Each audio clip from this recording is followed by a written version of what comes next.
Carson of Venus. By Edgar Rice Burroughs. Foreword. India is a world unto itself, apart in manners, customs, occultism from the world and life with which we are familiar. Even upon far Barsum or Amter might be found no more baffling mysteries than those which lie hidden in the secret places of the brains and lives of her people. We sometimes feel that what we do not understand must be bad. That is our heritage from the ignorance and superstition of the painted savages from which we are descended. Of the many good things that have come to us out of India, I am concerned at present with but one, the power which old Chand Kabby transmitted to the son of an English officer and his American wife to transmit his thoughts and visualizations to the mind of another at distances even as great as those which separate the planets. It is to this power we owe the fact that Carson Napier has been able to record, through me, the story of his adventures upon the planet Venus. When he took off from Guadalupe Island in his giant rocket ship for Mars, I listened to the story of that epical flight that ended, through an error in calculation, upon Venus. I followed his adventures there that started in the island kingdom of VIII where he fell desperately in love with Duare, the unattainable daughter of the king. I followed their wanderings across seas and land masses into the hostile city of Captor, and Cormor, the city of the dead, to glorious Houtomai, where Duare was condemned to death through a strange miscarriage of justice. I thrilled with excitement during their perilous escape in the aeroplane that Carson Napier had built at the request of the rulers of Houtomai. And always I suffered with Napier because of Duare's unalterable determination to look upon his love as an insult to the virgin daughter of the king of VIII. She repulsed him constantly because she was a princess, but in the end I rejoiced with him when she realized the truth and acknowledged that though she could not forget that she was a princess, she had discovered that she was a woman first. That was immediately after they had escaped from Houtomai and were winging their way above the river of death toward an unknown sea in seemingly hopeless search for VIII, where Duare's father, Mintep, ruled. Months passed. I commenced to fear that Napier had crashed in his new ship, and then I began to have messages from him again which I shall record for the benefit of posterity as nearly in his own words as I can recall them. How do you find this book? Any thoughts about the book or the author? Any suggestion for improvement? Please take a moment to share your thoughts in a comment. If you like it, share it with your friends who might enjoy it as well. Subscribe to keep in touch. Visit CompleteAudiobooks.com for more quality content. Disaster. Everyone who has ever flown will recall the thrill of his first flight over familiar terrain, viewing the old scenes from a new angle that imparted a strangeness and a mystery to them as of a new world. But always there was the comforting knowledge that the airport was not too far away and that even in the event of a forced landing one would know pretty well where he was and how to get home. But that dawn that Duare and I took off from Houtomai to the accompaniment of the staccato hum of Amtorian rifles, I was actually flying over an unknown world, and there was no landing field and no home. I believe that this was the happiest and most thrilling moment of my life. The woman I love had just told me that she loved me, I was once again at the controls of a ship, I was free, I was flying in safety above the innumerable menaces that haunt the Amtorian scene. Undoubtedly, other dangers lay ahead of us in our seemingly hopeless quest for VIII, but for the moment there was nothing to mar our happiness or arouse forebodings. At least, not in me. With Duare it may have been a little different. She may have had forebodings of disaster. It would not be strange if she had, for up until the very instant that we rose to top the walls of Houtomai she had had no conception that there might exist any contrivance in which man might leave the ground and fly through the air. It was naturally something of a shock to her, but she was very brave, and content, too, to accept my word that we were safe. The ship was a model of perfection, such a ship as will one day be common along the airways of old Earth when science has progressed there as far as it has in Houtomai. Synthetic materials of extreme strength and lightness entered into her construction. The scientists of Houtomai assured me that she would have a life of at least 50 years without overhaul or repairs other than what might be required because of accident. The engine was noiseless and efficient beyond the dreams of Earth men. Fuel for the life of the ship was aboard, and it took up very little space, for it could all be held in the palm of one hand. This apparent miracle is scientifically simple of explanation. Our own scientists are aware of the fact that the energy released by combustion is only an infinitesimal fraction of that which might be generated by the total annihilation of a substance. In the case of coal it is as 18,000 millions are to 1. The fuel for my engine consists of a substance known as lore, which contains an element called yasan, as yet unknown to earth men, and another element, vikaro, the action of which upon yasan results in absolute annihilation of the lore. Insofar as the operation of the ship was concerned, we might have flown on for 50 years, barring adverse weather conditions, but our weakness lay in the fact that we had no provisions.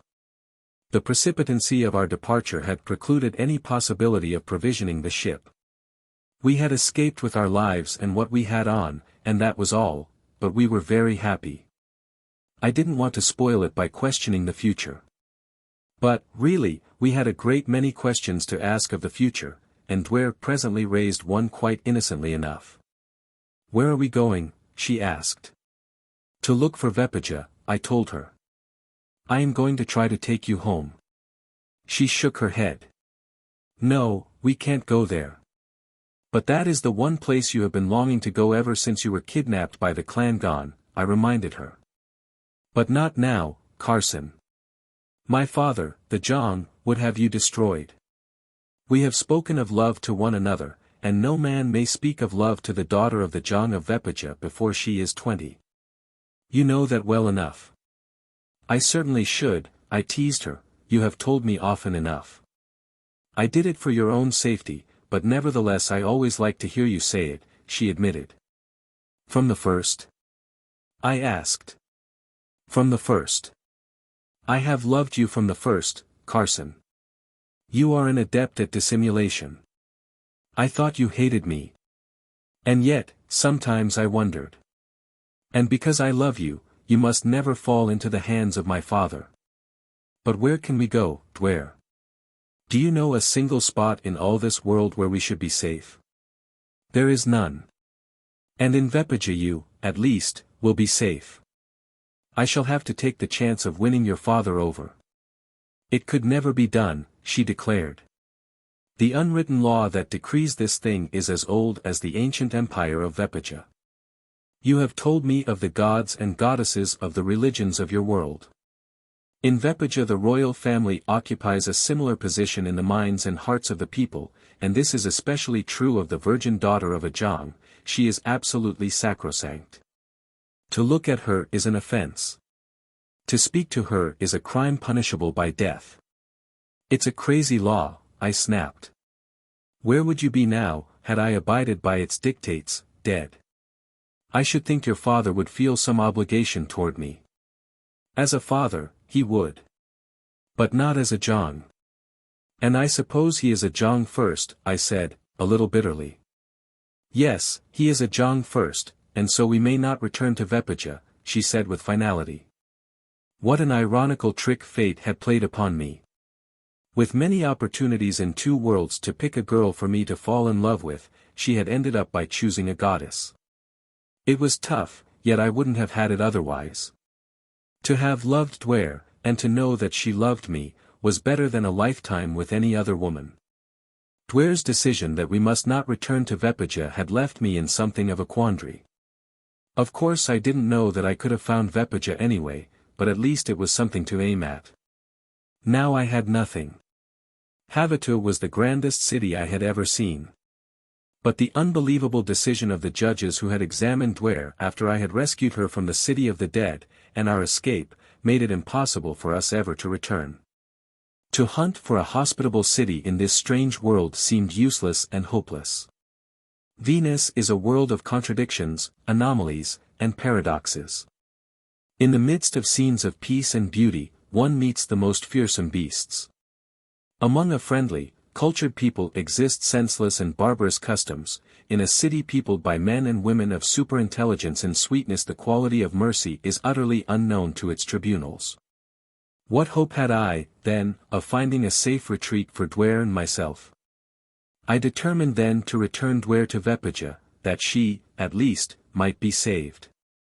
We were flying south along the course of Jurlat cum Rav, the river of death, toward the sea to which I knew the waters must eventually guide me. I was flying low, as both Duare and I wished to see the country rolling majestically beneath us. There were forests and hills and plains and, in the distance, mountains, while over all, like the roof of a colossal tent, stretched the inner cloud envelope that entirely surrounds the planet. And which, with the outer cloud bank, tempers the heat of the sun and makes life possible on Venus. We saw herds of animals grazing on the plains, but we saw no cities and no men. It was a vast wilderness that stretched below us, beautiful but deadly, typically Amtorian. Our course was due south, and I believed that when we reached the sea we would but have to continue on across it to find Veppija. Knowing that Veppija was an island, and always having in mind that some day I might wish to return to it, I had designed my ship with retractable pontoons as well as ordinary landing gear. The sight of the herds below us suggested food and stimulated my appetite. I asked Duare if she were hungry. She said she was, very, but asked what good it would do her. "There's our dinner down there," I said, pointing. "Yes, but by the time we get down there it will be gone," she said. "Wait till they catch a glimpse of this thing. There won't be one of them within miles by the time you get this thing on the ground, unless it scares some of them to death." She didn't say miles, of course, she said Kooaad, Kooaad being a unit of distance equivalent to 2.5 Earth miles, the prefix Klo denoting the plural. But she did say, "this thing," in Amtorian. "Please don't call my beautiful ship this thing," I begged. "But it is not a ship," she demurred. "A ship goes on water. I have a name for it, Carson, it is an onotar." "Splendid." I applauded. "Onotar it shall be." It was a good name, too. For notar means ship, and an is the Amtorian word for bird, birdship. I thought this better than airship, possibly because Duare had coined it. I had an elevation of about 1,000 feet. But as my motor was absolutely noiseless, none of the animals beneath us was yet aware of the strange thing hovering above them.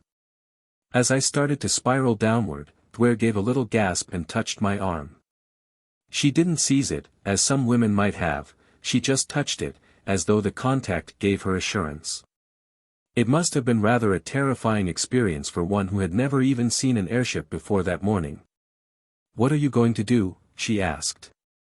"I'm going down after our dinner. Don't be frightened." She said no more, but she still kept her hand on my arm. We were dropping rapidly when suddenly one of the grazing animals looked up. And, at sight of us, gave a loud snort of warning and went careening off across the plain. Then they all stampeded. I straightened out and went after them, dropping down until I was just above their backs. At the altitude at which we had been flying, the ground speed had probably seemed slow to her, so that now that we were but a few feet above ground it surprised her to find that we could easily outdistance the fleetest of the racing beasts. I do not consider that it is very sporting to shoot animals from an airplane, but I was not indulging in sport, I was after food, and this was about the only way that I could get it without endangering our lives by stalking on foot. So it was without compunction that I drew my pistol and brought down a fat young yearling of some strange herbivorous species unknown to our world. At least, I guess it was a yearling, it looked as though it should be. The chase had brought us quite close to a fringe of forest that grew along the banks of a tributary of the River of Death, so that I had to bank quite sharply to avoid piling up among the trees. When I glanced at Duare she was quite white, but she was keeping a stiff upper lip. By the time I landed beside my kill, the plane was deserted. Leaving Duare in the cockpit, I got out to bleed and butcher the animal. It was my intention to cut off as much meat as I thought would remain fresh until we could use it and then take off and fly to a more suitable temporary campsite. I was working close beside the plane, and neither Duare nor I faced the forest which lay but a short distance behind us. Of course, we were careless in not maintaining a better watch. But I suppose we were both intent on my butchering operations, which, I must admit, were doubtless strange and wonderful to behold. The first intimation I had of impending danger was a frightened cry of "Carson," from Duare. As I wheeled toward her, I saw fully a dozen warriors coming for me. 3 of them were right on top of me with raised swords. I saw no chance of defending myself, and went down beneath those swords like a felled ox, but not before the brief glimpse I had of my attackers revealed the astonishing fact that they were all women.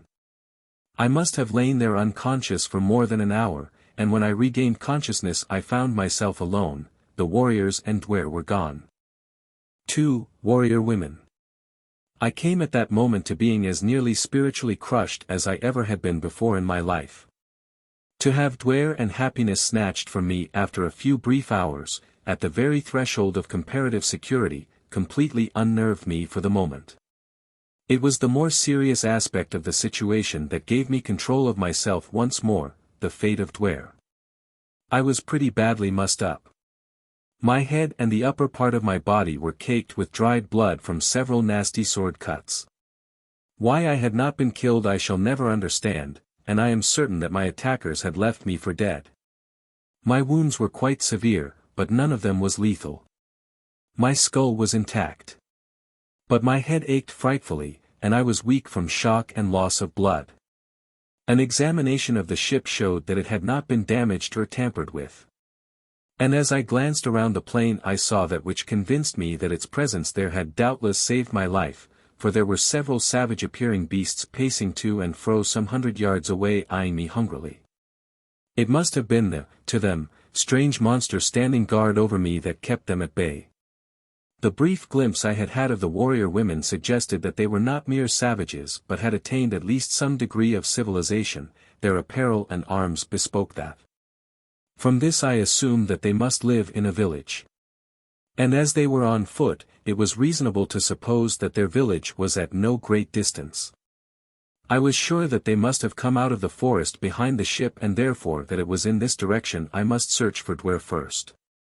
We had seen no village before landing, as it seemed almost certain that we should have had one of any size existed within a few miles of our position, for both of us had been constantly on the lookout for signs of the presence of human beings. To prosecute my search on foot, especially in view of the presence of the savage carnivores hungrily anticipating me, would have been the height of foolishness. And if the village of the warrior women were in the open I could find it more quickly and more easily from the plain. I was rather weak and dizzy as I took my place at the controls, and only such an emergency as now confronted me could have forced me into the air in the condition in which I was. However, I made a satisfactory take-off. And once in the air my mind was so occupied by my search that I almost forgot my hurts. I flew low over the forest and as silently as a bird on the wing. If there were a village and if it were built in the forest, it might be difficult or even impossible to locate it from the air, but because of the noiselessness of my ship it might be possible to locate a village by sound could I fly low enough.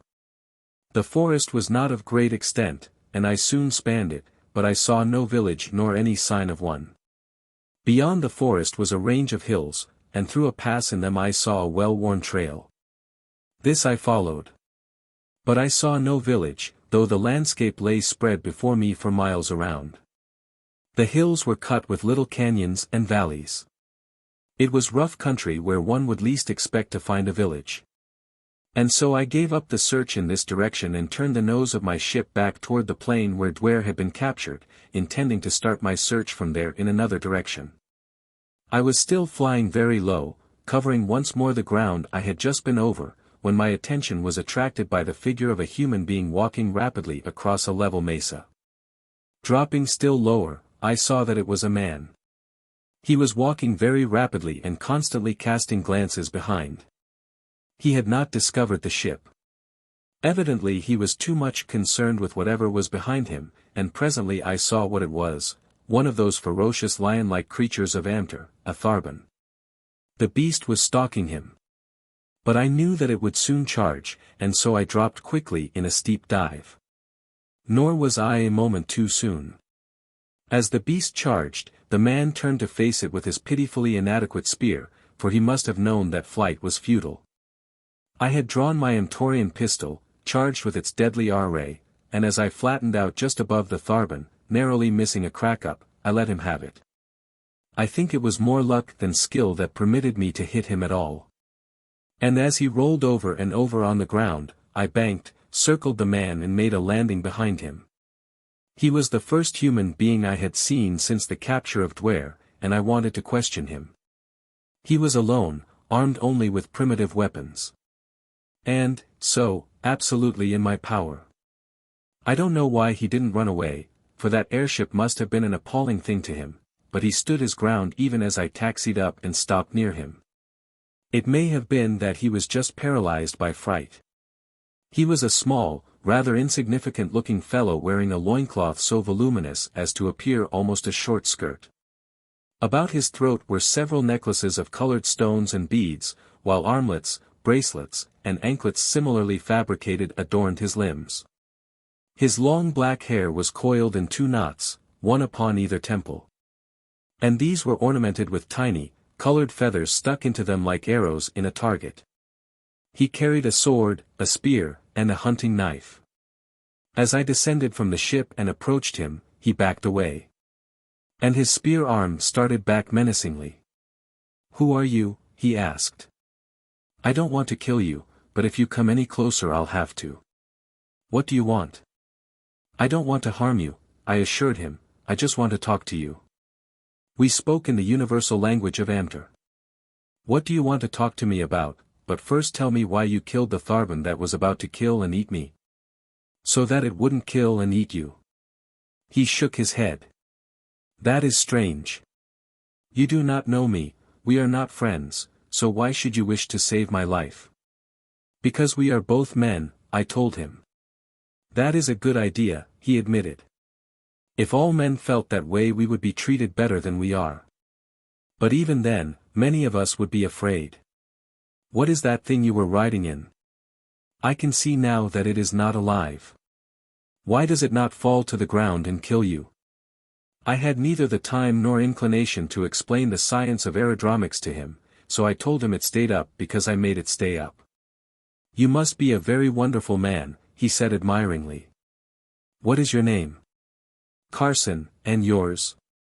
"Lula," he replied, and then, "Carson is a strange name for a man.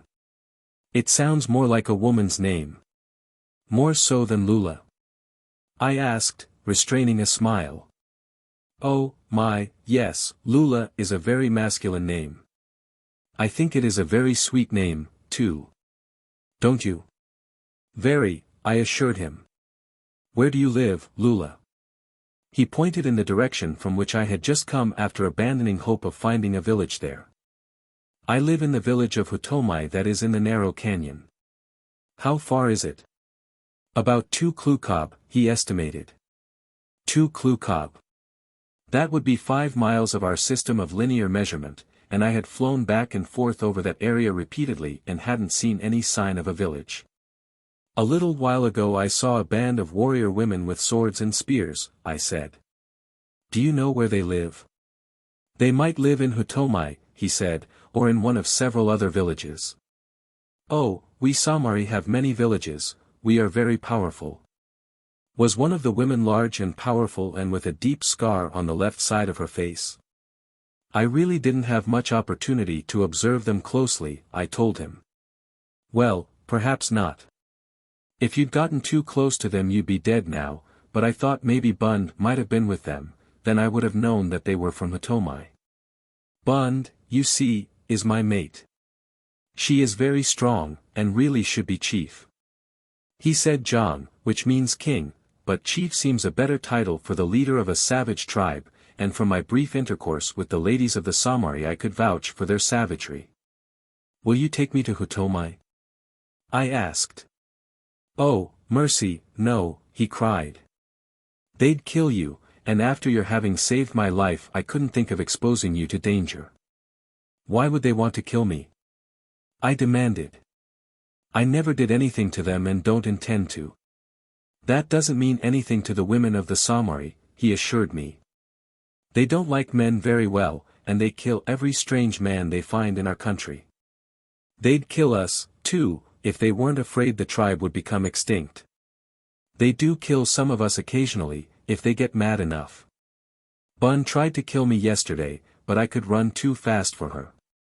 I got away, and I've been hiding out since."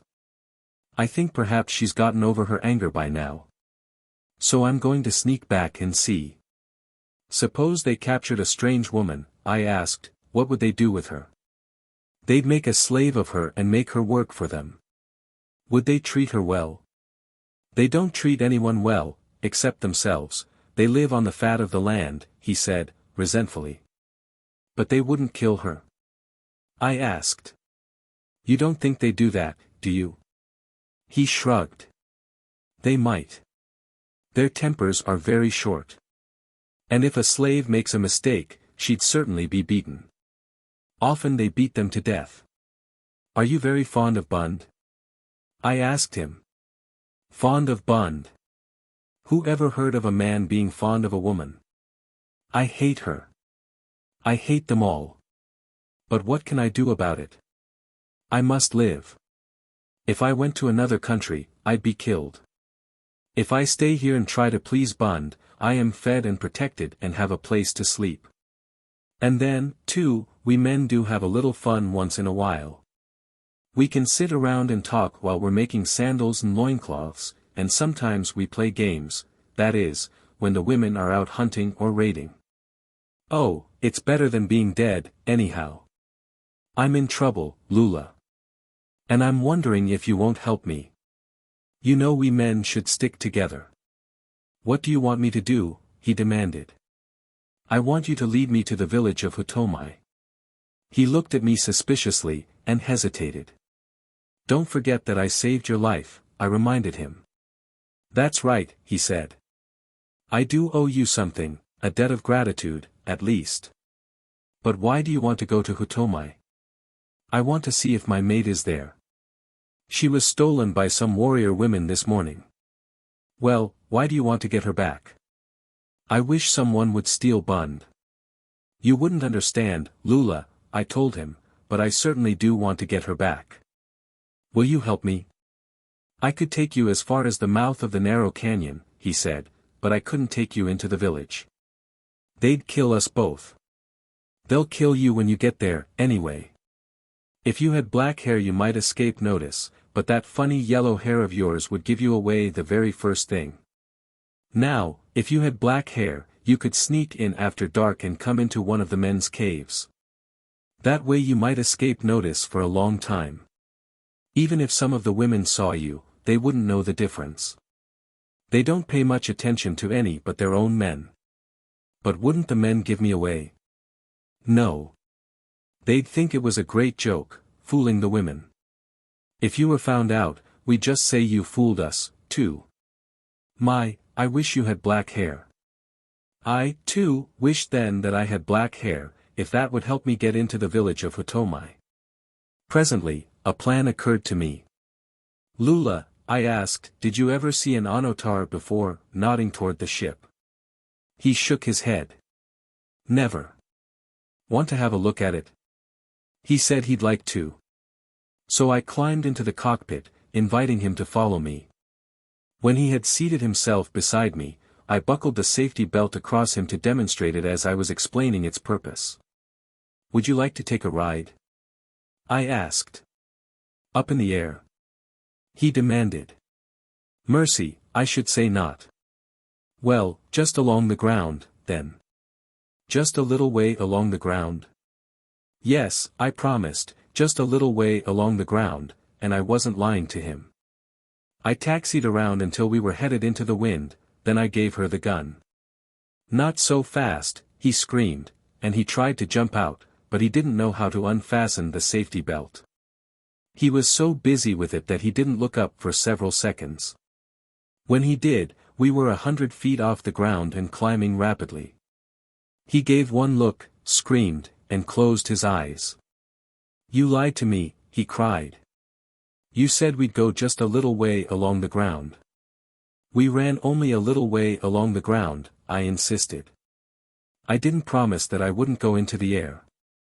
It was a cheap trick, I'll admit. But there was more than life at stake for me, and I knew that the fellow was perfectly safe. You needn't be afraid, I reassured him. It's perfectly safe. I've flown millions of Kooaad in perfect safety. Open your eyes and look around. You'll get used to it in a minute or two, and then you'll like it. He did as I bid, and though he gasped a bit at first he soon became interested and was craning his neck in all directions looking for familiar landmarks. You're safer here than you would be on the ground, I told him, neither the women nor the Tharbans can get you. That's right, he admitted. And you should be very proud, too, Lula. Why? He demanded. As far as I know, you're the third human being ever to fly in the air in Amter, excepting the Klangon, and I don't count them as human, anyway. No, he said, they're not, they're birds that can talk. Where are you taking me? We're there. I'm coming down now. I was circling above the plain where I had made the kill before Duare was stolen. A couple of beasts were feeding on the carcass, but they took fright and ran away as the ship dropped near them for a landing. Jumping out, I cut strips of fat from the carcass, threw them into the cockpit, climbed in and took off. By this time, Lula was an enthusiastic aeronaut, and if it hadn't been for the safety belt he would have fallen out in one of his enthusiastic attempts to see everything in all directions at one and the same time. Suddenly, he realized that we were not flying in the direction of Houtomai. Hey, he cried. You're going in the wrong direction, Houtomai is over there. Where are you going? I'm going to get black hair, I told him. He gave me a frightened look. I guess he thought he was up in the air with a maniac, then he subsided, but he kept watching me out of the corner of an eye. I flew back to the River of Death, where I recalled having seen a low, flat island. And, dropping my pontoons, landed on the water and taxied into a little cove that indented the island. I managed, after a little maneuvering, to get ashore with a rope and tie the ship to a small tree. Then I got Lula to come ashore and build me a fire. I could have done it myself, but these primitive men accomplish it with far greater celerity than I ever could acquire. From a bush I gathered a number of large, wax-like leaves. When the fire was burning well, I took most of the fat and dropped it in piece by piece and very laboriously and slowly accumulated soot on the waxy faces of the leaves. It took much longer than I had hoped it would, but at last I had enough for my purpose. Mixing the soot with a small quantity of the remaining fat I rubbed it thoroughly into my hair, while Lula watched me with a broadening grin. From time to time I used the still surface of the cove for a mirror, and when I had completed the transformation I washed the soot from my hands and face, using the ashes of the fire to furnish the necessary light to cut the greasy mess. At the same time, I washed the blood from my face and body. Now I not only looked, but felt, like a new man. I was rather amazed to realize that during all the excitement of the day I had almost forgotten my wounds. Now, Lula, I said, climb aboard and we'll see if we can find Houtomai. The takeoff from the river was rather exciting for the Amtorian, as I had to make a very long run of it because of the smoothness of the water, throwing spray in all directions, but at last we were in the air and headed for Houtomai. We had a little difficulty in locating the narrow canyon because from this new vantage point the ordinarily familiar terrain took on a new aspect for Lula, but at last he gave a yell and pointed down. I looked and saw a narrow canyon with steep walls, but I saw no village. Where's the village? I asked. Right there, replied Lula, but still I could not see it, but you can't see the caves very well from here. Then I understood. Houtomai was a village of cave dwellers. No wonder I had flown over it many times without recognizing it. I circled several times studying the terrain carefully, and also watching the time. I knew that it must be quite close to sundown, and I had a plan. I wanted Lula to go into the canyon with me and show me the cave in which he dwelt. Alone, I could never have found it. I was afraid that if I brought him to the ground too soon he might take it into his head to leave for home at once, then there would have been trouble, and I might have lost his help and cooperation. I had found what I considered a relatively safe place to leave the ship, and as night was falling I brought her into a beautiful landing. Taxiing to a group of trees, I tied her down as best I could. But I certainly hated to go off and leave that beautiful thing alone in this savage country. I was not much concerned for fear that any beast would damage it. I was sure they would be too much afraid of it to go near it for a long while, but I didn't know what some ignorant human savages might do to it if they found it there. However, there was nothing else to be done. Lula and I reached the narrow canyon well after dark. It was not a very pleasant trip, what with savage hunting beasts roaring and growling in all directions and Lula trying to elude me. He was commencing to regret his rash promises of help and think of what would certainly happen to him if it were discovered that he had brought a strange man into the village. I had to keep constantly reassuring him that I would protect him and swear by all that an Amtorian holds holy that I had never seen him, in the event that I should be questioned by the women. We reached the foot of the cliff, in which the caves of the Houtomaians were carved, without exciting incident. Some fires were burning on the ground, 2 fires, a large one and a small one. Around the large fire were grouped a number of strapping women, squatting, lying, standing. They shouted and laughed in loud tones as they tore at pieces of some animal that had been cooking over the fire. Around the smaller fire sat a few little men. They were very quiet, and when they spoke, it was in low tones. Occasionally, one of them would giggle. And then they would all look apprehensively in the direction of the women, but the latter paid no more attention to them than as though they had been so many guinea pigs.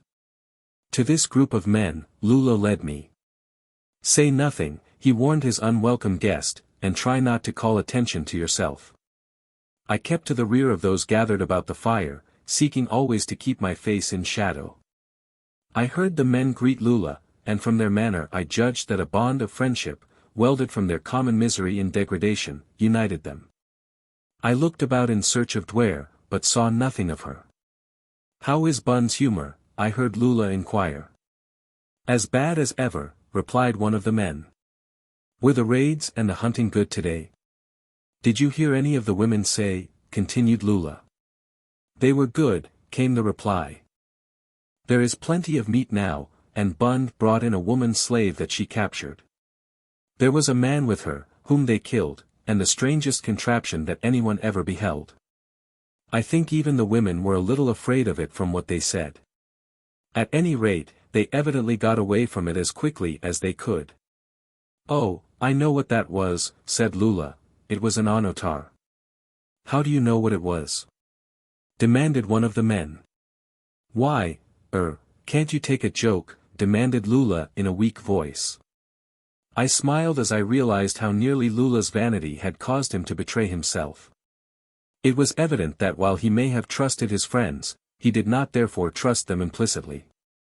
And I smiled also from relief, for I knew now that I had come to the right village and that Duare was here, but where? I wanted to question these men, but if Lula could not trust them, how might I? I wanted to stand up and shout Duare's name. I wanted her to know that I was here, eager to serve her. She must think me dead. And, knowing Duare as I did, I knew that she might take her own life because of hopelessness and despair. I must get word to her somehow. I edged toward Lula, and when I was close to him whispered in his ear. "Come away. I want to talk to you," I said. "Go away." "I don't know you," whispered Lula. "You bet you know me, and if you don't come with me, I'll tell him all where you've been all afternoon and that you brought me here." "Oh, you wouldn't do that." Lula was trembling. "Then come with me." "All right," said Lula, and rising walked off into the shadows beyond the fire. I pointed toward the women. "Is Bun there?" I asked. "Yes, the big brute with her back toward us," replied Lula. "Would her new slave be in Bun's cave?" "Probably." "Alone?" I asked.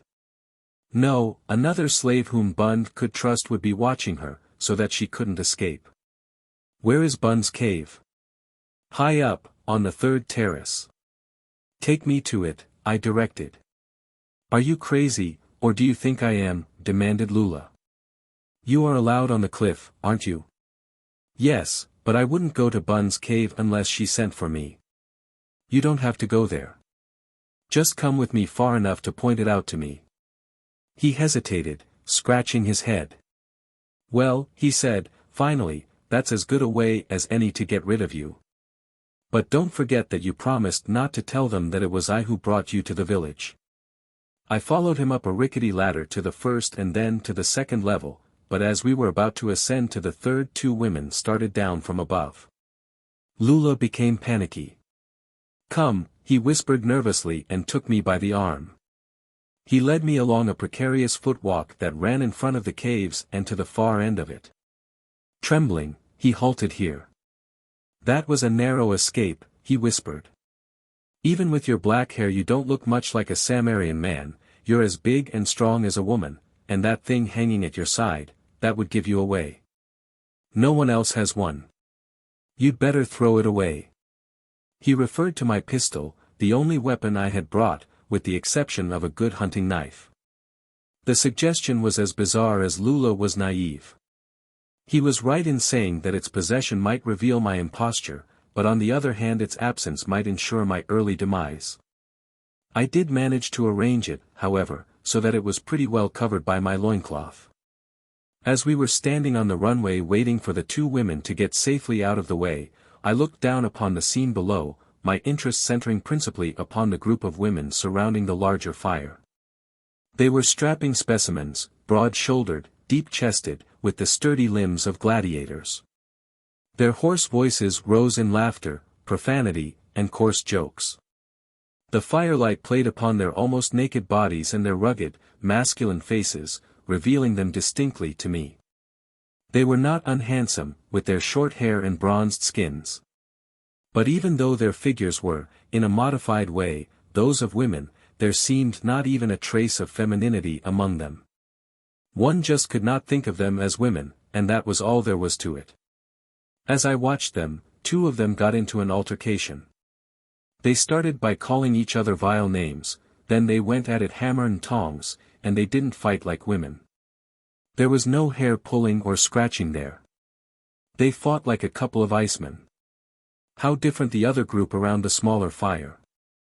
With mouse-like timidity they furtively watched the fight, from a distance.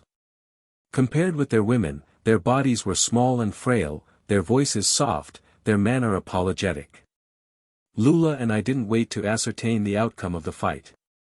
The two women who had interrupted our ascent passed down to a lower level, leaving us free to climb to the next runway where Bun's cave was located. When we stood upon the catwalk of the third level, Lula told me that Bun's cave was the third to my left. That done, he was ready to leave me. "Where are the men's caves?" I asked him before he could get away. "On the highest level." "And yours?" "The last cave to the left of the ladder," he said. "I'm going there now. I hope I never see you again." His voice was shaking and he was trembling like a leaf. It didn't seem possible that a man could be reduced to such a pitiable state of abject terror, and by a woman. Yet he had faced the Tharbin with a real show of courage. With a shake of my head I turned toward the cave of Bund, the warrior woman of Houtomai. 3. Caves of Houtomai. The catwalks before the caves of the cliff dwellers of Houtomai seemed most inadequate, but they served their purpose, and I suppose the dwellers there, being accustomed to nothing different, were content with them. Their construction was simple but practical. Into holes bored in the face of the sandstone cliff, straight tree limbs had been driven projecting about 2 feet from the cliff. These were braced by other pieces, the lower ends of which rested in notches cut about 2 feet below the holes.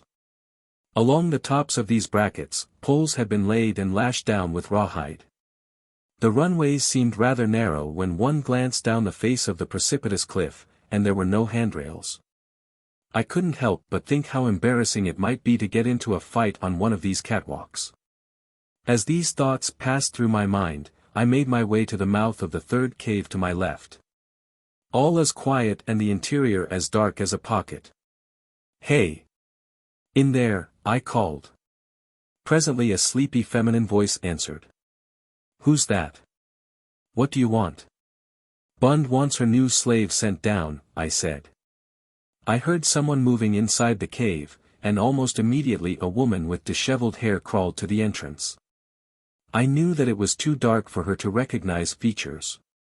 All that I could hope for was that she would be too sleepy to have her suspicions aroused by my voice, which I didn't think sounded like the voices of the men I had heard talking. I hoped not, anyway. However, I tried to change it as much as I could, aping Lula's soft tones. "What does Bund want of her?" she asked. "How should I know?" I demanded. "It's very funny," she said. "Bund told me distinctly that I was not to let her out of the cave under any circumstances." "Oh, here comes Bund now." I glanced down. The fight was over, and the women were ascending to their caves. To me that catwalk in front of Bund's cave looked like a most unhealthy place to loiter, and I knew that it would be impossible at this time to do anything for Duare, so I made my exit as gracefully and as quickly as I could. "I guess Bund changed her mind," I told the woman, as I turned back toward the ladder that led to the upper catwalk. Fortunately for me the slave woman was still half asleep, and doubtless her principal concern at the moment was to get back to her slumbers. She mumbled something about its being very odd, but before she could go deeper into the matter with me I was on my way. It didn't take me long to clamber the rickety ladder to the catwalk in front of the men's caves and make my way to the last one to the left of the ladder. The interior was as dark as a pocket and smelled as though it needed airing and had needed it for several generations. "Lula," I whispered. I heard a groan. "You again?" asked a querulous voice. "Your old friend, Carson himself," I replied. "You don't seem glad to see me." "I'm not. I hoped I'd never see you again. I hoped you'd be killed." "Why weren't you killed?" "You didn't stay there long enough."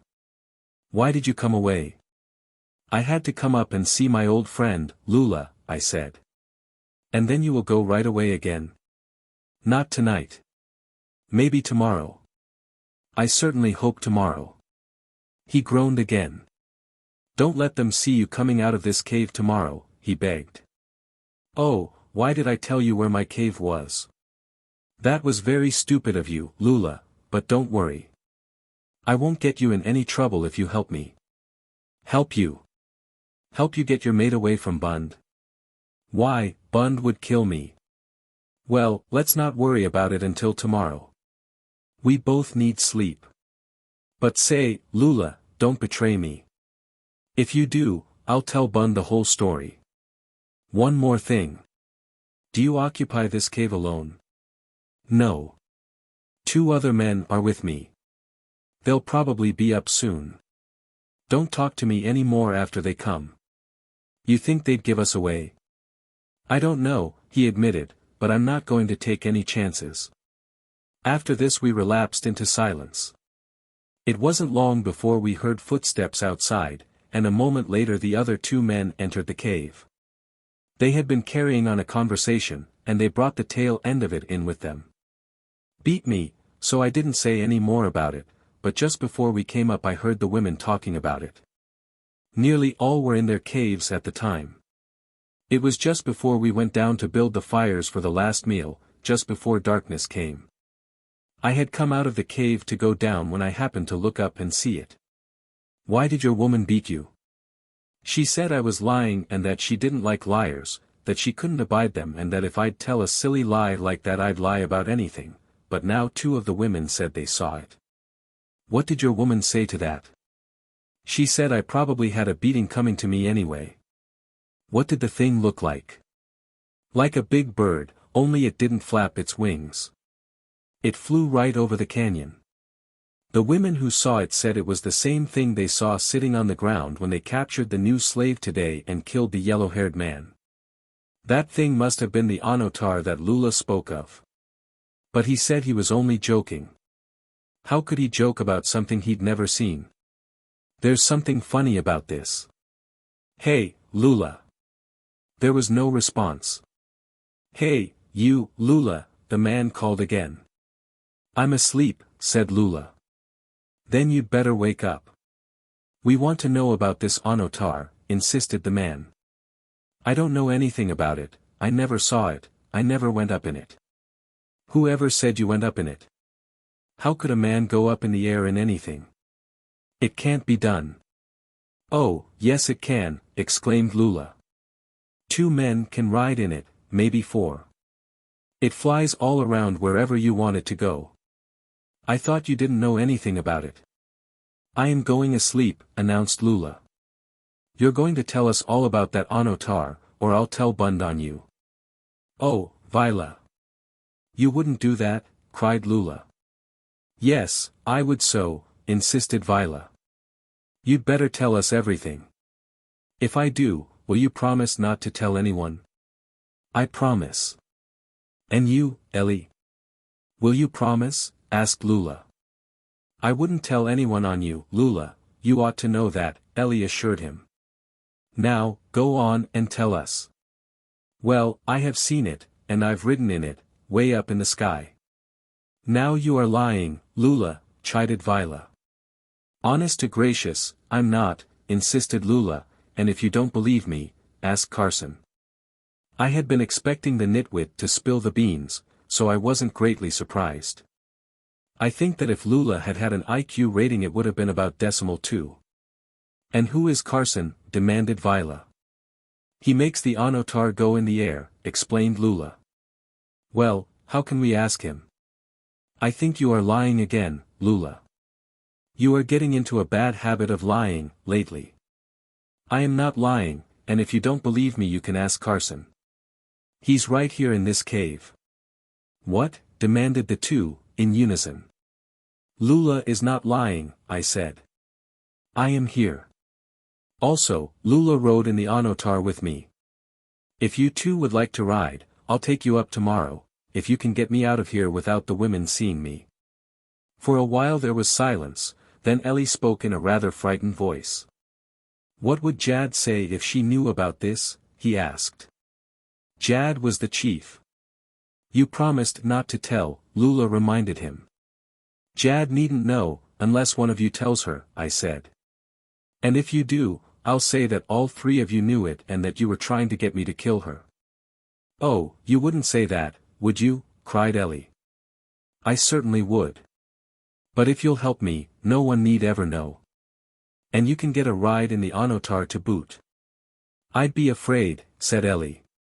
It's nothing to be afraid of, said Lula in a voice that swaggered. I wasn't afraid. You see the whole world all at once, and nothing can get at you. I'd like to stay up there all the time. I wouldn't be afraid of the Tharbans then, I wouldn't even be afraid of Bund. I'd like to go up, said Vila. If Lula wasn't afraid, nobody would be. If you go up, I will, promised Ellie. I'll go, said Vila. Well, we talked a little longer. Then, before going to sleep, I asked some questions about the habits of the women, and found that the hunting and raiding parties went out the first thing in the morning and that they left a small guard of warrior women to protect the village. I also learned that the slaves came down in the morning and while the hunting and raiding parties were out, gathered wood for the fires and brought water to the caves in clay jugs. They also helped the men with the making of sandals, loincloths, ornaments, and pottery. The next morning I stayed in the cave until after the hunters and raiders had left, then I descended the ladders to the ground. I had learned enough about the women to be reasonably certain that I would not arouse their suspicions. As their men are so self-effacing and the women ignore them so completely that a woman might recognize scarcely any of the men other than her mate. But I was not so sure about the men. They all knew one another. What they might do when they recognized a stranger among them was impossible to foresee. Half a dozen warrior women were loitering in a group near the middle of the canyon while the men and slaves busied themselves with their allotted duties. I saw some of them eyeing me as I reached the ground and walked toward a group down canyon from them where a number of female slaves were working, but they did not accost me. I kept away from the men as much as possible and approached the female slaves. I was looking for Duare. My heart sank as I saw no sign of her, and I wished that I had gone first to Bund's cave to look for her. Some of the slaves looked at me questioningly, then one of them spoke to me. "Who are you?" she demanded.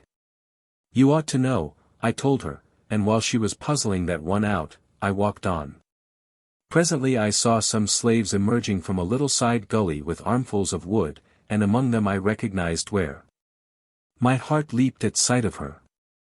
I sauntered to a point at which she would have to pass me, waiting for the expression in those dear eyes when she should recognize me. Closer and closer she came, and the nearer she got the harder my heart pounded. When she was a couple of steps away, she glanced up into my face, then she passed on without a sign of recognition. For an instant I was crushed, then I was angry, and I turned and overtook her. "Duare," I whispered. She stopped and wheeled toward me. "Carson," she exclaimed. "Oh, Carson. What has happened to you?" I had forgotten the black hair and the ugly wounds on my forehead and cheek, the latter an ugly gash from temple to chin. She actually had not known me. "Oh, but you are not dead, you are not dead. I thought that they had killed you. Tell me." "Not now, dear," I said. "We're going to get out of here first." "But how? What chance have we to escape while they are watching?" "Simply run away. I don't think we'll ever have a better chance." I glanced quickly about. The warriors were still unconcerned, paying no attention to us or anyone else. They were superior beings who looked with contempt upon men and slaves. Most of the slaves and men were farther up canyon than we, but there were a few that we would have to pass. "Are you going back for more wood?" I asked. "Yes, we are," she told me. "Good. When you come back, try to walk at the very rear of the others. I'll follow you into the canyon, if I can, unless a better plan occurs to me. You'd better go on now." After she left me, I boldly sought out Lula. The men who looked at me eyed me suspiciously, but they are so stupid that they were at first merely puzzled. They didn't think of doing anything about it. I hoped that when they did, it would be too late to interfere with my plans. When I found Lula and he saw who it was, he looked about as happy as he would had he suddenly been confronted by a ghost. "Get Vila and Ellie," I told him, "and come with me." "What for?" he demanded. "Never mind. Do as I tell you, and do it quickly, or I'll tell those women." He was too dumb to realize immediately that I wouldn't dare do that, so he went and got Ellie and Vila.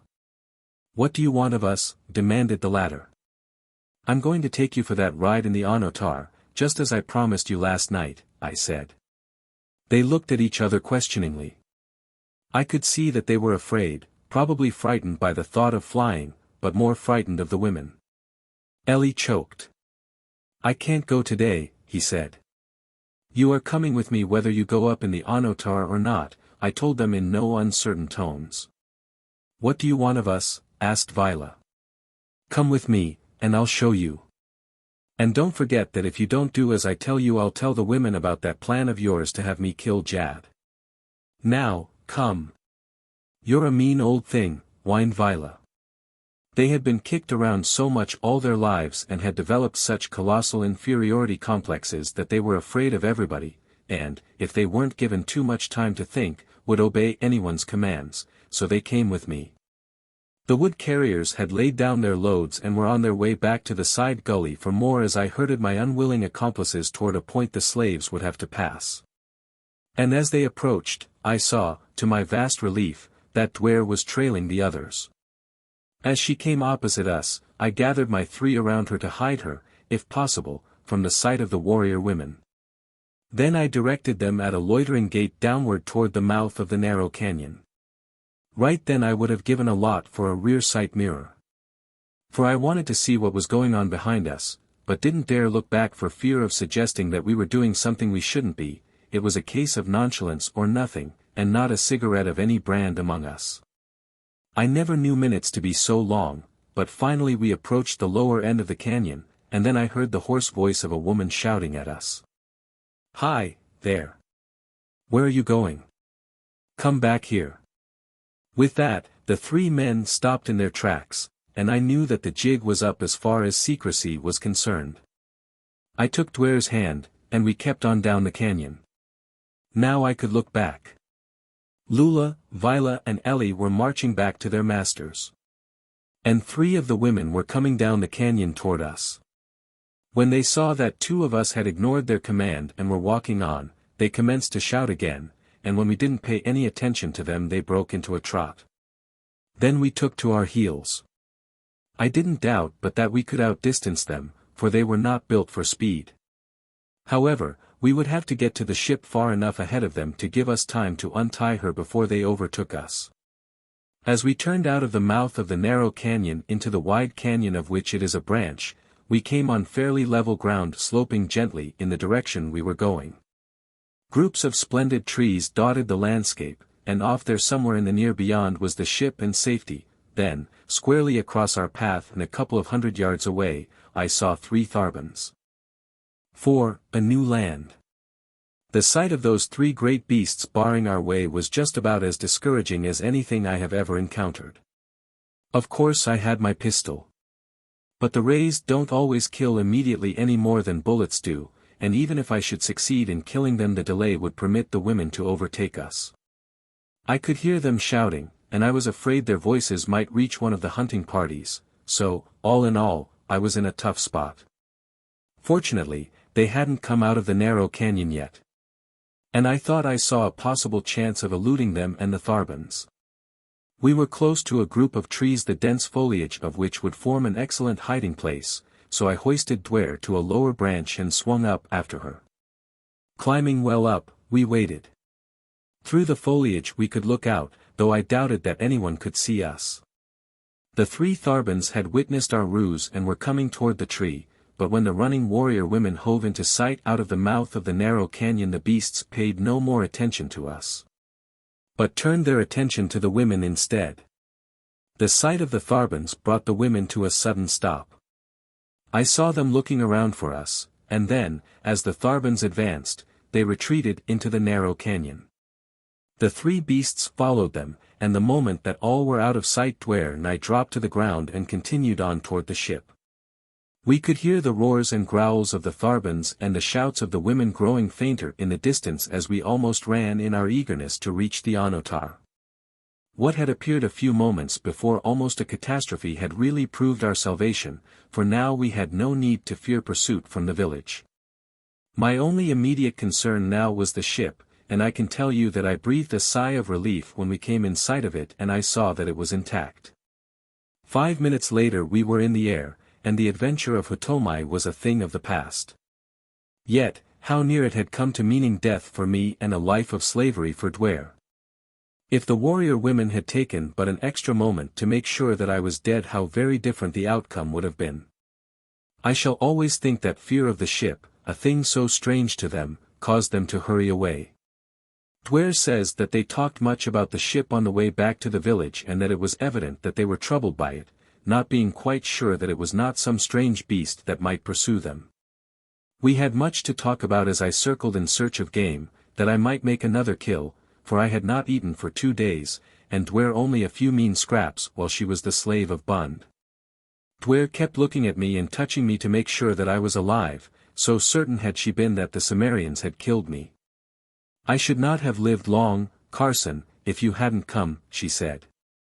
With you dead, I didn't care to live, certainly not in slavery. I was only waiting for an opportunity to destroy myself. I located a herd of antelope-like animals and made my kill much as I had the previous day, but this time Duare kept vigilant lookout while I attended to the butchering. Then we flew to the island where Lula and I had stopped while I transformed myself into a brunette. This time I reversed the operation, after we had cooked and eaten some of our meat. Once again we were happy and contented. Our recent troubles now seemed very remote, so quickly does the spirit of man rebound from depression and push black despair into the limbo of forgetfulness. Duare was much concerned about my wounds and insisted on bathing them herself. The only danger, of course, was from infection, and we had no means of disinfecting them. Naturally there was much less danger than there would have been on Earth, where overpopulation and increased means of transportation have greatly spread and increased the numbers of malignant bacteria. Also, the longevity serum with which I had been inoculated by Thanus shortly after my arrival upon Ander gave me considerable immunity. All in all, I was not much concerned, but Duare was like a hen with 1 chicken. She had finally given in to her natural inclinations, and, having admitted her love, she was lavishing on its object the devotion and solicitude which raise love to its purest and most divine heights. We were both of us pretty well done in by all that we had been through, and so we decided to remain at the island until the following day at least. I was quite sure that there were no men and no dangerous beasts there, and for the first time in many months we could utterly relax without concern about the safety of ourself or that of the other. Those were the most perfect 24 hours I had ever spent. The next day we took off from our little island with real regret and flew south along the valley of the river of death down toward the ocean into which we knew it must empty. But what ocean? What lay beyond it? Where in all this vast world could we go? Perhaps we can find another little island somewhere, Duare suggested, and live there always, just you and I alone. I didn't have the heart to tell her that in a few months we'd probably be wanting to knife one another. I was really in a quandary. It was impossible that we return to VIII. I knew now definitely that Duare would rather die than be separated from me, and there was no question but that I should be executed the moment Mintep, her father, got his hands on me. My only reason for planning to take Duare back to VIII had been my sincere belief that, no matter what became of me, she would be happier there eventually and certainly much safer than roaming around this savage world with a man absolutely without a country. But now I knew differently. I knew that either of us would rather be dead than permanently separated from the other. We'll make a go of it some way, I told her, and if there's a spot on Amter where we can find peace and safety we'll locate it. We have 50 years before the Onotar falls to pieces, said Duare, with a laugh. We had flown but a short time before I saw what appeared to be a large body of water dead ahead, and such it soon proved to be. We had come to the ocean at last. Let's go out over it and look for our island, said Duare. We'd better stock up with food and water first, I suggested. I had wrapped the remainder of our meat in the large, waxy leaves I had found growing on the little island, and was sure that it would keep for several days, but of course we didn't want to eat it raw, and as we couldn't cook it while flying, there was nothing to do but land and cook the meat. I also wanted to gather some fruits and nuts and a tuber that grows almost everywhere on Amter and is quite palatable and nutritious, palatable even when eaten raw. I found an open flat that extended back from the river of death for several miles. It was forest bordered on one side, and a little river ran through it down to the larger stream from mountains to the east. I made a landing near the forest in the hope that I would find such fruits and nuts as I desired, nor was I disappointed. After gathering them, I loaded some firewood into the rear cockpit and taxied over beside the small stream. Here we were in the open where we could see the surrounding country in all directions and therefore in no danger of being surprised by either man or beast. I built a fire and cooked our meat while Duare kept watch. I also filled the water tank with which I had equipped the ship at the time it was built. We now had food and water sufficient for several days, and filled with the spirit of exploration we took off and headed out to sea, passing over the great delta of the River of Death, a river that must rival the Amazon. From the first, Duare had been keenly interested in the navigation of the ship. I had explained the purpose and operation of the controls, but she had not actually flown the Onotar herself. Now I let her try it, for I knew that she must learn to fly against the possibility of our being in the air for long periods such as might be necessitated by a transoceanic flight. I would have to have sleep, and this would not be possible in the air unless Duare could fly the ship. Now, flying a ship in the air under ordinary weather conditions is not even so difficult as walking. So it required only a few minutes to establish her confidence and give her something of the feel of the ship. I knew that practice would give her smoothness, and I had her fly at an altitude that would permit me to come to the rescue if she got in any trouble. We flew all that night with Duare at the controls about a third of the time, and when morning broke I sighted land. As far as I could see to the east and west the boles and foliage of great trees rose thousands of feet to disappear in the inner cloud envelope which floats forever over the entire expanse of Amter. A second defense to the outer cloud envelope against the intense heat of the sun that would otherwise burn the surface of the planet to a crisp. That aspect looks familiar, I said to Duare when she awoke. What do you mean? She asked. I think it is VIII. We'll skirt the coast, and if I'm right we will see the natural harbor where the Sofel and the Savong lay at anchor the day that you were kidnapped and Camlot and I were captured by the Clangon. I'm sure I shall recognize it. Duare said nothing. She was silent for a long time as we flew along the coast. Presently I saw the harbor. There it is, I said. This is VIII, Duare. VIII, she breathed. We are here, Duare. Do you want to stay? She shook her head. Not without you. I leaned toward her and kissed her. Where then? I asked. Oh, let's just keep on going. One direction's as good as another. The ship, at the time, was flying perhaps a couple of points north of west, so I simply maintained that course. The world ahead of us was absolutely unknown, as far as we were concerned, and as this course would keep us away from the Antarctic regions and well into the northern part of the South Temperate Zone, it seemed as good a course to hold as any. In the opposite direction lay the stronghold of the Thourists, where we could hope to find only captivity and death. As the long day wore away, nothing but illimitable ocean stretched monotonously before us. The ship functioned beautifully. It could not function otherwise, since into its construction had gone the best that the finest scientific minds of Houtomai could give. The design had been mine, as aircraft were absolutely undreamed of in Houtomai prior to my coming. But the materials, the motor, the fuel were exclusively Amtorian. For strength, durability, and lightness the first would be impossible of duplication on Earth. The motor was a marvel of ingenuity, compactness, power and durability combined with lightness of weight, the fuel I have already described. In design the ship was more or less of a composite of those with which I was familiar or had myself flown on Earth. It seated four, two abreast in an open front cockpit and two in a streamlined cabin aft. There were controls in both cockpits, and the ship could be flown from any of the four seats. As I have before stated, it was an amphibian. During the long day I varied the monotony by instructing Duare in landings and takeoffs, there being a gentle westerly breeze. We had to keep a sharp lookout at these times for the larger denizens of the sea, some of which might easily have wrecked the ship had their dispositions been as fearsome as their appearance. As night fell, the vast Amtorian scene was bathed in the soft, mysterious, nocturnal light that beneficent nature has vouchsafed a moonless planet. Seemingly as limitless as interstellar space, the endless sea rolled to the outer rim of our universe, glowing wanly. No land, no ship, no living thing impinged upon the awful serenity of the scene, only our silent plane and we two infinitesimal atoms wandering aimlessly through space. Duare moved a little closer to me.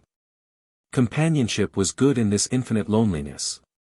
During the night the wind veered and blew from the south, and at dawn I saw cloud banks rolling in ahead of us. The air was much cooler. It was evident that we were getting the tail end of a south polar storm. I didn't like the looks of that fog.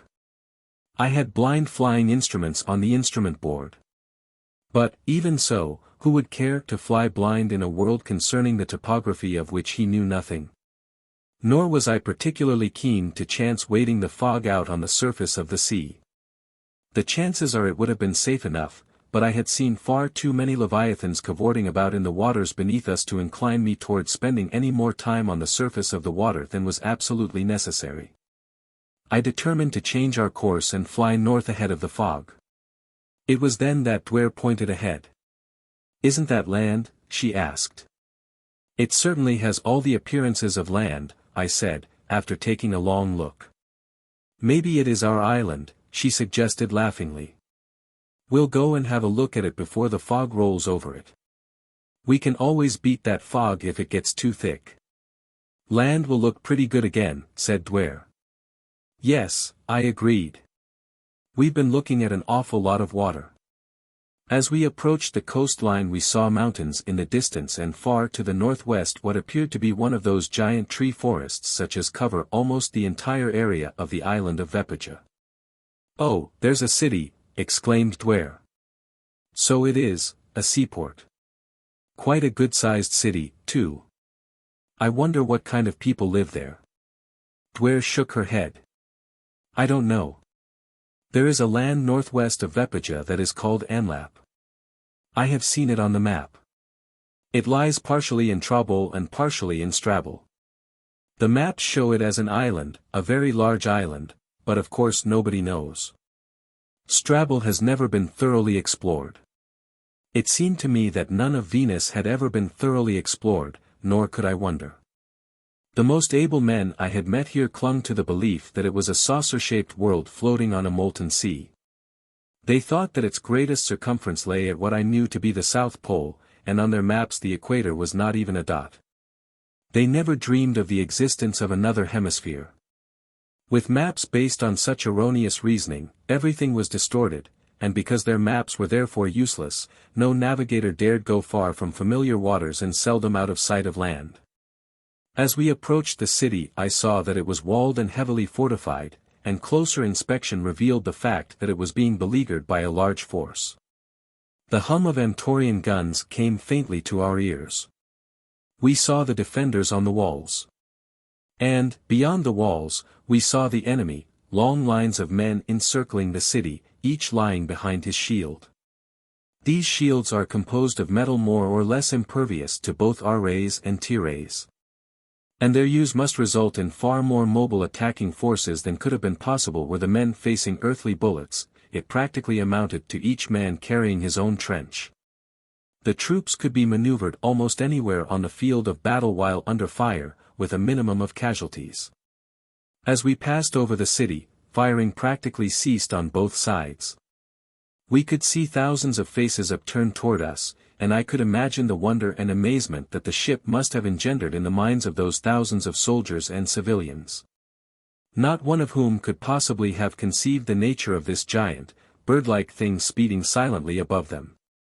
As every portion of the ship, whether wood, metal, or fabric, had been sprayed with a solution of this rare-resisting substance, I felt quite safe in flying low above the contending forces. And so I spiraled downward and, circling, flew close above the city's wall. Then I leaned out and waved my hand. A great shout rose from the men within the city, but the attackers were silent for a moment. Then a volley of shots were directed at us.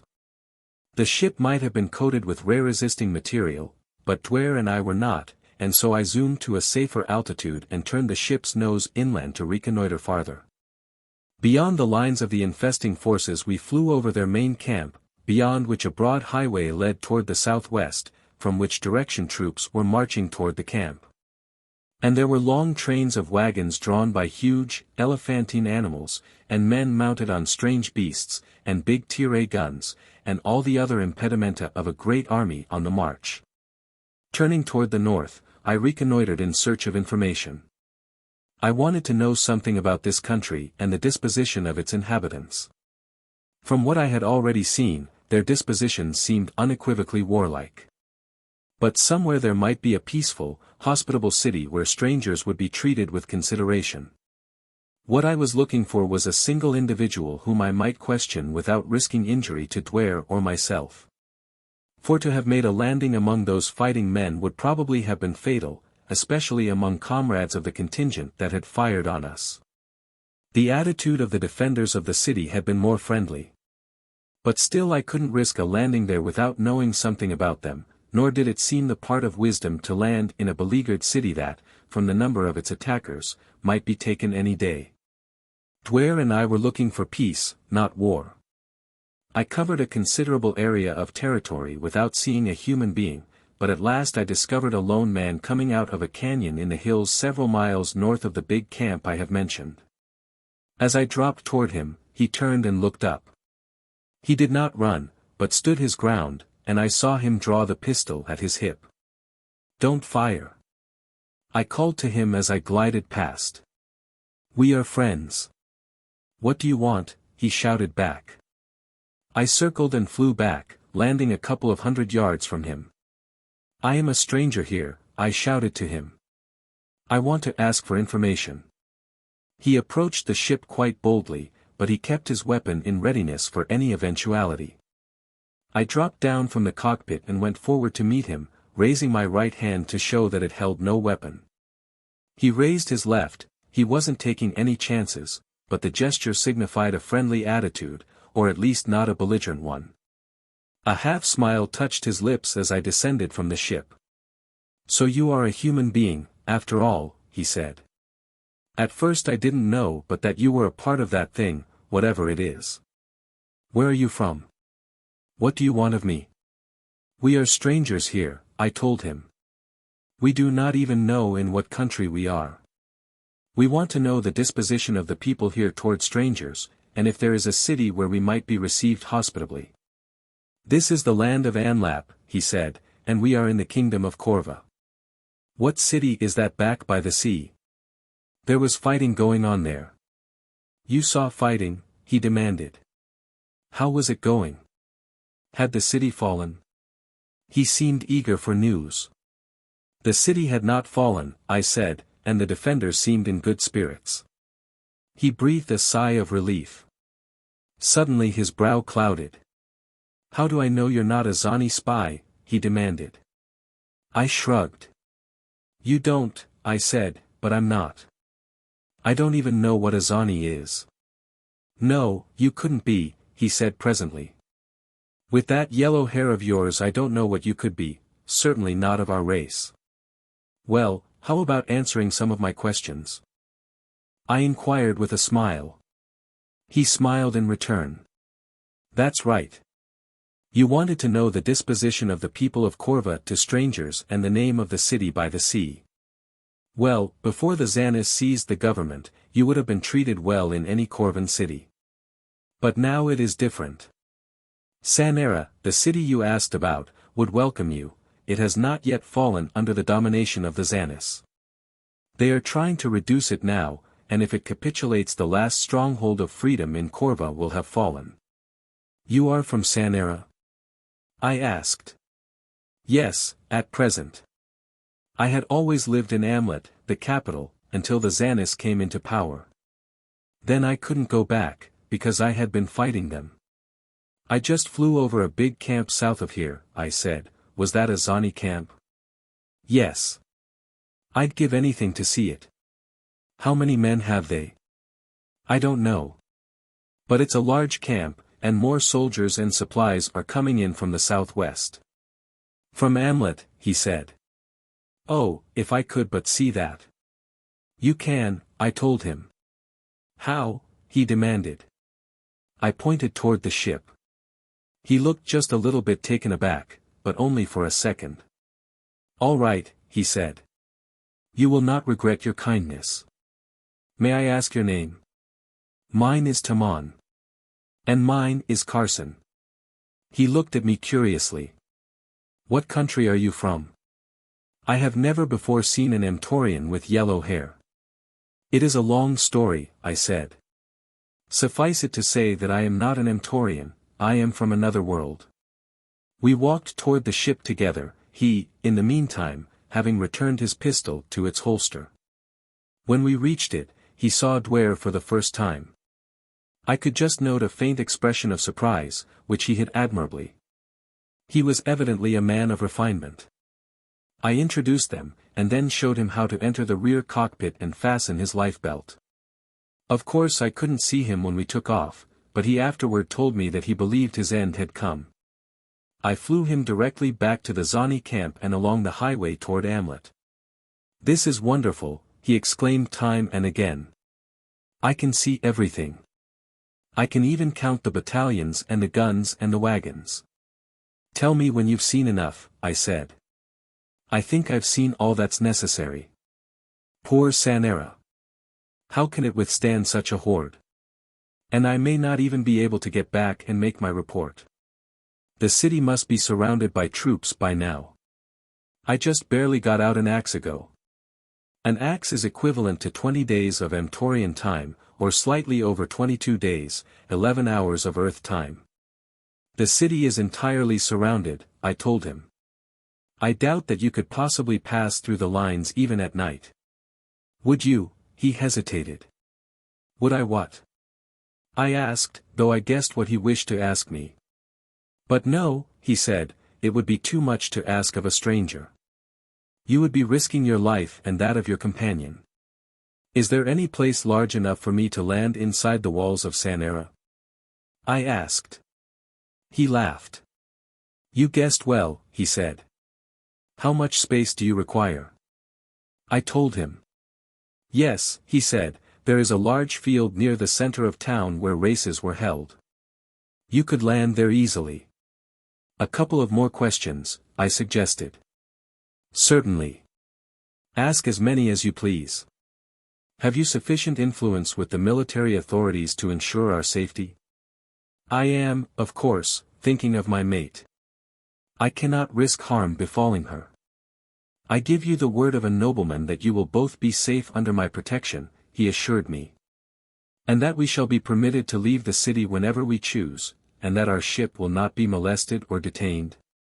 Again you have my word for all that you have asked, he said, but still I think it is too much to ask of you, too much to permit you to do for a stranger. I turned to Duare. What is your answer, Duare? I asked. I think that I shall like Sanara, she said. I turned the ship's nose in the direction of the Corvan seaport. Sanara. Tamon was profuse in his gratitude, but not too profuse. I felt from the first that he was going to prove a likable fellow, and I know that Duare liked him, too. She ordinarily seldom enters into conversation with strangers. The old taboos of the Zhang's daughter are not to be easily dispelled, but she talked with Tamon on the flight to Sanara, asking him many questions. You will like our people, he told her. Of course, now, under the strain of a long siege, conditions are not normal nor are the people, but they will welcome you and treat you well. I shall take you both into my own home, where I know that my wife can make you comfortable even under the present conditions. As we passed over the Zanis lines they commenced to take pot shots at us, but I was flying too high for their fire to have been effective even against an unprotected ship. Tamon and I had discussed the matter of landing. I was a little fearful that the defenders might become frightened at this strange craft were it to attempt a landing in the city, especially as this time we would be approaching from enemy country. I suggested a plan which he thought might work out satisfactorily, so he wrote a note on a piece of paper which he had and tied it to one of the large nuts we had brought with us. In fact he wrote several notes, tying each one to a different nut. Each note stated that he was in the anadromous they saw flying above the city and asked the commander to have the racing field cleared so that we could make a safe landing. If the note were received and permission to land was granted, they were to send several men with flags to the windward end of the field with instructions to wave them until they saw us come in for a landing. This would accomplish two purposes, show us that we would not be fired on and also give me the direction of the wind at the field. I dropped the notes at intervals over the city, and then circled at a safe distance awaiting the outcome of our plan. I could see the field quite distinctly, and that there were quite a few people on it, far too many to make a landing safe. Anyway, there was nothing to do but wait for the signal. While we were waiting, Tamon pointed out places of interest in the city, parks, public buildings, barracks, the governor's palace. He said that the Zhang's nephew lived there now and ruled as Zhang, his uncle being a prisoner of the Zanis at Amlot. There were even rumors that the Zhang had been executed. It was that the defenders of Sanara feared as much as they feared the Zanis, because they didn't trust the Zhang's nephew and didn't want him as permanent Zhang. It seemed as though we'd circled over the city for an hour before we received any indication that our notes had been received, then I saw soldiers clearing the people out of the racing field. That was a good omen. Then a dozen soldiers with flags went to one end of the field and commenced to wave them. At that I commenced to drop in a tight spiral. You see, I didn't want to go too near the city walls for fear of attracting the fire of the Zanis. Looking down, I saw people converging upon that field from all directions. The word that we were going to land must have spread like wildfire. They were coming in droves, blocking the avenues. I hoped that a sufficient detail of soldiers had been sent to keep them from swarming over the field and tearing us and the plane to pieces. I was so worried that I zoomed upward again and told Tamon to write another note asking for a large military guard to keep the people away from the ship. This he did, and then I dropped down again and tossed the note out on the field near a group of men that Tamon told me were officers. 5 minutes later we saw a whole battalion marched onto the field and posted around the edges. Then I came in for a landing. But weren't those people thrilled? They were absolutely breathless and silent until the ship rolled almost to a stop, then they burst into loud cheering.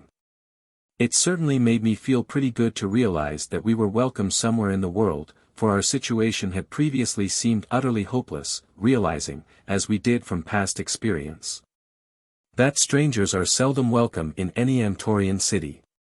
My own experience on the occasion of my landing in Vepaja from my rocket ship had borne this out, for, though I was finally accepted, I had been a virtual prisoner in the palace of the Jong for a long period of time.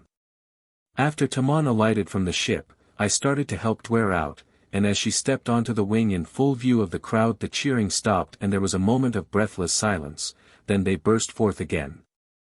It was a wonderful ovation they gave Duare. I think they hadn't realized that the third member of the party was a woman until she stepped into full view. The realization that it was a woman, coupled with her startling beauty, just simply took their breath away. You may be sure that I loved the people of Sanara from that moment.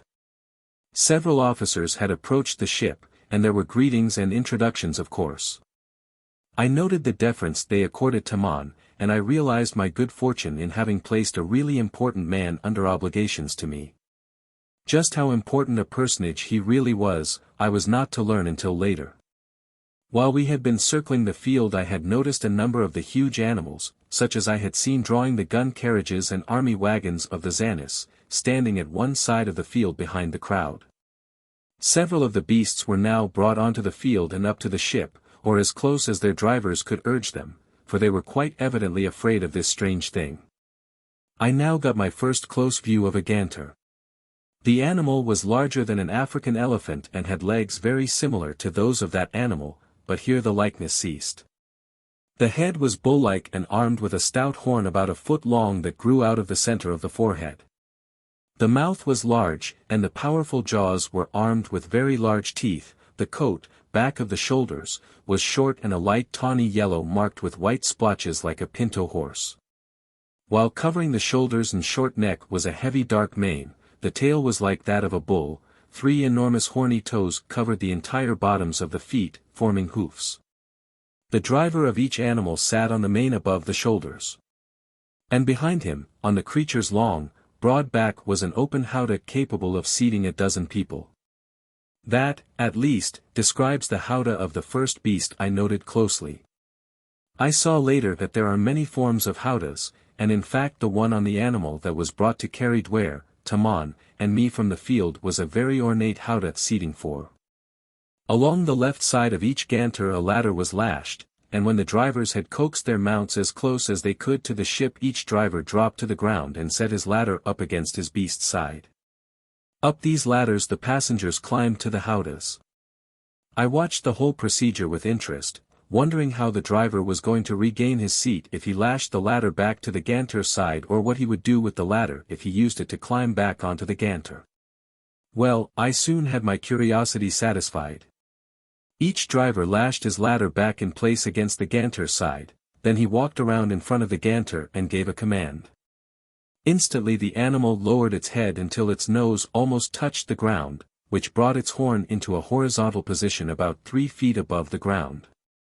The driver climbed onto the horn and gave another command, the ganter raised its head, and the driver stepped to its pole and from there to his seat above the shoulders. The howdahs of the other ganters were filled with officers and soldiers who acted as our escort from the field, some preceding and some following us off the field and along a broad avenue. As we passed, the people raised their hands in salute, the arms extended at an angle of about 45 degrees, their palms crossed. I noticed that they did this only as our ganter approached. And I soon realized that they were saluting Tamon, as he acknowledged the salutes by bowing to the right and left. So once again I had evidence that he was a man of importance. The people on the street wore the scant apparel that is common on Amtor, where it is usually warm and sultry, and they also wore, according to what seems to be a universal custom, daggers and swords, the women the former, the men both. The soldiers among them also carried pistols slung in holsters at their hips. They were a very nice, clean-looking people with pleasant faces.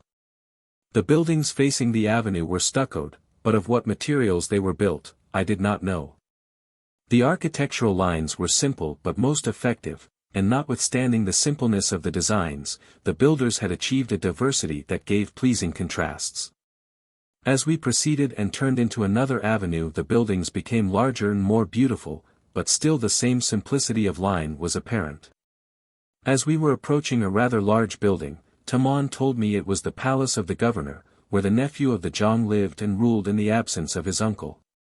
We stopped in front of another large home directly across the street from the governor's palace.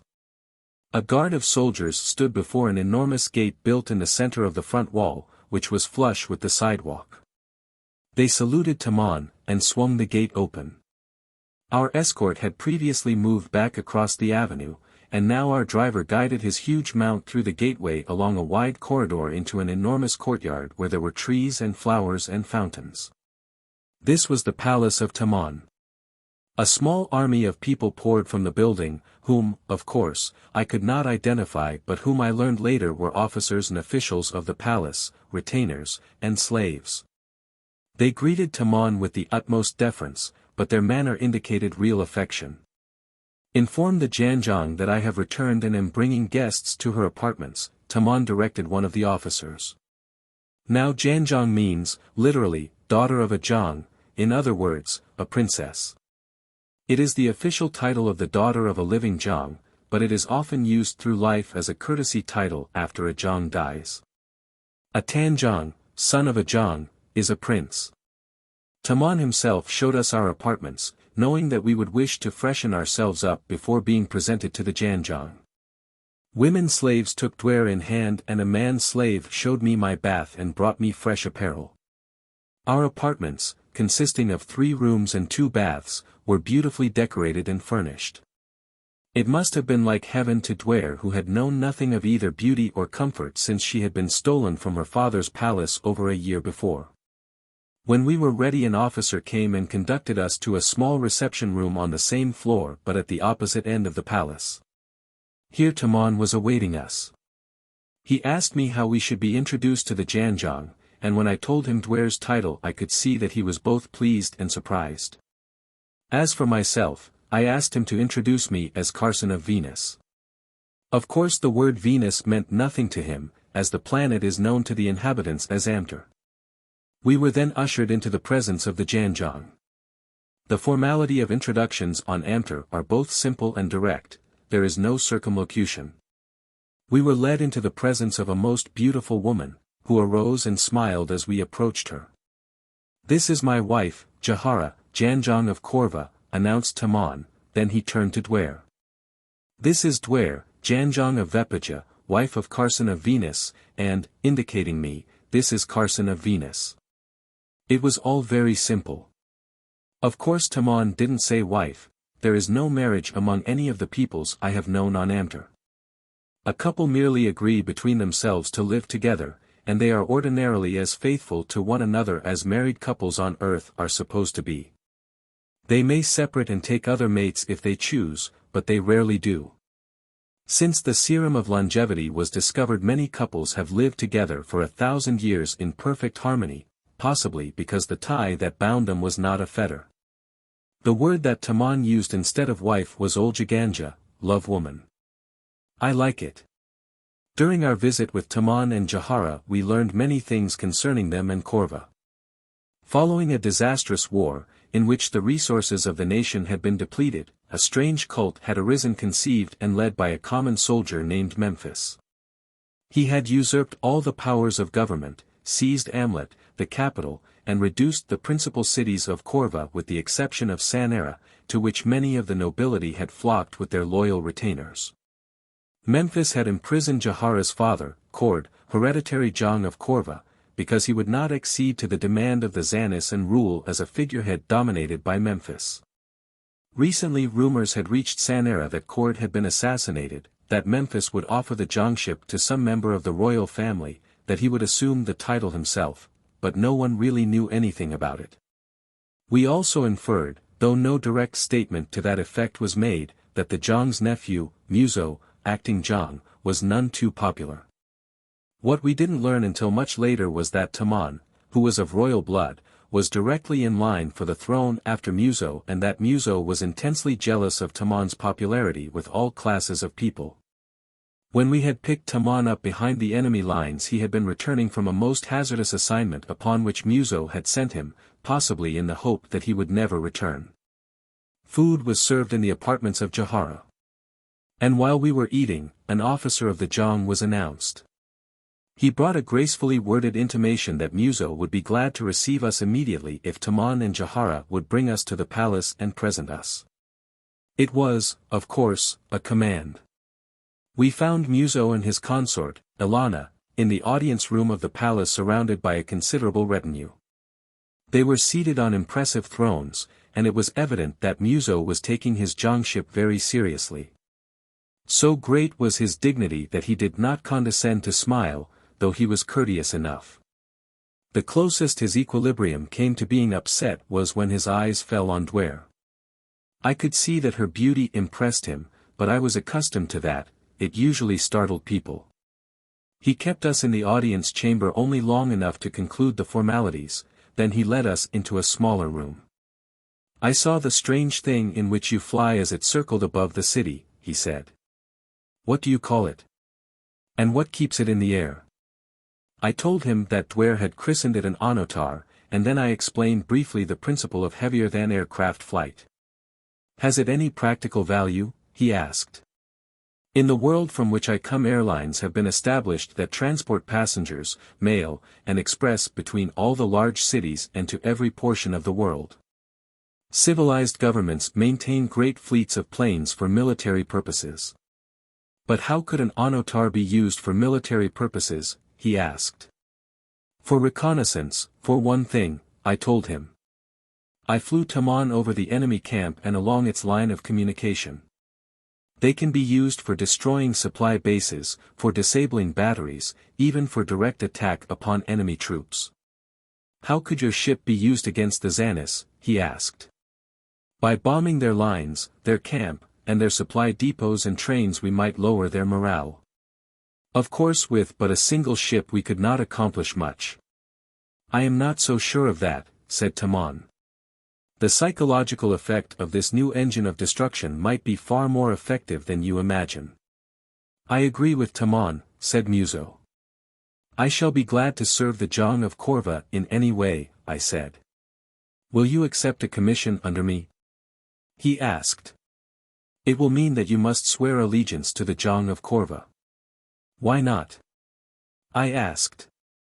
I have no country on Amter, and the ruler and people of Sanara have accorded us courtesy and hospitality, and so I took the oath of allegiance to Korva and was commissioned a captain in the army of the Jong. Now, at last, I had a country. But I also had a boss. That part of it I didn't like so well, for, if I am nothing else, I am a rugged individualist.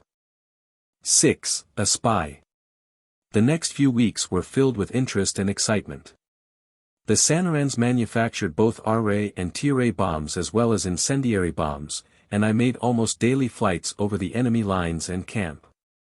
In the latter and along their line of communication I wrought the most havoc, but a single ship could not win a war. On several occasions I so demoralized their front line that successful sorties were made by the Sanarans during which prisoners were taken. From these we learned the repeated bombings had had their effect on the morale of the enemy and that an enormous reward had been offered by the Zani chief, Memphis, for the destruction of the ship or for my capture dead or alive. During these weeks we remained the guests of Tamon and Jahara, and were entertained frequently by Muso, the acting Jong, and his wife, Ilana. The latter was a quiet, self-effacing woman of high lineage but of no great beauty. Muso usually ignored her, and when he didn't, his manner toward her was often brusque and almost offensive, but she was uniformly sweet and unresentful. He was far more attentive to Duare than he was to his own wife, but that is oftentimes a natural reaction of a host in his endeavor to please a guest. While we did not admire it, we could understand it. The siege of Sanara was almost a stalemate. The city had enormous reserve supplies of synthetic foods, and its water supply was assured by artesian wells, nor was there any dearth of ammunition. The besiegers could not get into the city, and the besieged could not get out. So matters stood one day a month after my arrival in Sanara when Muso sent for me. He was pacing back and forth the width of a small audience chamber when I was ushered into his presence. He appeared nervous and ill at ease. I supposed at the time that he was worried over the seeming hopelessness of raising the siege, for it was of that he spoke first. Later he came to the point. "I have a commission for you, Captain," he said. "I want to get a message through to one of my secret agents in Amlot. With your ship you can easily cross the enemy lines and reach the vicinity of Amlot without the slightest danger of being captured. I can direct you to a spot where you can make contact with persons who can get you into the city. After that it will be up to you. This must be a secret expedition on your part, no one but you and I must know of it, not even Tamon, not even your wife. You will leave the first thing in the morning ostensibly on a bombing expedition, and you will not come back, at least not until you have fulfilled your mission. After that there will be no need for secrecy. If you succeed, I shall create you a noble, specifically an envoy, and when the war is over and peace restored I shall see that you receive lands and a palace." Now, the title envoy means, literally, exalted one and is hereditary in the collateral branches of the royal family, though occasionally conferred on members of the nobility for highly meritorious service to the Jang. It seemed to me at the time that the service I was commissioned to perform did not merit any such reward, but I gave the matter little thought. It would have been better had I done so. Muso stepped to a desk and took two thin leather containers, like envelopes, from a drawer. "These contain the messages you are to deliver," he said. "Tamon tells me that as you are from another world you probably do not read Amtorian. So you will write in your own language on the outside of each the names and location of those to whom you are to deliver these." He handed me a pen and one of the containers. "This one you will deliver to Lotus at his farm 5 Kooaad northwest of Amlot. I shall give you a map with the location marked on it. Lotus will see that you get into Amlot. There you will deliver this other message to a man named Spihan from whom you will receive further instructions." From another drawer in the desk he took a map and spread it on the table. "Here," he said, making a mark on the map a little northwest of Amlot, "is a flat-topped hill that you will easily be able to locate from the air. It rises between two streams that join one another just southeast of it. In the fork of these two streams lies the farm of Lotus. You will not divulge to Lotus the purpose of your mission or the name of the man you are to meet in Amlot." "But how am I to find Spihan?" I asked. "I am coming to that. He is posing as a Zani, and stands high in the councils of Memphis. His office is in the palace formerly occupied by my uncle, Kooaad, the Jang of Korva. You will have no difficulty in locating him. Now, of course you can't be safe in Amlot with that yellow hair of yours. It would arouse immediate suspicion.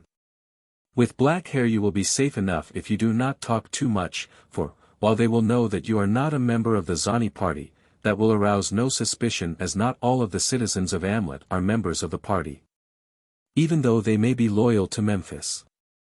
How will they know that I'm not a member of the party?" I asked. "Zanis distinguish themselves by a peculiar form of haircut," he explained. "They shave their heads except for a ridge of hair about 2 inches wide that runs from the forehead to the nape of the neck. I think you understand your instructions, do you not?" I told him that I did. "Then here are the envelopes and the map. And here, also, is a bottle of dye to color your hair after you leave Sanara." "You have thought of everything," I said. "I usually do," he remarked with a smile. "Now is there anything you'd like to ask before you leave?" "Yes," I said. "I should like to ask your permission to tell my wife that I shall be away for some time. I do not wish to cause her unnecessary worry." He shook his head. "That is impossible," he said. "No one must know. There are spies everywhere. If I find that she is unduly alarmed, I promise you that I shall reassure her. You will leave early tomorrow morning. I wish you luck." That seemed to close the audience, so I saluted and turned to leave. Before I reached the door he spoke again. "You are sure you cannot read Amtorian?" he asked. I thought the question a little strange and his tone a little too eager. Perhaps it was this, I don't know what else it could have been, that impelled me to reply as I did. If that is necessary, I said, perhaps you had better send someone else. I could fly him to Lotus's farm and bring him back when his mission is completed. Oh, no, he hastened to assure me. It will not be necessary for you to read Amtorian. Then he dismissed me. Of course, having studied under Thanus in the palace of the Jong of Vepaja, I could read Amtorian quite as well as Muso himself. All that evening I felt like a traitor to Duare. But I had sworn allegiance to Muso, and while I served him I must obey his orders. The next morning, as I kissed her goodbye, I suddenly had a premonition that it might be for the last time. I held her close, dreading to leave her. And she must have sensed in the tenseness of my body that something was amiss. She looked up at me questioningly. "There is something wrong, Carson," she said. "What is it?" "It is just that this morning I hate to leave you even more than usual." Then I kissed her and left. Following a plan of my own to deceive the enemy as to my possible destination, I flew east out over the ocean, turning north when I had passed beyond the range of their vision. Then I circled to the west far north of their camp and finally came to the ocean again west of Amlot. Flying back parallel with the coast and a few miles inland I had no difficulty in locating the flat-topped hill that was my principal landmark. During the flight I had dyed my hair black and removed the insignia of my office and service from the scant trappings that, with my loincloth, constituted my apparel. Now I could pass as an ordinary citizen of Amlot, providing no one noticed the color of my eyes. I easily located the farm of Lotus in the fork of the rivers, and circled low looking for a suitable landing place.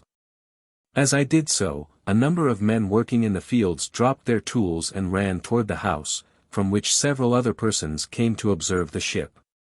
Evidently we aroused much excitement, and when I finally landed several men came cautiously toward me with weapons ready for any eventuality.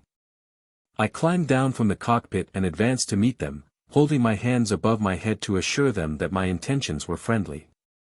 When we were within speaking distance, I hailed them. "Which of you is Lotus?" I asked. They all halted and looked at one big fellow who was in the lead.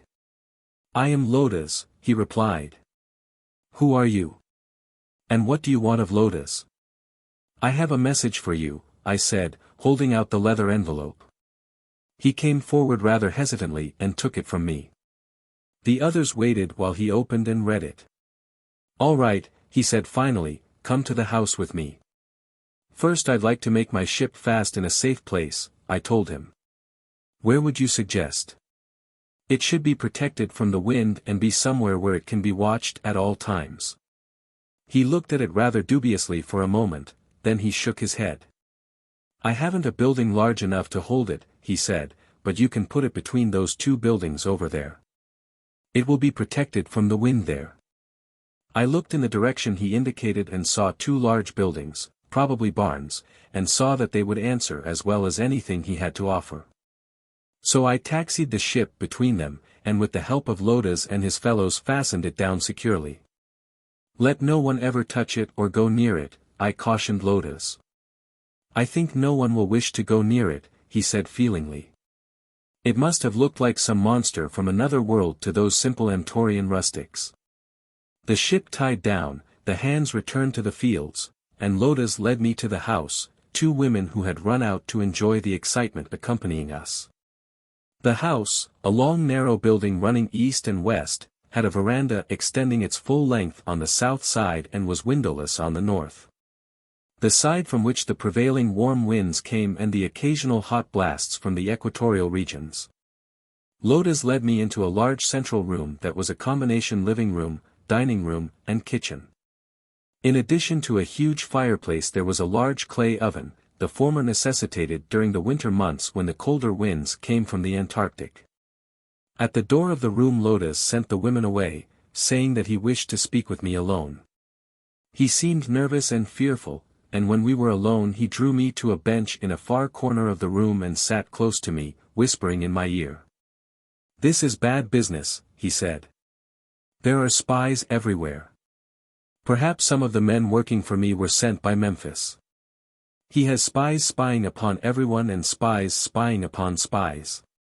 Already rumors have come from Amlot of a strange thing that flies through the air dropping death and fire upon the forces of Memphis.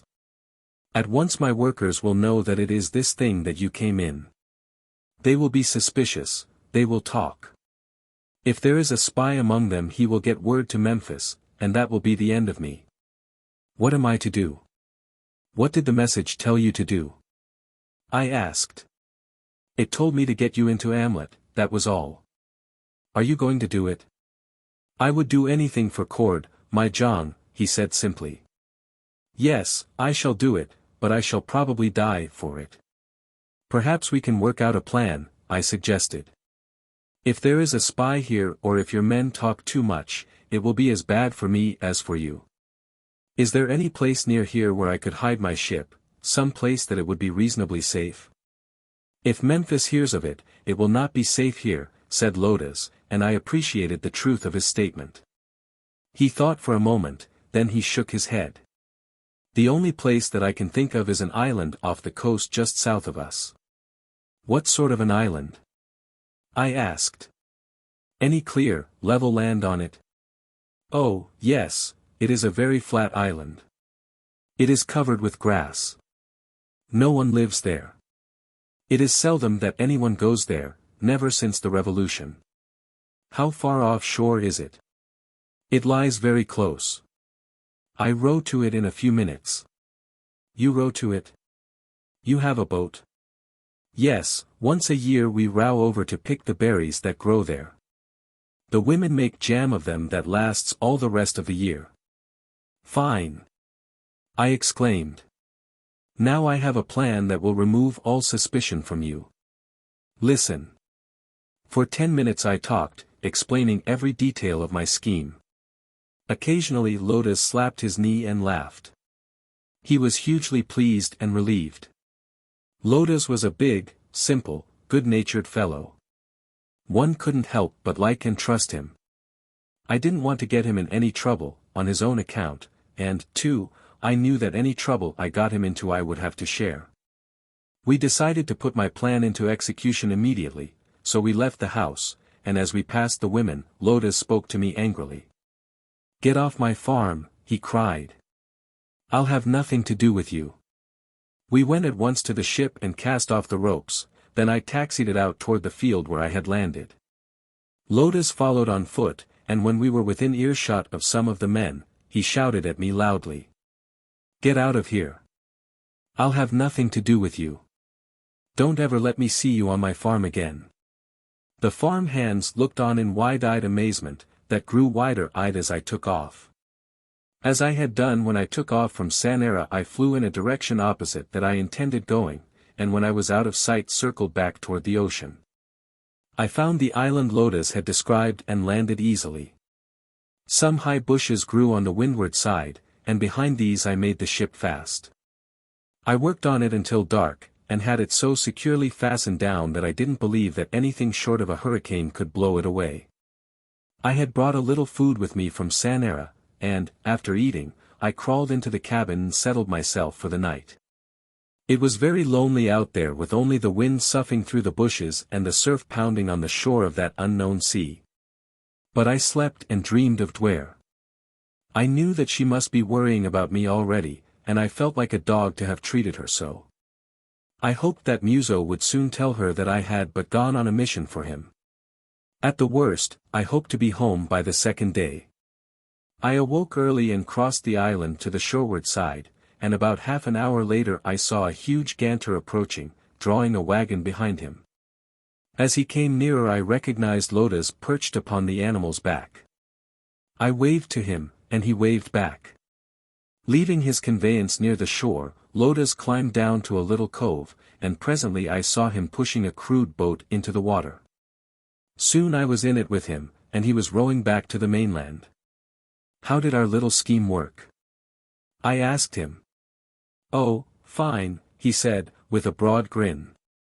I wouldn't tell them what you wanted me to do, but I told them that it was something wrong and that I was going to Amlot to tell the authorities about it. That satisfied them all, so if there was a spy among them I don't think he will give us any trouble.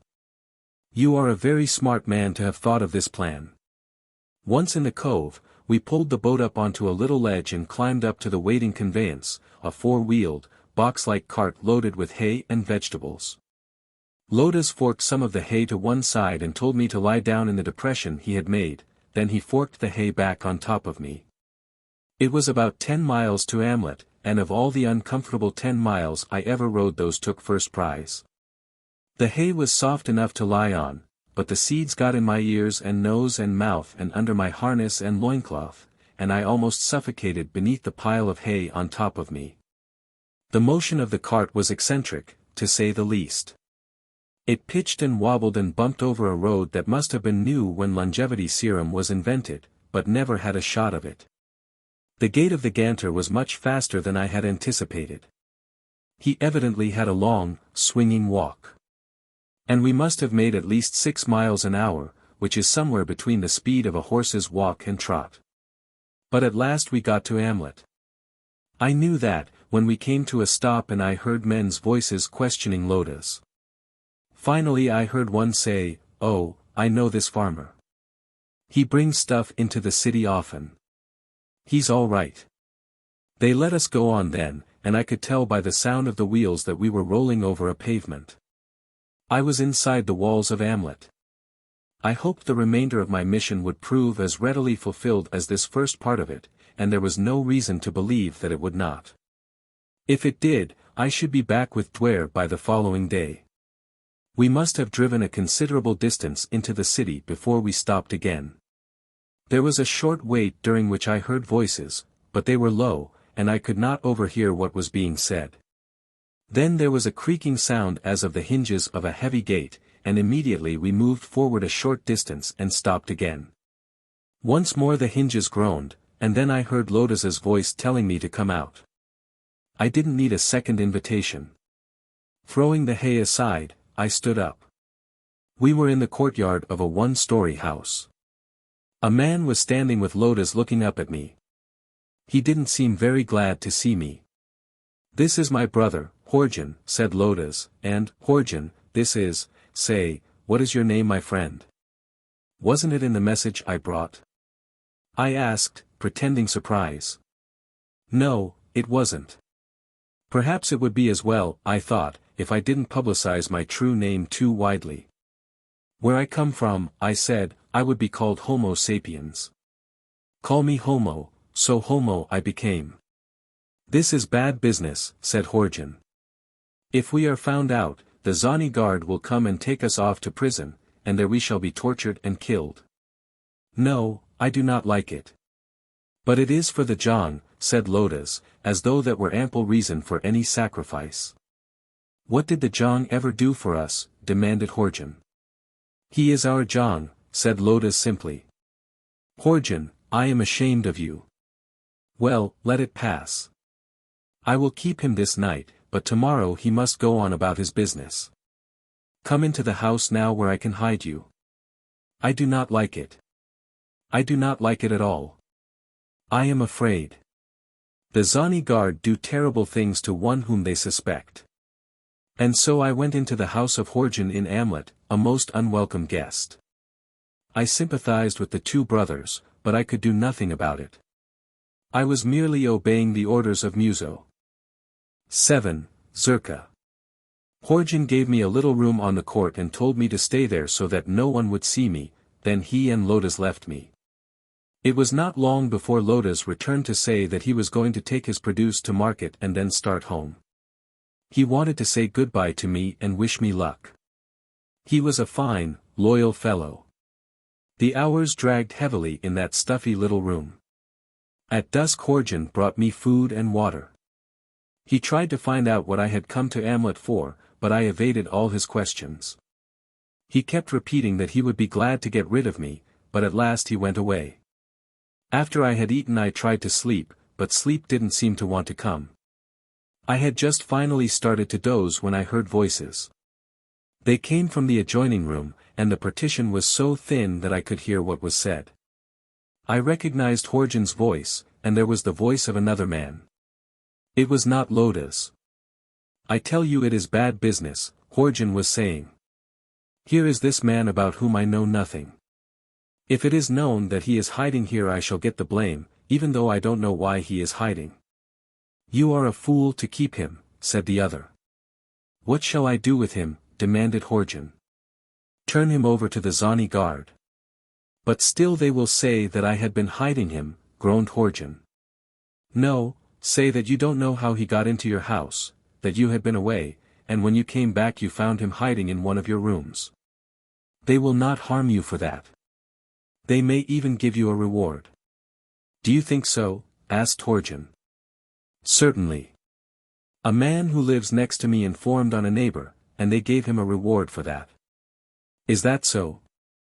It is worth thinking about. He may be a dangerous man. Maybe he has come to assassinate Memphis. You could say that that was what he came for, encouraged the other. They would give a very big reward for that, wouldn't they? Asked Horjin. Yes, I should think a very big reward. There was silence for several minutes, then I heard a bench pushed back. Where are you going? Demanded Horjin's visitor. I am going to tell the Zanis, said Horjin. I shall go with you, announced his companion. Don't forget that the idea is mine, I should have half the reward. Maybe 2/3 of it. But he is my prisoner, insisted Horjin. It is I who am going to notify the Zani guard. You stay here. I rather guess not. If I told them what I know, they would arrest you both, and I'd get a great big reward. Oh, you wouldn't do that, cried Horjin. Well, I certainly shall if you keep on trying to rob me of the reward. Oh, I wouldn't rob you of it. I'll give you 10%. The other laughed. 10% nothing. I'll give you 10%, and that's much more than you deserve, plotting against Memphis and Spihan and the rest of them. You can't put that over on me, shouted Horjin. Nobody'll believe you anyhow. Everybody knows what a liar you are. Hey, where are you going? Come back here. I'm the one that's going to tell them. I heard the sound of running feet, the slamming of a door, and then silence. That was my cue to get out of there, and I can tell you that I didn't waste any time acting on it. I didn't know how far they'd have to go to find a member of the Zani guard. There might be one at the next corner for all that I knew. I found my way out of the house in short order, and when I reached the avenue my two worthy friends were still in sight, quarreling as they ran. I turned and melted into the shadows of the night that fell in the opposite direction. There was no use running. I didn't even hurry, but sauntered along as though I were an old resident of Amlot going to call on my mother-in-law. The avenue I was in was dark and gloomy, but I could see a better lighted one ahead, so I made for that. I passed a few people, but no one paid any attention to me. Presently I found myself in an avenue of small shops. They were all open and lighted, and customers were coming and going. There were lots of soldiers on the street, and here I caught my first sight of a member of the Zani guard. There were 3 of them together, and they were swaggering down the sidewalk elbowing men, women and children into the gutter. I felt a little nervous as I approached them, but they paid no attention to me. I had been doing a great deal of thinking since I had overheard the conversation between Horjin and his accomplice. I couldn't forget that the latter had linked Spihan's name with that of Memphis. The message that I carried in my pocket was addressed to Spihan. What could Muso be communicating secretly with a leader of the Zanis for? It didn't make sense, and it didn't sound good. It worried me. Then I recalled the inexplicable secrecy of my departure and the fact that Muso had warned me against telling Lotus the name of the person I was bearing a message to. Why was he afraid to have that known? And why had he been so relieved when he assured himself that I could not read Amtorian? It was a puzzle that was commencing to clear itself up in my mind, or at least I was beginning to suspect something of the solution. Whether I were right or not, I might never know, or I might learn it tomorrow. That depended largely upon whether or not I delivered the message to Spihan. I was almost minded to try to get out of the city and back to my ship, then fly to Sanara and lay the whole matter before Taman, whom I trusted. But my sometimes foolish sense of duty to a trust imposed in me soon put that idea out of my head. No, I would go on and carry out my orders, that was my duty as a soldier. As I proceeded along the avenue, the shops took on a more prosperous appearance, the trappings and jewels of the people on the street became richer. Gorgeously trapped ganters carried their loads of passengers to and fro or stopped before some shop while master or mistress entered to make a purchase. Before one brilliantly lighted building 20 or 30 huge ganters waited. When I came opposite the building, I looked in. It was a restaurant. The sight of the bright lights, the laughing people, the good food attracted me. The meager meal that Horjan had brought me had only served to whet my appetite. I entered the building, and as I did so I saw that it was apparently filled to capacity.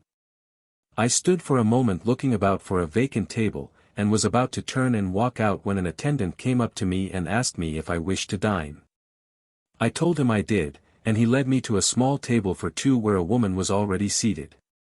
"Sit here," he said. It was a trifle embarrassing. "But this table is occupied," I said. "That is all right," said the woman.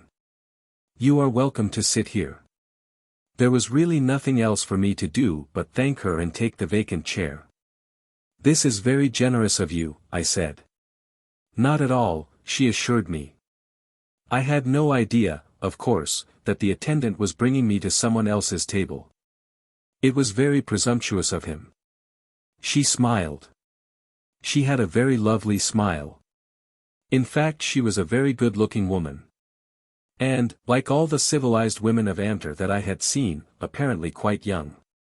She might have been 17 or 700 years old. That is what the serum of longevity does for them. It was not so presumptuous as it might seem, she said, at least not on the part of the attendant. I told him to fetch you. I must have looked my surprise. "Well, of course, that was very nice of you," was the only banality I could think of at the moment. "You see," she continued, "I saw you looking for a table, there was a vacant chair here, I was alone and lonely. You don't mind, do you?" "I'm delighted. You were not the only lonely person in Amlet. Have you ordered?" "No, the service here is execrable. They never have enough attendants, but the food is the best in town. But of course you have eaten here often, everyone eats here." I didn't know just what position to take. Perhaps it would be better to admit that I was a stranger rather than pretend I was not and then reveal the fact by some egregious error that I would be certain to make in conversation with any person familiar with Amlet and the manners and customs of its people. I saw that she was appraising me closely. Perhaps it would be more correct to say inventorying me, my harness, my other apparel, my eyes. I caught her quizzical gaze upon my eyes several times. I determined to admit that I was a stranger when our attention was attracted to a slight commotion across the room. A squad of Zani guards was questioning people at one of the tables. Their manner was officious and threatening. They acted like a bunch of gangsters. "What's all that about?" I asked my companion. "You don't know?" "It is one of the many things I don't know," I admitted.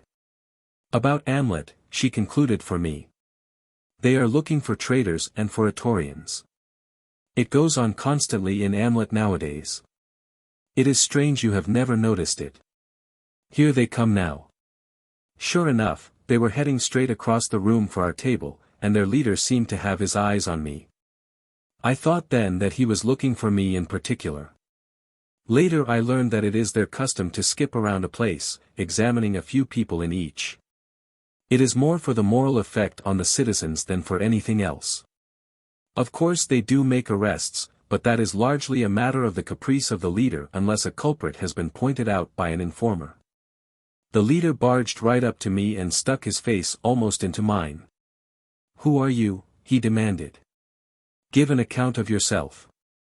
"He is a friend of mine," said the woman across the table. "He is all right, Cordigan." The man looked at her, and then he wilted. "Of course, Tagangja," he cried apologetically. Then he marched his men away and out of the restaurant. Perhaps it was very well for me, in addition to having your company, that this was the only vacant chair in the restaurant, although I really had nothing to fear. It is just disconcerting for a stranger. Then I guessed correctly. You are a stranger. Yes, Taganja, I was about to explain when the Cortigan pounced on me. You have credentials though. Credentials? Why, no. Then it is very well for you that I was here. You would certainly have been on your way to prison now and probably shot tomorrow, unless you have friends here. Only one, I said. And may I ask who that one is? You. We both smiled. Tell me something about yourself, she said. It doesn't seem possible that there is such an innocent abroad in Amlot today. I just reached the city this afternoon, I explained. You see, I am a soldier of fortune. I heard there was fighting here, and I came looking for a commission. On which side? She asked. I shrugged. I know nothing about either side, I said. How did you get into the city without being arrested? She demanded. A company of soldiers, some workers, and a few farmers were coming through the gate. I just walked through with them. Nobody stopped me, nobody asked me any questions. Did I do wrong? She shook her head. Not if you could get away with it. Nothing is wrong that you can get away with. The crime is in getting caught. Tell me where you are from, if you don't mind. Why should I mind? I have nothing to conceal. I am from Vodaro. I remembered having seen a land mass called Vodaro on one of Thanusa's maps. It extended from the southern edge of the South Temperate Zone into the terra incognita of the Antarctic. Thanu said that little was known of it. I hoped that nothing was known of it. Nothing less than I knew of it could be known. She nodded. I was sure you were from some far country, she said. You are very different from the men of Corva. Do all your people have grey eyes? Oh, yes, indeed, I assured her. All Vodaroans have grey eyes, or nearly all. It occurred to me that she might meet a Vodaroan some day who had black eyes. If she got to inquiring around right in this restaurant she might find one. I didn't know, and I wasn't taking any chances. She seemed to be quite an alert person who liked to seek after knowledge. An attendant finally condescended to come and take our order, and after the dinner arrived I found that it was well worth waiting for. During the meal she explained many things about conditions in Amlot under the rule of the Zanis, but so adroit was she that I couldn't tell whether she was a file or a phobe. While we were in the midst of dinner another detachment of the Zani guard entered. They went directly to a table next to us where a citizen who accompanied them pointed out one of the diners. That is he cried accusingly. His great-grandmother was nursed by an Adarian woman. The accused rose and paled. Ms. Tao, cried the Cortigan in charge of the detachment, and struck the accused man heavily in the face, knocking him down. Then the others jumped on him and kicked and beat him. Finally they dragged him away, more dead than alive. A mistal is a rodent about the size of a cat. The word is often used as a term of opprobrium, as one might say, pig. Now what was all that about? I asked my companion. Why should a man be beaten to death because his great-grandmother nursed at the breast of an Adarian woman? The milk and therefore the blood of an Adarian entered the veins of an ancestor, thereby contaminating the pure blood of the super race of Corva, she explained. But what is wrong with the blood of an Adarian? I asked. Are Atorians diseased? It is really rather difficult to explain, she said. If I were you I should just accept it as fact while in Amlot, and not discuss it. I realized that that was excellent advice.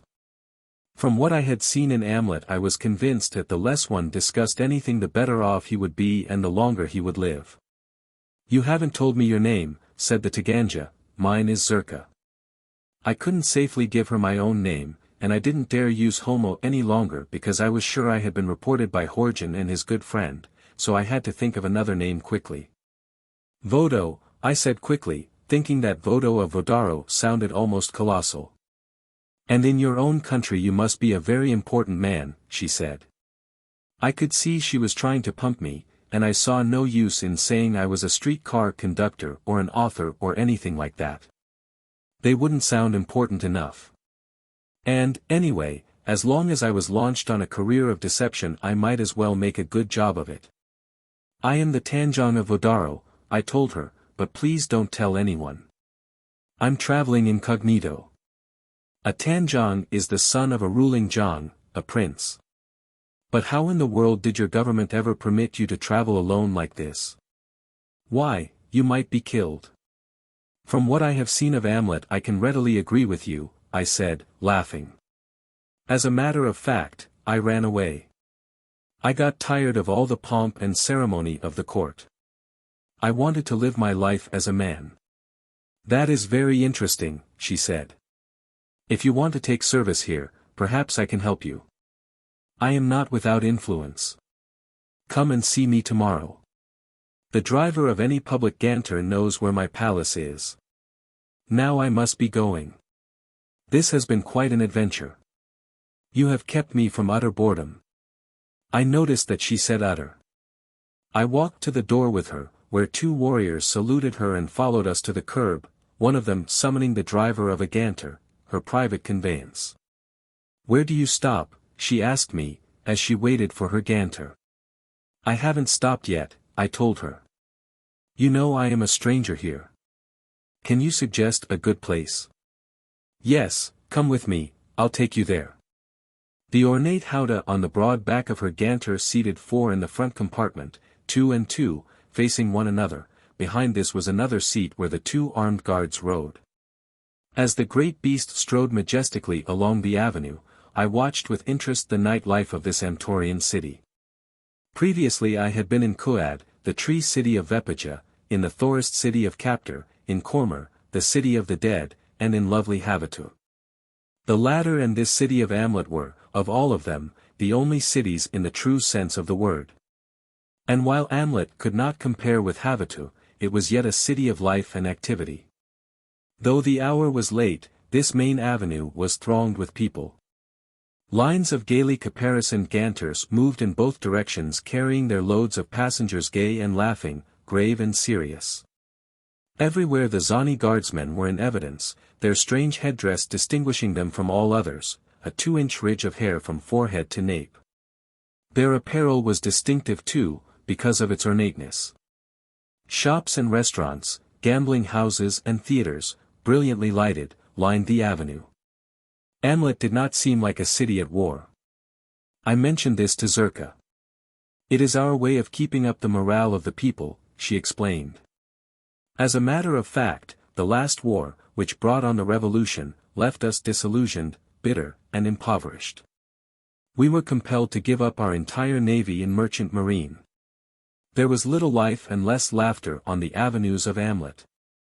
Then, by decree of Kooaad, the Jong, every public place was required to reopen and the people, in some instances, actually driven into the streets to patronize them. The effect was electrical, and after the revolution the Zanis encouraged the practice.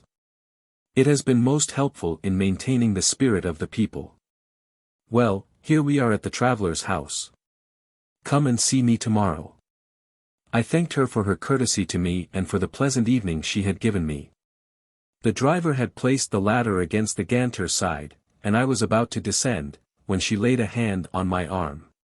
If you are questioned, she said, tell them what you told me, and if they do not believe you, or you get in any trouble, refer them to me. Tell them I have given you permission to do so. Here, take this and wear it, and she slipped a ring from one of her fingers and handed it to me. It will substantiate your claim to my friendship. And now, one other thing. I would not mention again that you are a Tanjong. Royalty is not so popular in Amlot as it once was, is immaterial. A very great Jong came here recently in search of an only daughter who had been kidnapped. He is still imprisoned in the Gap Cum Rav, if he is yet alive. A very great Jong whose only daughter had been kidnapped. Could it be possible? What great Jong is that? I asked. Her eyes narrowed a little as she replied, it is not well to be too inquisitive in Amlot during these times. I am sorry, I said, then I descended to the sidewalk, and her great ganter moved off down the avenue. 8. Muso's message. The traveller's house, or hotel, to which Zerka had brought me was really quite magnificent, indicating that Amlot had been a city of considerable wealth and importance in this part of Amter. The lobby served the same purpose that a lobby in an earthly hotel does. The desk was a large, circular booth in the center. There were benches, chairs, divans, flowers, small shops open from it. I felt almost at home. The lobby was crowded. The ubiquitous Zani guard was well represented. As I stepped to the desk, 2 of them followed me and listened while the clerk questioned me, asking my name and address. "Where are your credentials?" barked one of the Zanis. "I have none," I replied. "I am a stranger from Vodaro, seeking military service here." "What?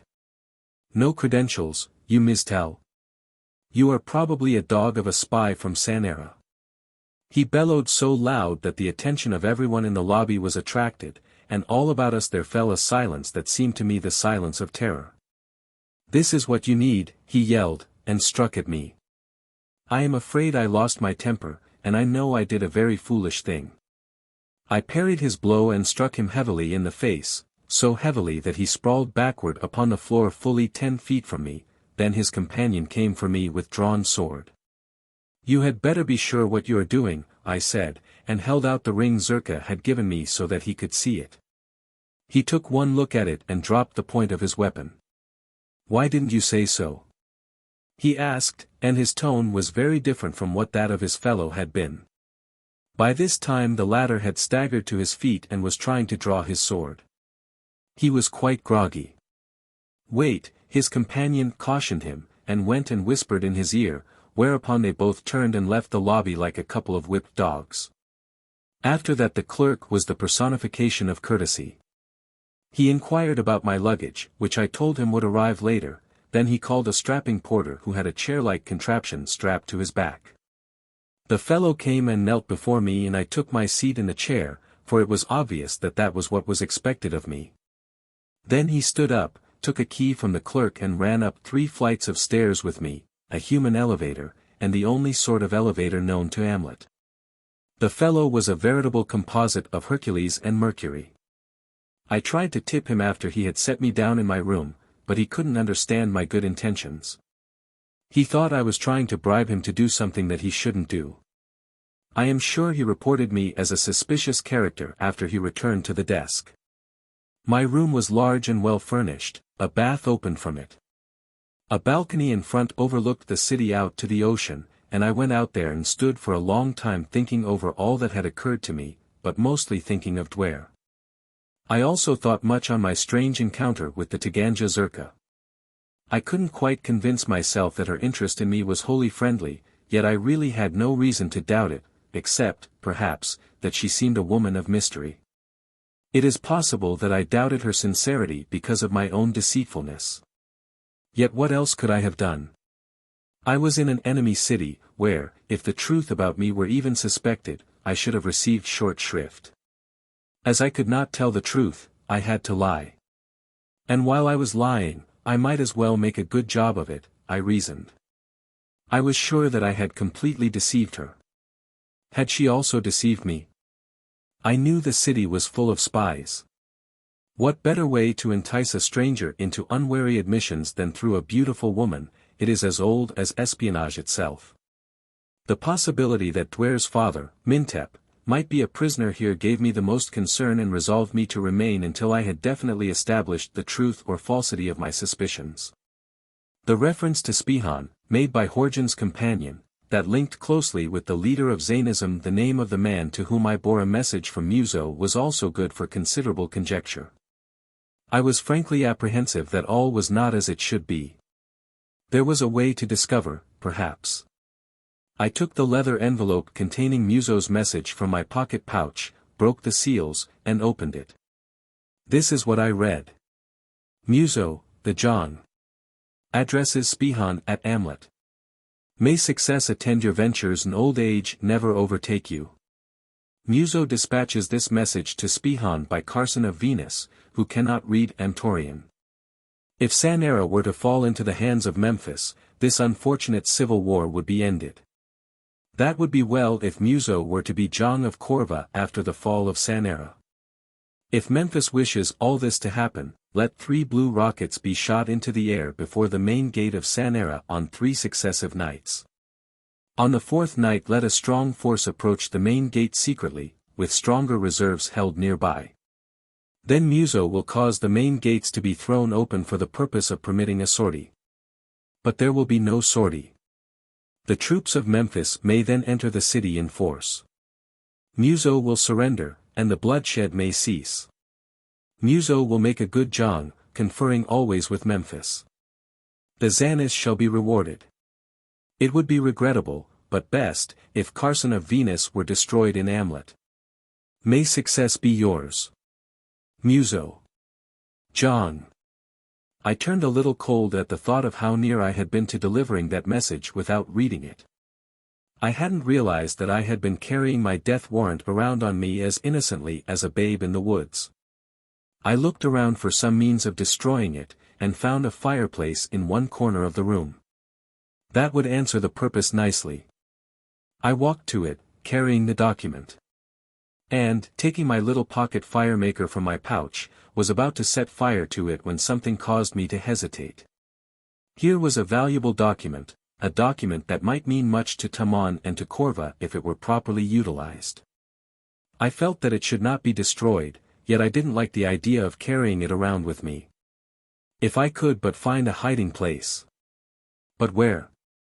No place in this room would answer if I were even slightly under suspicion, and I knew that I already was. I was positive that the moment I left the room it would be thoroughly searched. I put the message back in its leather container and went to bed. Tomorrow I would have to solve this problem, tonight I was too tired. I slept very soundly. I doubt that I moved all night.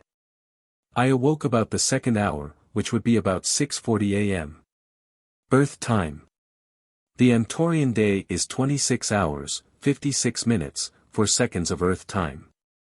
Here it is divided into 36 hours of 40 minutes each, the hours being numbered from 1 to 36. The first hour corresponds roughly with mean sunrise, and is about 6 a.m. Earth time. As I rolled over and stretched for a moment before arising, I felt quite content with myself. I was to call on Zerka this very morning with the possibility of obtaining service of some nature with the Zanis that might make it possible for me to ascertain if Mintep were really in Amlot. I had read Muso's message to Spihan.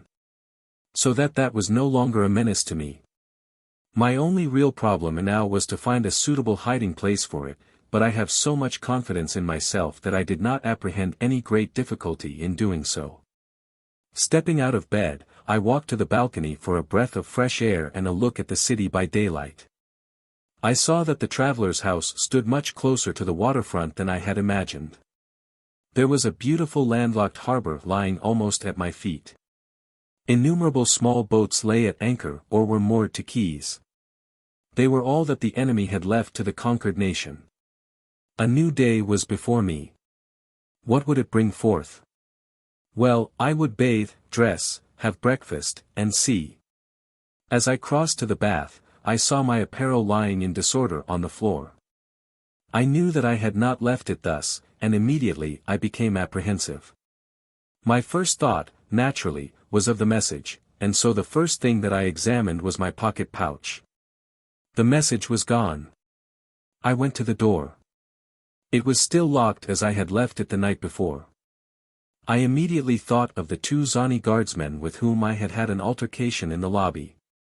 They would have their revenge now. I wondered when I would be arrested.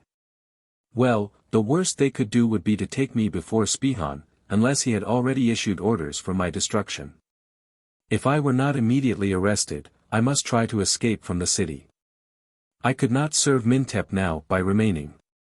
My only hope was to reach Sanara and warn Tamon. I performed my toilette rather perfunctorily and without interest, then I descended to the lobby. It was almost empty. The clerk on duty spoke to me quite civilly, for a hotel clerk. No one else paid any attention to me as I found the dining room and ordered my breakfast. I had made up my mind that I was going to see Zerka. Maybe she could and would help me to escape from the city. I would give her a good reason for my wishing to do so. After finishing my breakfast, I returned to the lobby. The place was taking on an air of greater activity. Several members of the Zani guard were loitering near the desk. I determined to bluff the whole thing through, so I walked boldly toward them and made some inquiry at the desk. As I turned away, I saw two more of the guardsmen enter the lobby from the avenue. They were coming directly toward me, and I at once recognized them as the two with whom I had had the encounter the preceding night. This, I thought, is the end. As they neared me, both of them recognized me. But they passed on by me, and as they did so, both saluted me. After that I went out into the street and window shop to kill time, then about the 8th hour, 10:40 a.m. ET. I found a public ganter and directed the driver to take me to the palace of Taganja Zerka. A moment later I was in the cab of my amazing taxi and lumbering along a broad avenue that paralleled the ocean. Shortly after we left the business portion of the city we commenced to pass magnificent private palaces set in beautiful grounds.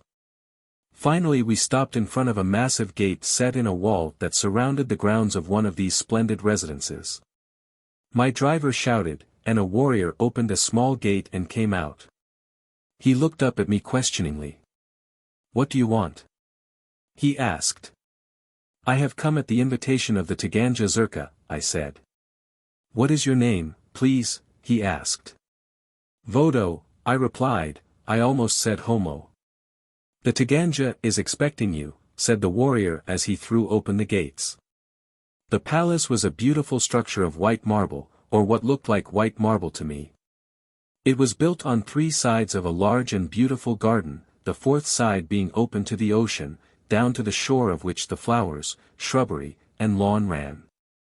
But just then I was not so much interested in scenic beauty as I was in saving my neck. After a short wait, I was ushered into the presence of Zerka. Her reception room was almost a throne room, and she was sitting in a large chair on a raised dais which certainly carried the suggestion of sovereignty. She greeted me cordially and invited me to sit on cushions at her feet. "You look quite rested this morning," she observed. "I hope you had a good night." "Very," I assured her. "Any adventure after I left you? You got along all right in the hotel?"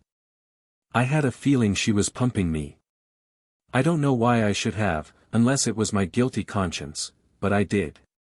"Well, I had a little altercation with a couple of the Zani guardsmen," I admitted, "and I lost my temper and knocked one of them down, very foolishly." "Yes, that was foolish. Don't do such a thing again, no matter what the provocation. How did you get out of it?" "I showed your ring. After that they left me alone. I saw them again this morning, and they saluted me." "And that was all that happened to you?" she persisted. "All of any consequence." She looked at me for a long minute without speaking. She seemed either to be weighing something in her mind or trying to fathom my thoughts. Finally she spoke again. "I have sent for a man to whom I am going to entrust your future. You may trust him implicitly. Do you understand, implicitly?" "Thank you," I said. "I don't know why you are doing these things for me, but I want you to know that I appreciate your kindness to a friendless stranger and that if I can serve you at any time, well, you know you have only to command me." "Oh, it is nothing," she assured me. "You saved me from a very bad evening with myself, and I am really doing very little in return." Just then a servant opened the door and announced, "Malto Memphis." Mantar. A tall man in the trappings and with the headdress of a Zani guardsman entered the room. He came to the foot of the dais, saluted and said, "Malto Memphis." "Malto Memphis," replied Zerka. "I am glad to see you, Mantar. This is Vodo, and to me, this is Mantar." "Malto Memphis." "I am glad to know you, Vodo," said Mantar. "And I am glad to know you, Mantar," I replied. A questioning frown clouded Mantar's brow, and he glanced at Zerka. She smiled. "Vodo is an utter stranger here," she said. He does not yet understand our customs. It is you who will have to inform him. Mantar looked relieved. I shall start at once, he said. You will forgive me, then, Vodo, if I correct you often? Certainly. I shall probably need it. To begin with, it is obligatory upon all loyal citizens to preface every greeting and introduction with the words To Memphis. Please, never omit them. Never criticize the government or any official or any member of the Zani party. Never fail to salute and cry To Memphis whenever you see and hear others doing it. In fact, it will be well if you always do what you see everyone else doing, even though you may not understand. I shall certainly follow your advice, I told him. But what my mental reservations might be I wisely kept to myself, as he probably did also. Now, Mantar, said Zerka, this ambitious young man is from far Vodaro, and he wishes to take service as a soldier of Amlot. Will you see what you can do for him? And now you must both be going, as I have many things to attend to. I shall expect you to call and report to me occasionally, Vodo. 9. I become a Zani. Mantar took me immediately to the palace formerly occupied by the Jang, Kooaad, and now by Memphis and his lieutenants. We shall go directly to Spihan, he said. No use wasting time on underlings. To Spihan. To the man whom Muso had advised to destroy me. I felt positive that the message must already be in his hands, as it must have been stolen by Zani spies who would have delivered it to him immediately, was going to my doom. Why do we go to Spihan? I asked.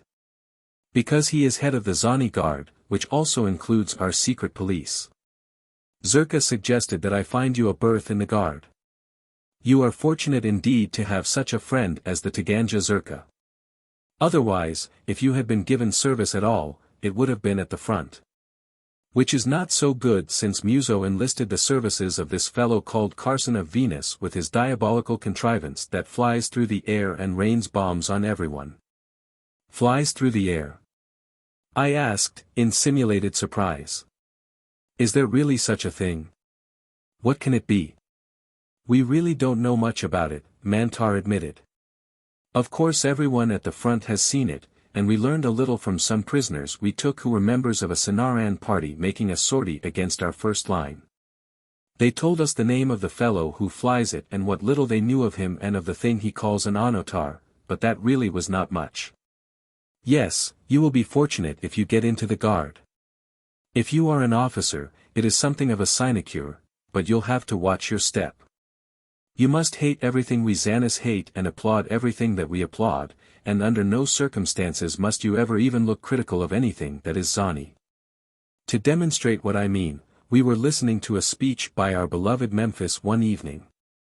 When a bright light shining in his eyes unexpectedly caused one of my fellow officers to knit his brows and half close his eyes in what appeared to be a frown of disapproval. He was taken out and shot.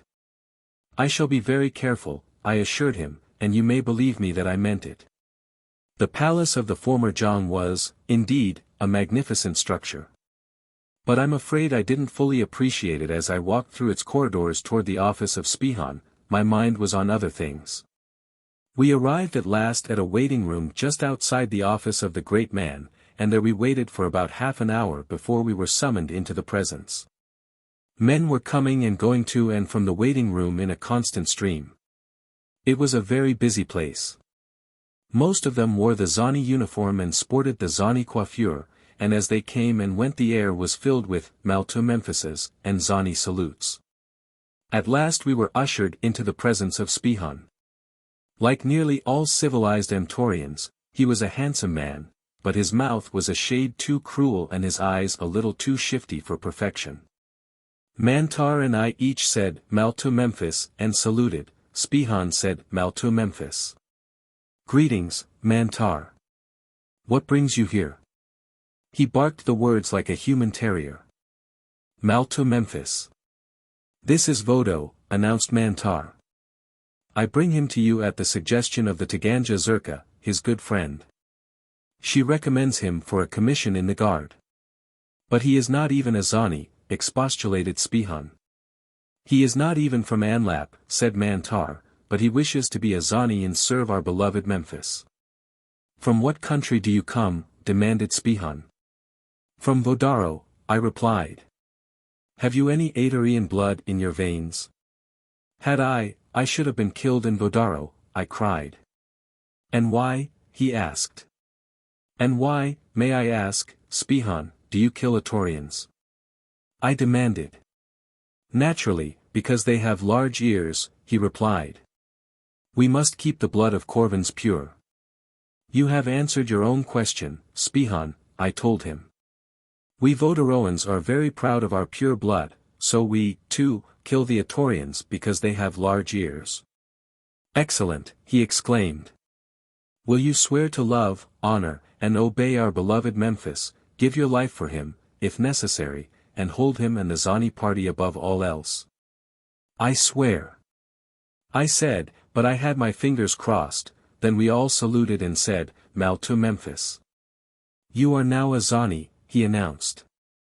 He saluted me, and said, Mal to Memphis. Mal to Memphis. I said, and saluted him. I appoint you a Tokortigan, said Spihan, saluting, Mal to Memphis. Mal to Memphis. I replied, and saluted. A Tokortigan is somewhat similar to a lieutenant. A Kortigan is comparable to a sergeant, and as the prefix to means either high or over, my title might be translated as over-sergeant. You will be responsible for Vodo's training, Spihan told Mantar, then we all Mal to Memphis and saluted. I breathed a sigh of relief as I quitted the office of Spihan. Evidently he had not received the message as yet. I still had a little lease on life.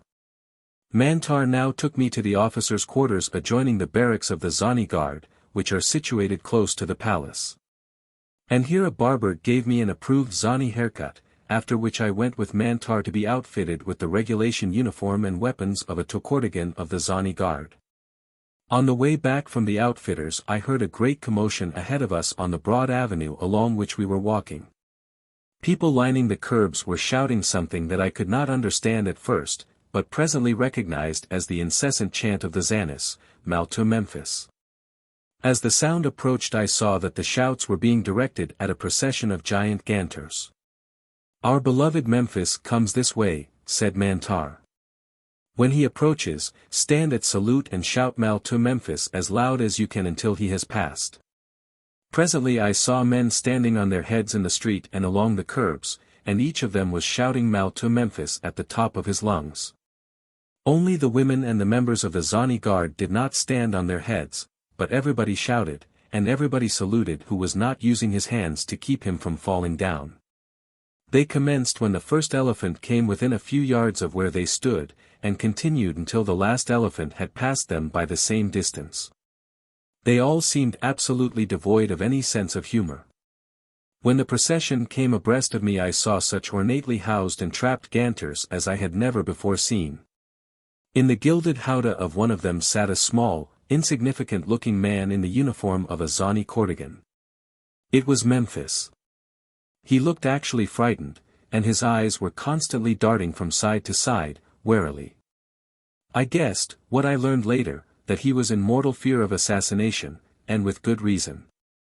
After Memphis had passed I expressed a wish to Mantar to see something of the city. I told him that I would especially like to go down to the waterfront and look at the boats there. Immediately he was suspicious. I have never seen such suspicious people. Why do you want to go down to the waterfront? He asked. We Vodaroans depend much on the sea for most of our food, therefore we are all familiar with boats and fond of them. I am naturally interested in seeing the design of the small boats of Amlot. As a matter of fact, I should like much to own one. I like to sail and fish. My explanation seemed to satisfy him, and he suggested that we hail a passing ganter and ride down to the quay, which we did. I saw innumerable boats, most of which had evidently not been in use for some considerable time. Mantar explained that they probably belonged to men who were serving at the front. Do you suppose I could buy or rent one of them? I asked. You do not have to buy or rent anything, he said. You are now a member of the Zani Guard and can take anything you please from anyone who is not a member of the Guard. That was an excellent convention, for the Zani Guardsmen. Having seen and learned what I had come to the waterfront for, I was ready to return into the city and commence my real training under Mantar. This lasted in an intensive form for about a week, during which time I did not visit Zerka nor receive any call from Spihan. Could it be that the message had not come into his hands? I could scarcely believe it. Perhaps, I thought, he is not going to accept Muso's offer and is not, therefore, interested in destroying me. But that line of reasoning was not wholly satisfactory. Knowing how suspicious they were and vindictive, I could not believe that Spihan would permit me to live or wear the uniform of a Zani guardsman a day after he discovered how I had lied to him. I was compelled to consider the matter only as a wholly baffling mystery. I cannot say that I enjoyed the companionship of my fellow officers, with the exception of Mantar. He was a gentleman. Most of the others were surly boors, an aggregation of ignorant thugs, bums, and gangsters. The men under us were of the same types. All seemed suspicious of one another, and I think especially of Mantar and me. They resented the fact that we were cultured, and the very fact that we were cultured seemed to feed their suspicions of us, and because they felt their inferiority, they hated us, too. Because of this atmosphere of suspicion it was difficult for me to learn anything about the one thing that kept me from escaping from Amlot at once. I refer to my belief that Mintep might be a prisoner in the city. I felt that I could easily escape by commandeering a small boat and sailing along the coast until I came to the island where my ship was hidden, but first I must assure myself of the truth or falsity of my suspicion. All that I might learn was what I overheard by accident. I could not ask direct questions nor reveal undue interest in any political or other controversial matter. As a result, my nerves were under constant strain, so watchful must I be of every word or act or even facial expression or tone of voice. But it was like that with everyone else, I think even with Spihan and perhaps with Memphis himself, for every man knew that a spy or an informer was watching to pounce upon him at his first misstep. The result was not conducive to garrulity. Conversation, as such, did not exist except between occasional intimates, and even then I doubt that men dared speak what was in their hearts. 10 days had passed, and I was no nearer my goal than on the day I arrived in Amlot. I was worried and was grieving over Duare. What must she think? Had Muso told her? Was she well? These unanswerable questions nearly drove me mad. They almost convinced me that I should abandon my self-imposed commission and return to Sanara.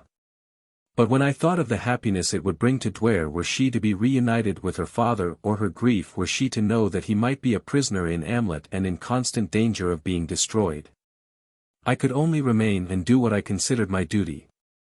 I was in such a mood when I received an invitation from Zerka to visit her. It was a welcome relief, and I went with pleasure. We greeted each other with the usual "Mal to Memphis," which, for some reason, seemed wholly out of place and incongruous between us. I always had a feeling that Zerka was hiding a laugh about something, and especially so when we went through the silly flubdub of Zani ritual.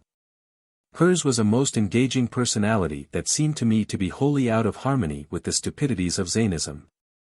"My," she exclaimed with a little laugh, "what a handsome Zani guardsman we make. With this haircut?" I demanded, making a wry face. She put a finger to her lips. "SSH," she cautioned. "I thought that you would have learned better than that by this time. Mayn't I even criticize myself?" I asked, laughing. She shook her head. "Were I you, I should criticize only Atorians and the enemy in Sanara." "I don't even do that," I said. "I am what would be called in my war country a rubber stamp." "That is a word I do not know," she said. "Can it be possible that the Voteroans do not speak the same language as we?" "Oh no, we speak the same language," I assured her. "And read it, too?" she inquired. "Why, of course." "I thought so," she mused. I couldn't imagine why she had thought otherwise, or why the matter was of any importance. Before I could ask her she veered off onto another track. "Do you like Mantar?" she asked. Very much, I said. It is nice to have the companionship of one gentleman at least. Be careful, she cautioned again. That is indirect criticism, but I can assure you it may be just as fatal. You needn't worry about me, however. I caution you only because there are always spies. One never may know who may be listening intently to his conversation in addition to the one to whom it is addressed. Suppose we go for a ride, then we can talk, and you can say anything you wish to. My driver has been with my family all his life. He would never repeat anything he heard. It seemed a little strange that she should be encouraging me to talk openly, in view of the fact that she had previously warned me against it. I'm sure, I said, that all the world might listen to what I have to say. I am most happy here. I am glad of that, she said. I have learned though that it is just as well not to talk too much. In fact, I am surprised that I have not forgotten how to talk. But of course you talk freely with Mantar, she asked. I do not talk at all about anything I am not supposed to talk about, I said. But with Mantar, it is different, she urged. You may trust him fully. Discuss anything you wish with him. Mantar would never betray you. Why? I asked bluntly. Because you are my friend, she replied. I appreciate all that implies, I said, and am very grateful for your friendship. I wish that I might repay the obligation in some way. Perhaps you may have the chance some day, when I know you better. A ganter was brought into the courtyard of the palace, and we mounted to the howdah. This time there were no armed guards, only ourselves and the driver. Where shall we go? Asked Zerka. Anywhere. I should like to see some more of the public buildings. I hoped in this way to discover the location of the Gap Kumrav, where the mysterious Jong was imprisoned. I hadn't dared ask anyone. And I didn't dare ask Zerka, for notwithstanding her assurances that I might speak freely to her, I was not so sure that it would be wise. As far as I knew, she might be a spy herself. The sudden friendship that she had fostered between us gave some color to this suspicion. I didn't want to believe it, for she seemed very sincere in her liking for me, but I could take no chances. I must suspect everyone. In that, I was becoming a true Zani. She gave some directions to the driver, then she settled back. Now, she said, that we are comfortable and alone, let's have a good talk. You see, we really know very little about one another. I have wondered a great deal about you, I said. You are such an important person, and yet you waste your time on a total stranger. I do not feel that I am wasting my time, she said. It is not a waste of time to make new friends. I really have very few, you know. The war and the revolution took most of them, the war took my man. She said, O Aljagan, Loveman. I have lived alone ever since, rather a useless life, I am afraid. Now tell me about yourself. You know all there is to tell, I assured her. Tell me of your life in Vodaro, she insisted. I should like to know something of the customs and manners of the people of that far country. Oh, I'm sure you wouldn't be interested. We are a simple people. I couldn't very well tell her that she probably knew more about Vodaro than I. But I would be interested, she insisted. Tell me how you got here. I was most uncomfortable. I feel that I am not a very convincing liar. This was really my first essay at really spectacular lying, and I was very much afraid that I might trip myself up. If I lied too much, I should have too many lies to remember. I already had enough to tax my memory as it was. My recollection of even the location of Vodaro was rather hazy.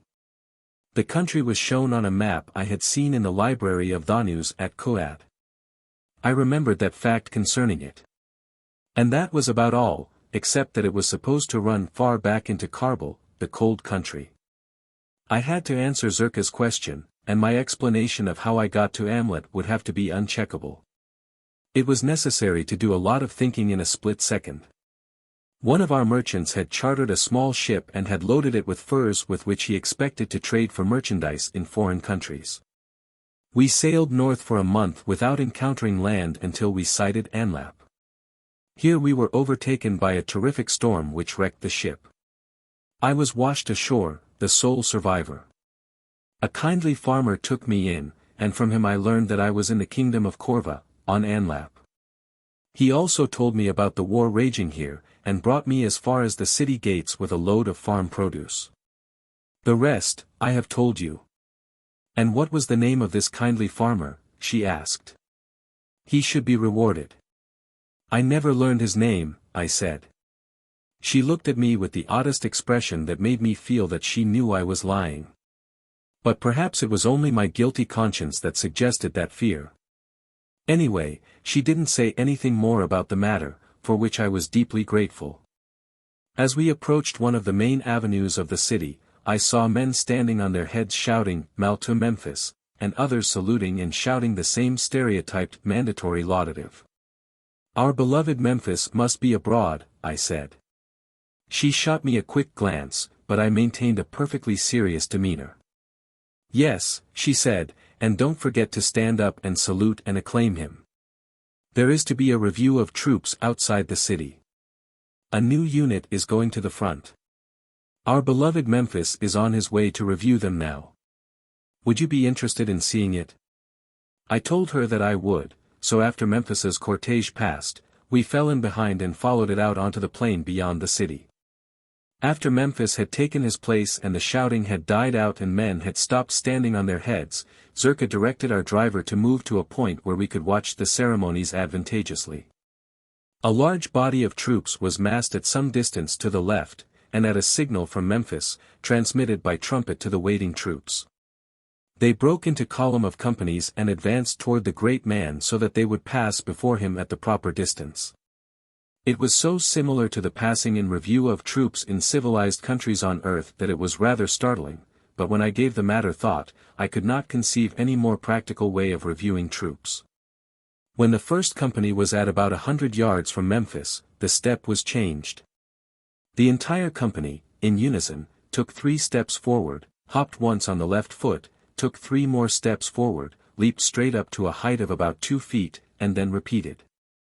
They continued in this way until they had passed 100 yards beyond Memphis, and all the time they shouted, "Mal to Memphis," in a sing-song chant. Is that not impressive? Demanded Zerka, at the same time watching me carefully as though to detect my exact reaction. Very, I said.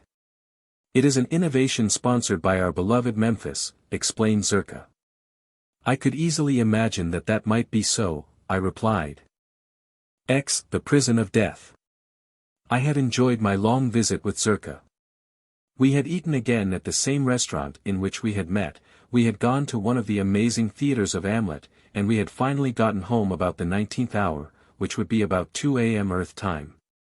Then Zerka had invited me in for a little supper. But during all that time neither one of us had learned anything of importance about the other, which I think was the uppermost desire in the mind of each of us. Nor had I had the gap Kumrov pointed out to me. However, I had had a rather enjoyable day, marred only by my constant and depressing worries concerning Duare. The theaters of Amlot and the plays shown therein under the Zanis are, I believe, of sufficient interest to warrant a brief digression. The audiences in the theaters sit with their backs toward the stage. In front of them on the end wall of the theater is a huge mirror, so placed that everyone in the house may see it, just as a motion picture screen is placed in our cinemas. The action taking place on the stage behind the audience is reflected from the mirror, and by a system of very ingenious lighting stands out brilliantly. By manipulation of the lights the scenes may be blacked out completely to denote a lapse of time or permit a change of scenery.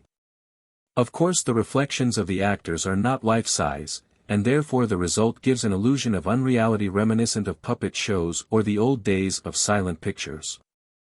I asked Zerka why the audience didn't face the stage and look directly at the actors, and she explained that it was because the profession of acting had formerly been in disrepute, and it had been considered a disgrace to be seen upon a stage. They got around it in this ingenious way, and it was considered extremely poor form to turn around and look directly at the actors, even though the profession was now considered an honorable one. But the thing that amused me most was the play. There are 100 theaters in Amlot, and the same play was being shown in all of them. It was the life of Memphis. Zerka told me that it consisted of 101 episodes, each episode constituting a night's performance, and that it was absolutely obligatory on all citizens to attend the theater at least once in every 10 days. They were given certificates to attest that they had done so. The play had already been running for more than a year. Memphis's publicity agent should have been born in Hollywood. The day following my visit with Zerka, I was given a detachment of the Zani Guard and told to report to the Become A Zani. It was just as easy as that. Here I had been trying to locate the place for days, and without success. Now I was being officially detailed to the prison. Just what my duties were to be and whether I was to remain there or not, I did not know. My orders were simply to report to one Torco, governor of the prison of death. My detachment consisted of 11 men, one of whom was a Cortigan, whom I ordered to march the detachment to the prison. I didn't wish them to know that I had no idea where it was. The prison stood on a small island in the bay, not more than 100 yards offshore. I had seen it on several occasions, but had not guessed that it was the notorious Become A Zani. At the quay we entered a small launch belonging to the prison and were soon standing beneath its grim walls. The mere fact that we were members of the Zani Guard gave us immediate entrance, and I was presently in the office of Torco. He was a large man, heavy of feature and coarse, with one of the cruelest human faces I have ever seen. Unlike most Emptorians, he was ill-favored. His manner was gruff and surly, and I sensed immediately that he did not like me. Well, our dislike was mutual. "I never saw you before," he growled, after I had reported. "Why didn't they send someone I knew? What do you know about running a prison?" "Nothing," I assured him. "I didn't ask for the assignment. If I can put up with it, I guess you can." He grunted something I couldn't understand, and then said, "Come with me. Now that you're here, you've got to familiarize yourself with the prison and with my system of administration." A second door in his office, opposite the one through which I had entered, opened into a guardroom full of Zani guardsmen, one of whom he ordered to go to the courtyard and fetch my men. Then he crossed to another door, heavily bolted and barred. When this was opened it revealed a long corridor on either side of which were partitions of heavy iron bars, back of which were huddled several hundred prisoners, many of whom were covered with wounds and sores. "These Mistals," explained Torco, "have been guilty of disrespect to our beloved Memphis or to the glorious heroes of the Zani Guard. Show them no mercy." Next he took me to the end of the corridor, through another door, and up a flight of stairs to the second floor, where there were 2 rows of individual cells, each cell containing from 1 to 3 prisoners. Although each would have been cramped quarters for one. "These are traitors," said Torco. "They are awaiting trial. We really haven't enough room here, so every day, when we receive a new batch, we take some of them out and shoot them. Of course, we give them a chance to confess first. If they do, why naturally a trial isn't necessary, and we shoot them. If they don't confess, we shoot them for impeding justice." "Very simple," I commented. "Very," he agreed, "and eminently fair, too. It was my idea. Our beloved Memphis knows how to choose his lieutenants, doesn't he?"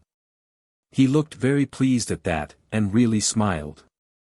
It was the first time I had seen him smile, and I hoped he wouldn't do it again. His smile seemed only to make his face appear more cruel and repulsive.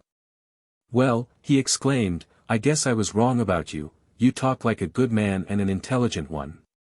We shall get along splendidly. Are you very close to our beloved Memphis?"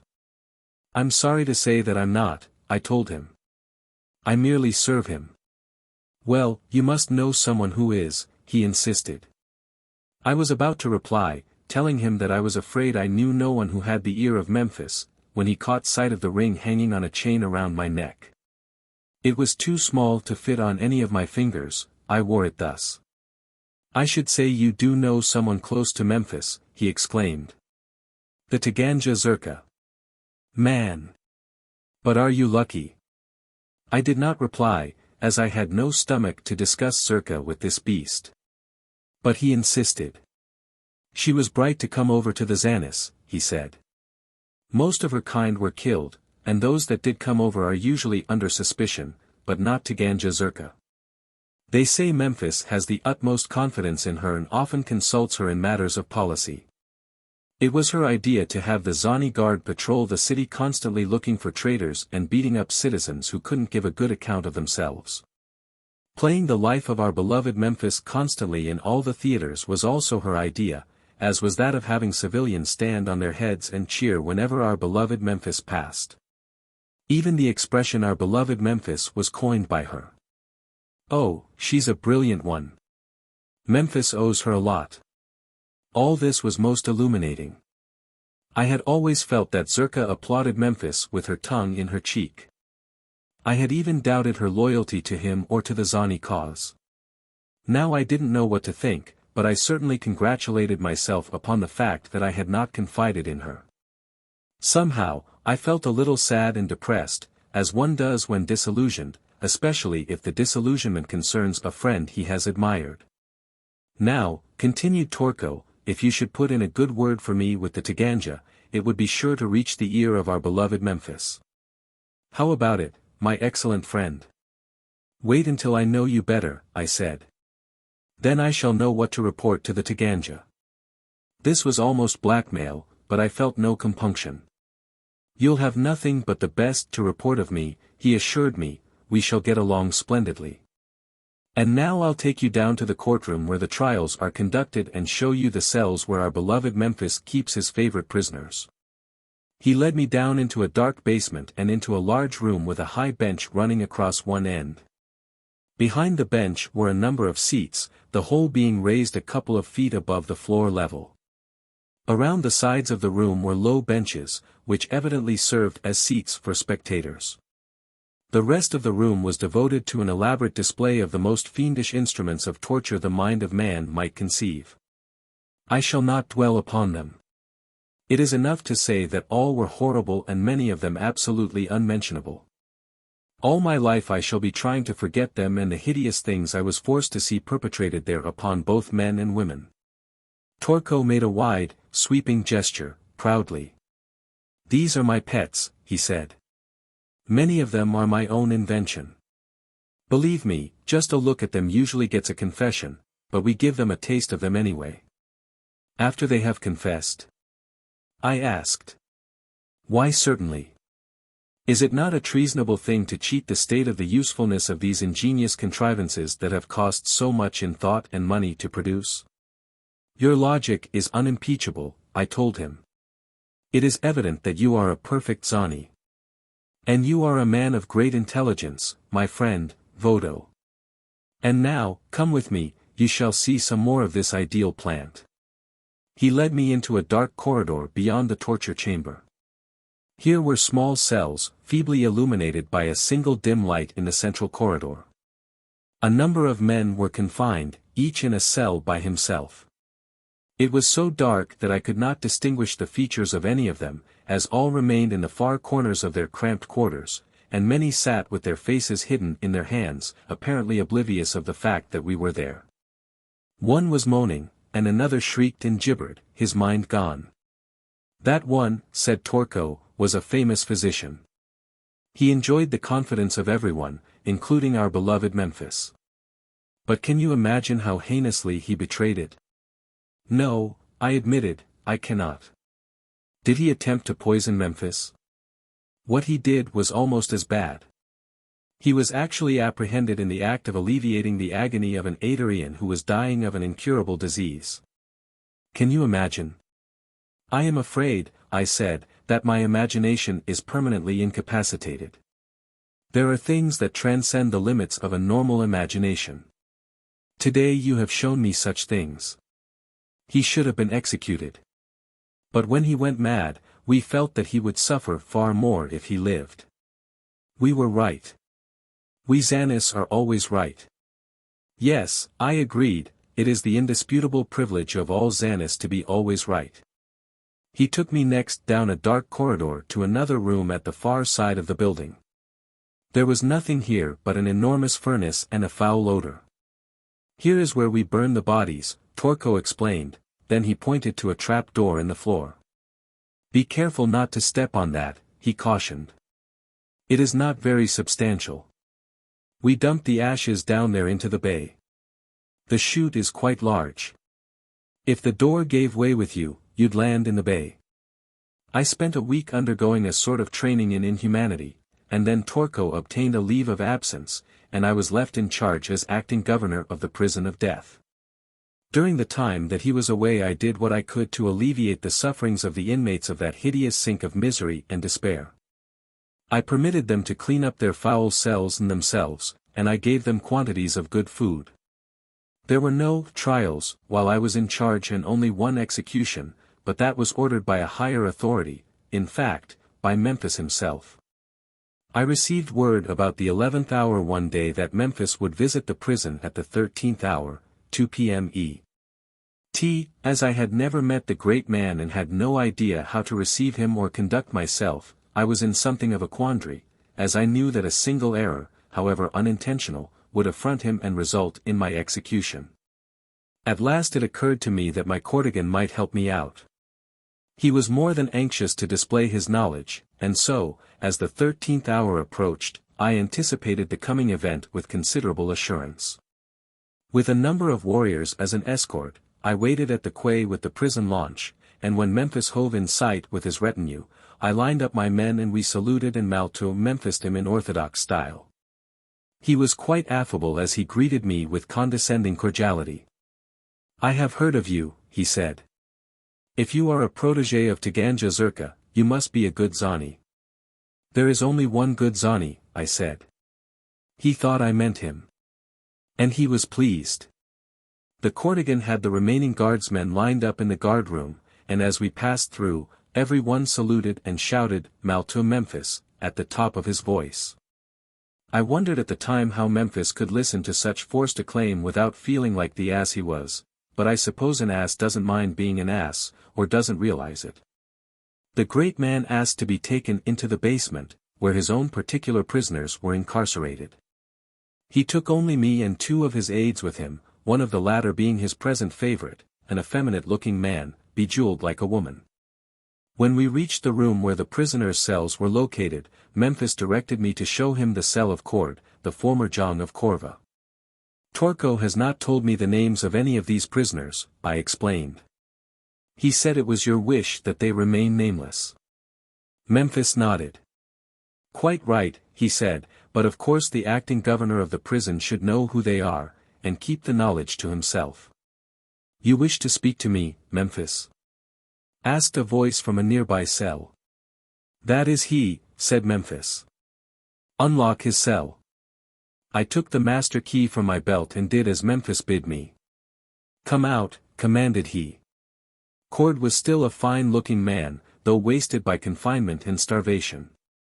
What do you want of me? He demanded. There was no To Memphis, here, no cringing. Kooaad was still the Jong, and Memphis shrunk in his presence to the insignificant scum he had been born. I think he felt it, for he commenced to bluster and talk loud. Drag the prisoner to the courtroom. He shouted to me, and turned back to that room himself, followed by his aides. I took Kooaad gently by the arm. Come, I said. I think he had expected to be jerked or kicked, as he probably had been on former occasions, for he looked at me in something of surprise when I treated him with decent consideration. My heart certainly went out to him, for it must have been galling to a great Jong such as he had been to be ordered about by scum like Memphis, and, too, there must have been the knowledge that he was probably going to be tortured. I expected it, and I didn't know how I was going to be able to stand and watch it without raising a hand in interference.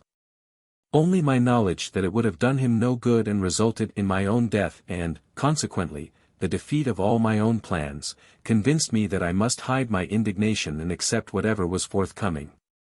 When we entered the courtroom, we saw that Memphis and his aides had already seated themselves at the judge's bench, before which Memphis directed me to bring the prisoner. For a full minute the dictator sat in silence, his shifty eyes roving about the room, never meeting those of Kooaad and myself but momentarily. At last he spoke. You have been a powerful Jong, Kooaad, he said. You may be Jong once more. I have come here today to offer you your throne again. He waited, but Kooaad made no reply. He just stood there, erect and majestic, looking Memphis squarely in the face, every inch a king. His attitude naturally irritated the little man, who, though all-powerful, still felt his inferiority to the great man before him. I tell you, I will give you back your throne, Kooaad, repeated Memphis, his voice rising. You have only to sign this, and he held up a paper. It will end needless bloodshed and restore Corva the peace and prosperity she deserves. What is written on the paper? Demanded Kooaad. It is an order to Muso, replied Memphis, telling him to lay down his arms because you have been restored as Jong and peace has been declared in Corva. Is that all? Asked Kooaad. Practically all, replied Memphis. There is another paper here that you will sign that will ensure the peace and prosperity of Corva. What is it? It is an order appointing me advisor to the Jong, with full power to act in his place in all emergencies. It also ratifies all laws promulgated by the Zani party since it took control of Corva. In other and more candid words, it betrays my few remaining loyal subjects into the hands of Memphis, said Kooaad. I refuse, of course. Just a moment, snapped Memphis. There is another condition that may cause you to alter your decision. And that? Inquired Kooaad. If you refuse, you will be considered a traitor to your country, and treated accordingly. Assassinated? Executed, corrected Memphis. I still refuse, said Kooaad. Memphis rose from his seat. His face was livid with rage. Then die, you fool, he almost screamed. And, drawing his Amtorian pistol, poured a stream of the deadly arrays into the defenseless man standing before him.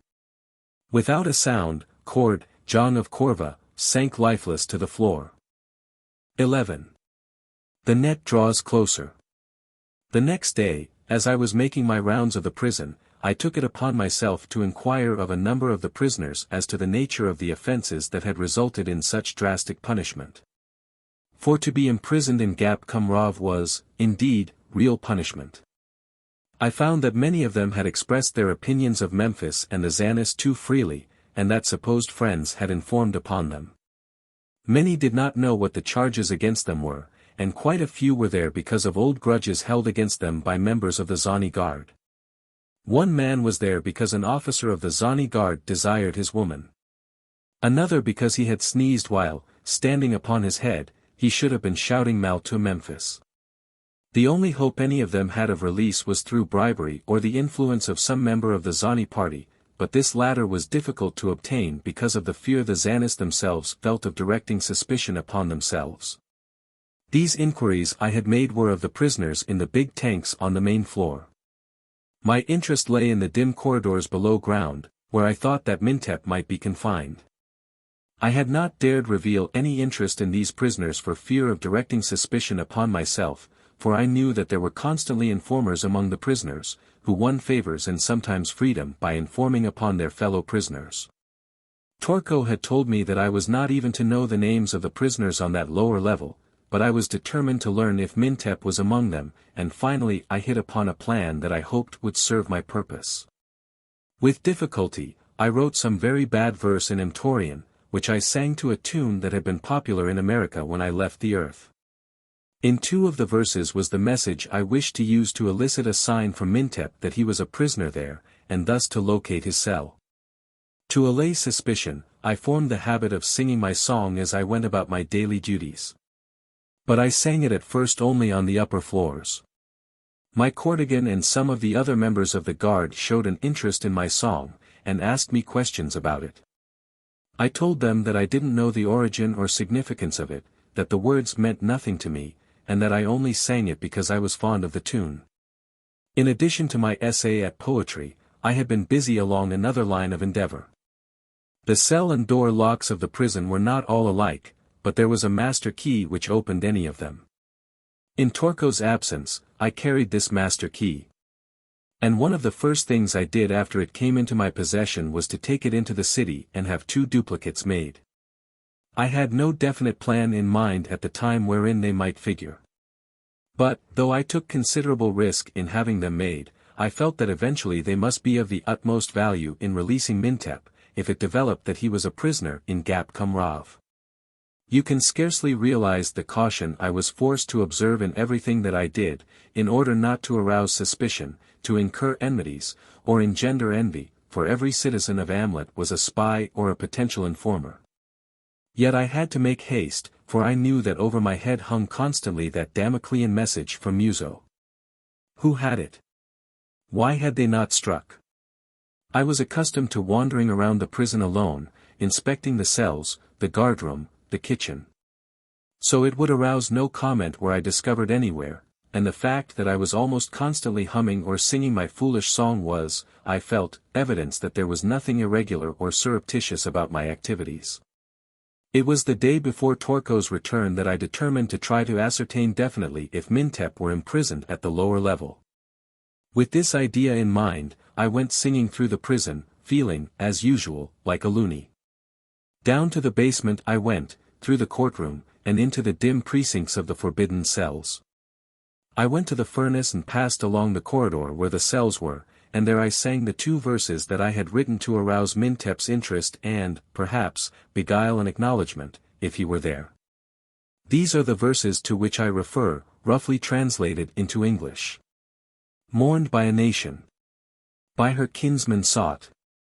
Duare lives, and of thy fate knows naught. A word, a sign, is all she asks of thee. If thou canst give it, put thy trust in me. I kept right on singing other verses, or humming the air, as I passed along the cells, but there was no response.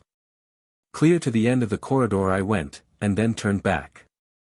Once more I sang those 2 verses, and as I approached the last cells, I saw a man pressing close to the bars of one of them. In the dim light, I could not see his features plainly, but as I passed close to him, he whispered the single word, "Here." I noted the location of his cell and continued on my way.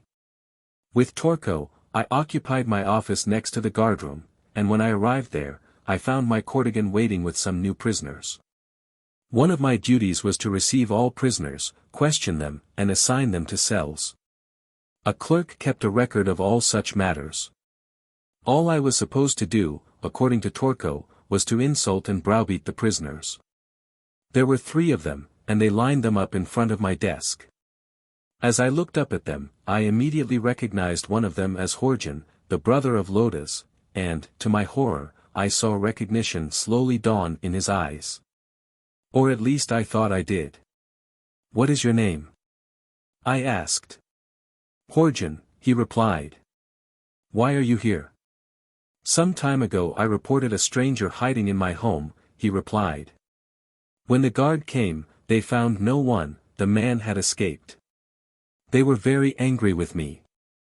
A neighbor, whom I had told of my discovery of the man, became angry with me. And today he went to the Zani guard and told them that he had seen the man and that I had been hiding him, and that I only reported the matter because I knew that he would. He told them that the man was a spy from Sanara and that he was still in the city." "How does he know the man is still in the city?" I demanded. "He says that he has seen him, that he could never forget his face or his eyes. He says that the man was wearing the uniform of an officer of the Zani guard."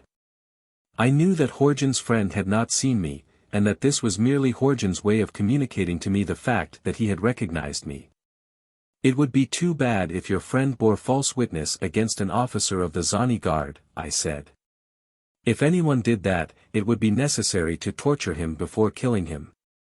But perhaps it would be well to question your friend to learn if he ever did see this man in your house, and have him describe him." Horjan paled. He realized that he had committed an error, and he was terrified, for he knew that his friend had never seen me and could not describe me. "I hope it does not get him in trouble," I continued. "It is deplorable that there should be so much loose talking in Amlot. It would be better if some people held their tongues." "Yes," said Horjan, meekly, "there is too much loose talk, but you may rest assured that I shall never talk." I hoped that he meant it, but I was very much concerned. Now, indeed, must I take immediate steps to escape from Amlot. But how? My problem was now further complicated by my discovery of Mintep. On the following day Torko returned, and I was sent to make an arrest in the quarter occupied by scholars and scientists. There were many Amtorians living in this quarter, for their minds inclined toward scholarly pursuits and scientific investigation. Here the few who had not been killed were segregated, not being allowed to leave the quarter, which, because of them, was in bad repute with the Zanis, who wreaked mean little persecutions on the slightest pretext. The Zanis hated scholars and scientists, as they hated all who were superior to them in any way. On my way to the quarter, I passed a field where hundreds of boys were being drilled by courtigans of the Zani Guard. There were little fellows of 5 and 6 and many older boys. This same thing was going on all over Amlot. This was the only schooling the Zani boys received. The only toys they were allowed to have were weapons. Babes in arms were given blunt daggers upon which to cut their teeth. I said that was all the schooling they received. I was wrong. They were taught to shout, "Mal to Memphis," upon any pretext or upon none. And a chapter from the life of our beloved Memphis, written by himself, was read to them daily. It was quite a comprehensive education, for a Zani. The quarter where I was to make the arrest had formerly been a prosperous one, as, during the regime of the Zhangs, scholars and scientists were held in high esteem. But now it was run down, and the few people I saw on the streets looked shabby and half-starved. Arrived at the home of my victim, I can think of nothing more suitable to call him, I walked in with a couple of my men, leaving the others outside. As I entered the main room, which might be called the living room, I saw a woman step hurriedly between some hangings at the opposite side of the room, but not so quickly but that I recognized her. It was Zerka. A man and woman sitting in the room rose and faced me. They both looked surprised, the woman, frightened. They were exceptionally fine-looking, intelligent-appearing people. "You are Narvan?" I asked of the man. He nodded. "I am Narvan. What do you want of me?" "I have orders to place you under arrest," I said. "You will come with me." "What is the charge against me?" he asked. "I do not know," I told him. "I have orders to arrest you, that is all I know." He turned sadly to say goodbye to the woman, and as he took her in his arms and kissed her, she broke down. He choked a little as he tried to comfort her. The cardigan who accompanied me stepped forward and seized him roughly by the arm. "Come on!" he shouted gruffly. "Do you think we are going to stand here all day while you two dirty traitors blubber? Leave them alone," I ordered. "They may say goodbye." He shot me an angry look, and stepped back. He was not my own cardigan, who, while bad enough, had learned from me to temper his fanaticism a little with tolerance if not compassion. "Well," he said, "while they're doing that, I'll search the house." "You'll do nothing of the kind," I said. "You'll stay here and keep still and take your orders from me." "Didn't you see that woman sneak into the back room when we entered?" he demanded. "Of course I did," I replied. "Ain't you going to go after her?" "No," I told him. My orders were to arrest this man. I had no orders to search the house or question anyone else. I obey orders, and I advise you to do the same. He gave me a nasty look, and grumbled something I did not catch. Then he sulked for the remainder of the day. On the way back to the prison I walked beside Narvan, and when I saw that the cardigan was out of earshot, I asked him a question in a whisper. "Was the woman I saw in your house, the one who ran out of the room as I came in, a good friend of yours?" He looked just a bit startled, and he hesitated a fraction of a second too long before he replied. "No," he said. "I never saw her before. I do not know what she wanted. She came in just ahead of you. I think she must have made a mistake in the house, and been embarrassed and confused when you came in. You know it is often dangerous, nowadays, to make mistakes, however innocent they may be. He could have been tortured and executed for a statement such as that, and he should have known it. I cautioned him. "You are a strange Zani," he said. "You act almost as though you were my friend." "Forget it," I warned him. I shall, he promised. At the prison I took him at once to Torko's office. So you are the great scholar, Narvan, snarled Torko. You should have stuck to your books instead of trying to foment a rebellion. Who were your accomplices? I have done nothing wrong, said Narvan, and so I had no accomplices in anything that was wrong. Tomorrow your memory will be better, snapped Torko. Our beloved Memphis himself will conduct your trial, and you will find that we have ways in which to make traitors tell the truth. Take him to the lower level, Vodo. And then report back here to me. As I passed through the courtroom with Narvan, I saw him pale as his eyes took in the instruments of torture there.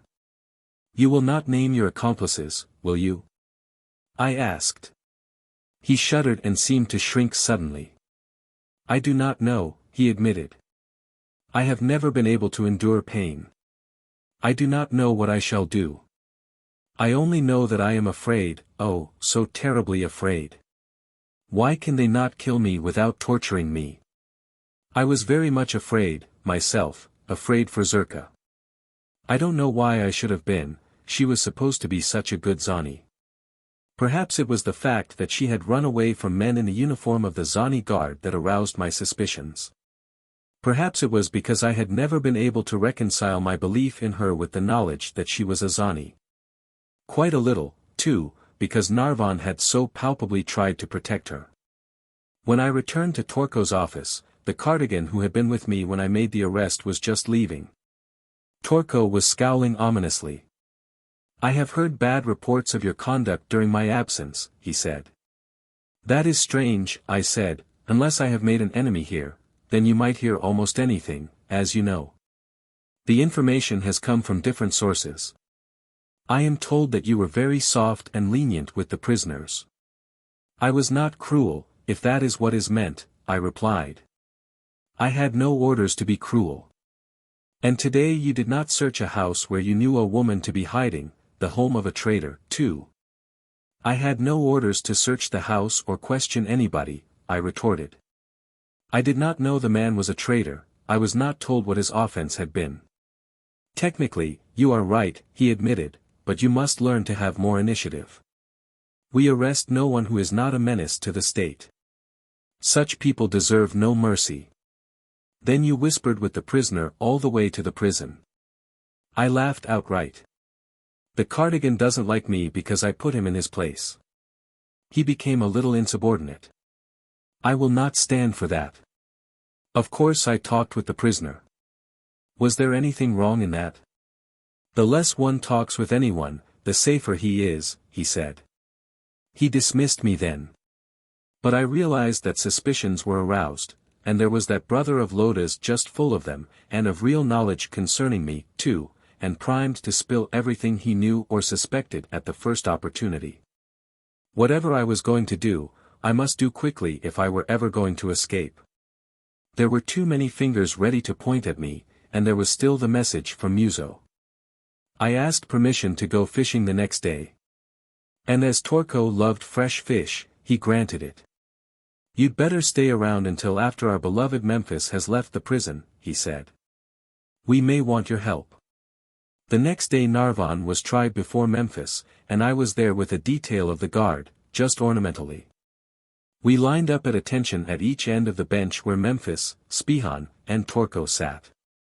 The benches at the sides of the room were filled with other Zani bigwigs. When Narvan was brought in, Memphis asked him just one question. Who were your accomplices? I have done nothing, and I had no accomplices, said Narvan. He looked haggard and his voice was weak. Every time he looked at an instrument of torture he winced. I saw that he was in a state of absolute funk. I couldn't blame him. Then they commenced to torture him. What I witnessed, I would not describe if I could. It beggars description. There are no words in any language to depict the fiendishly bestial cruelties and indignities they inflicted on his poor, quivering flesh. When he fainted, they resuscitated him, and went at it again. I think his screams might have been heard a mile away. At last he gave in. I'll tell. I'll tell, he shrieked.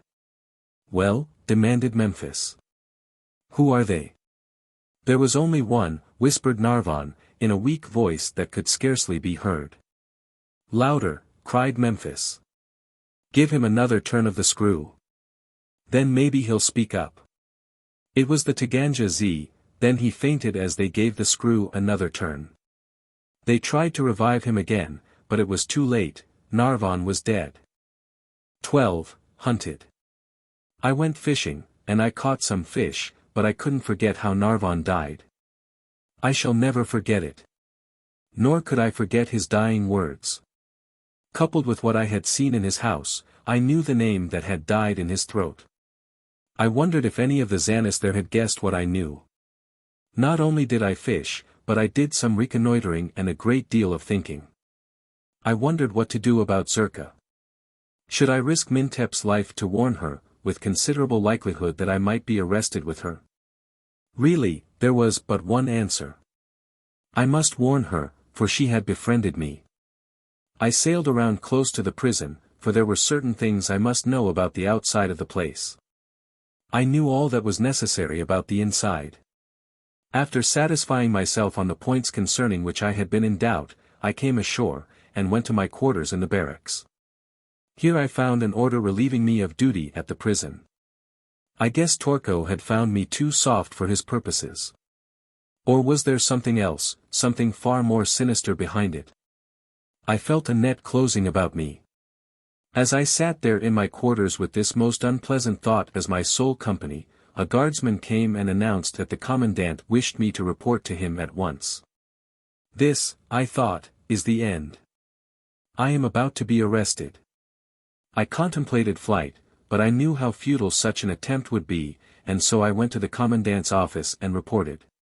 A dozen prisoners have been brought from the front at Sanara, he said. I am detailing 12 officers to question them. We can get more out of them if they are questioned separately. Be very kind to the man you question. Give him wine and food. Tell him what a pleasant life a soldier may have serving with the armies of the Zanis, but get all the information you can out of him. When they have all been questioned, we shall turn them over to some private soldiers to entertain for a few days. Then we shall send 2 of them back to the front and let them escape to tell about the fine treatment they received in Amlot.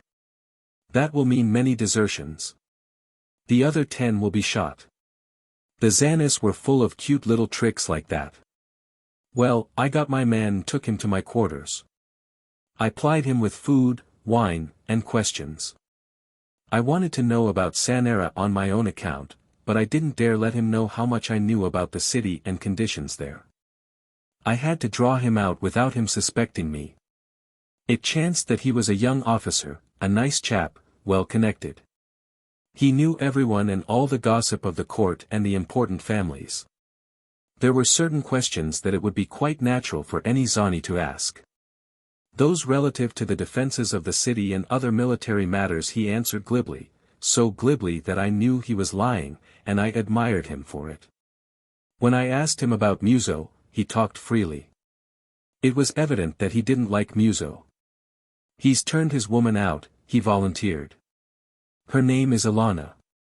She is a fine woman.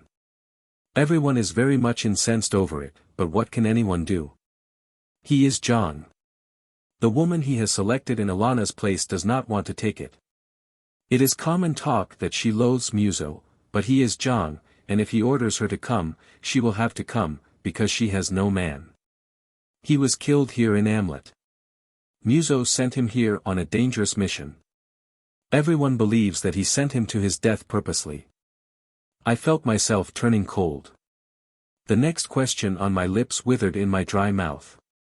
I made 2 attempts before I could utter an intelligible sound. Who was this man? I asked.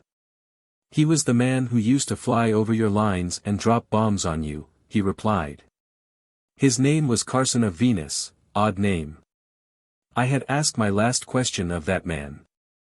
I took him out and turned him over to the soldiers who were to entertain the prisoners, then I hastened toward the quay. It was already dark, and the street I chose was not well lighted. That was the reason I chose it.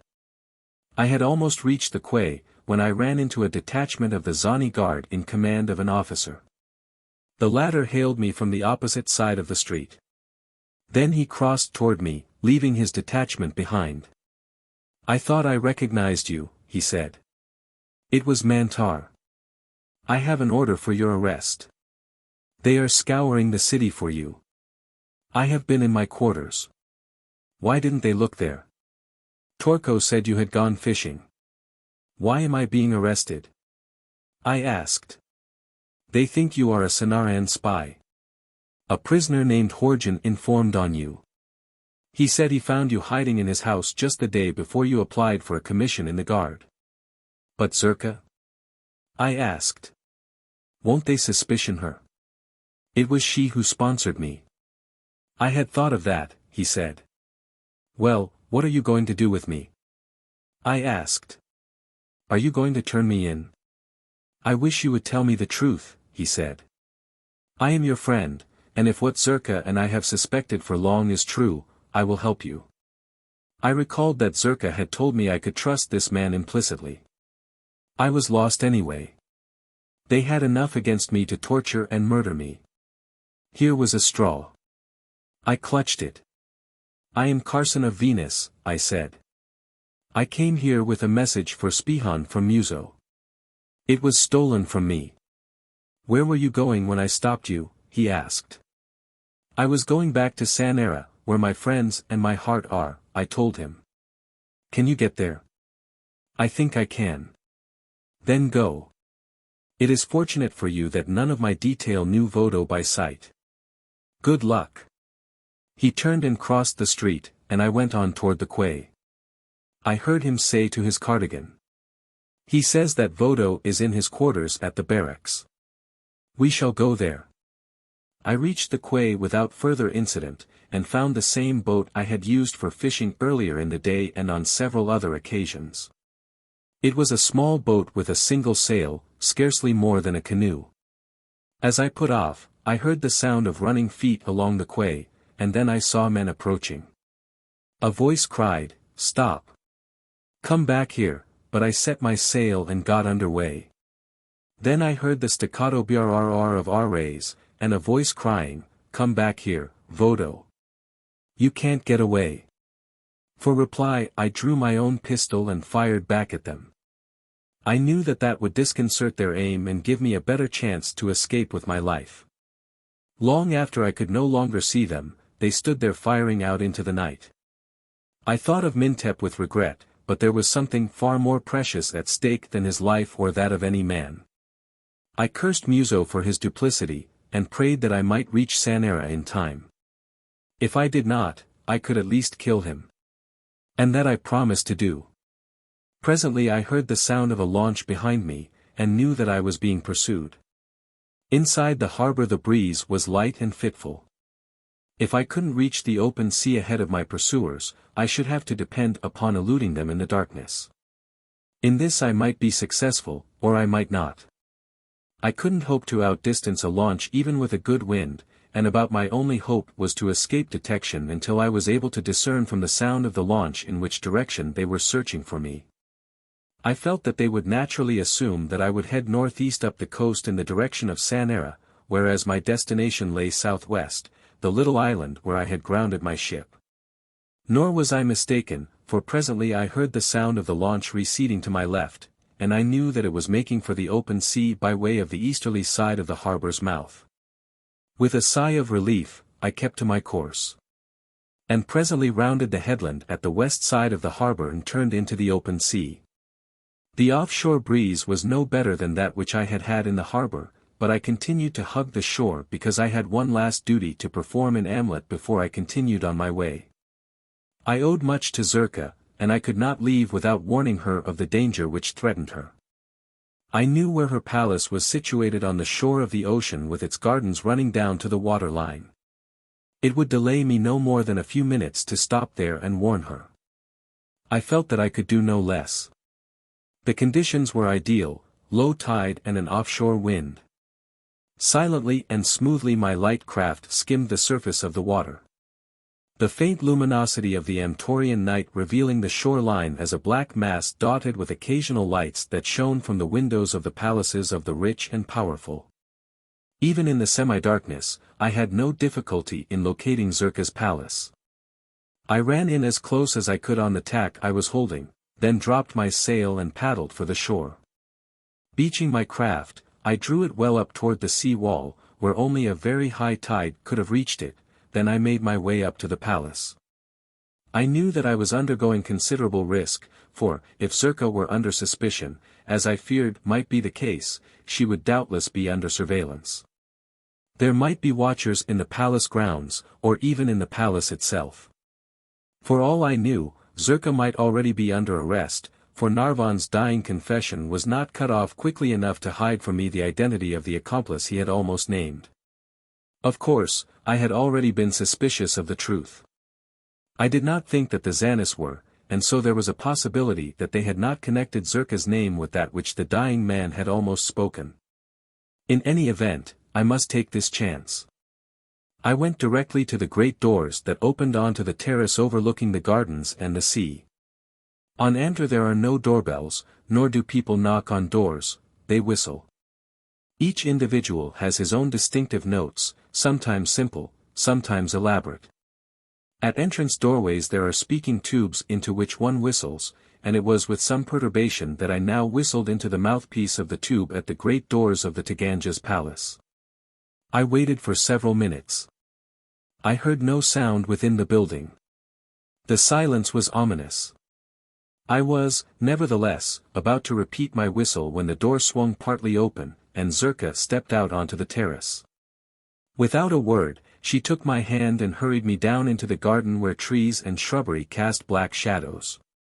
There was a bench there, and she drew me down on it. "Are you mad?" she whispered.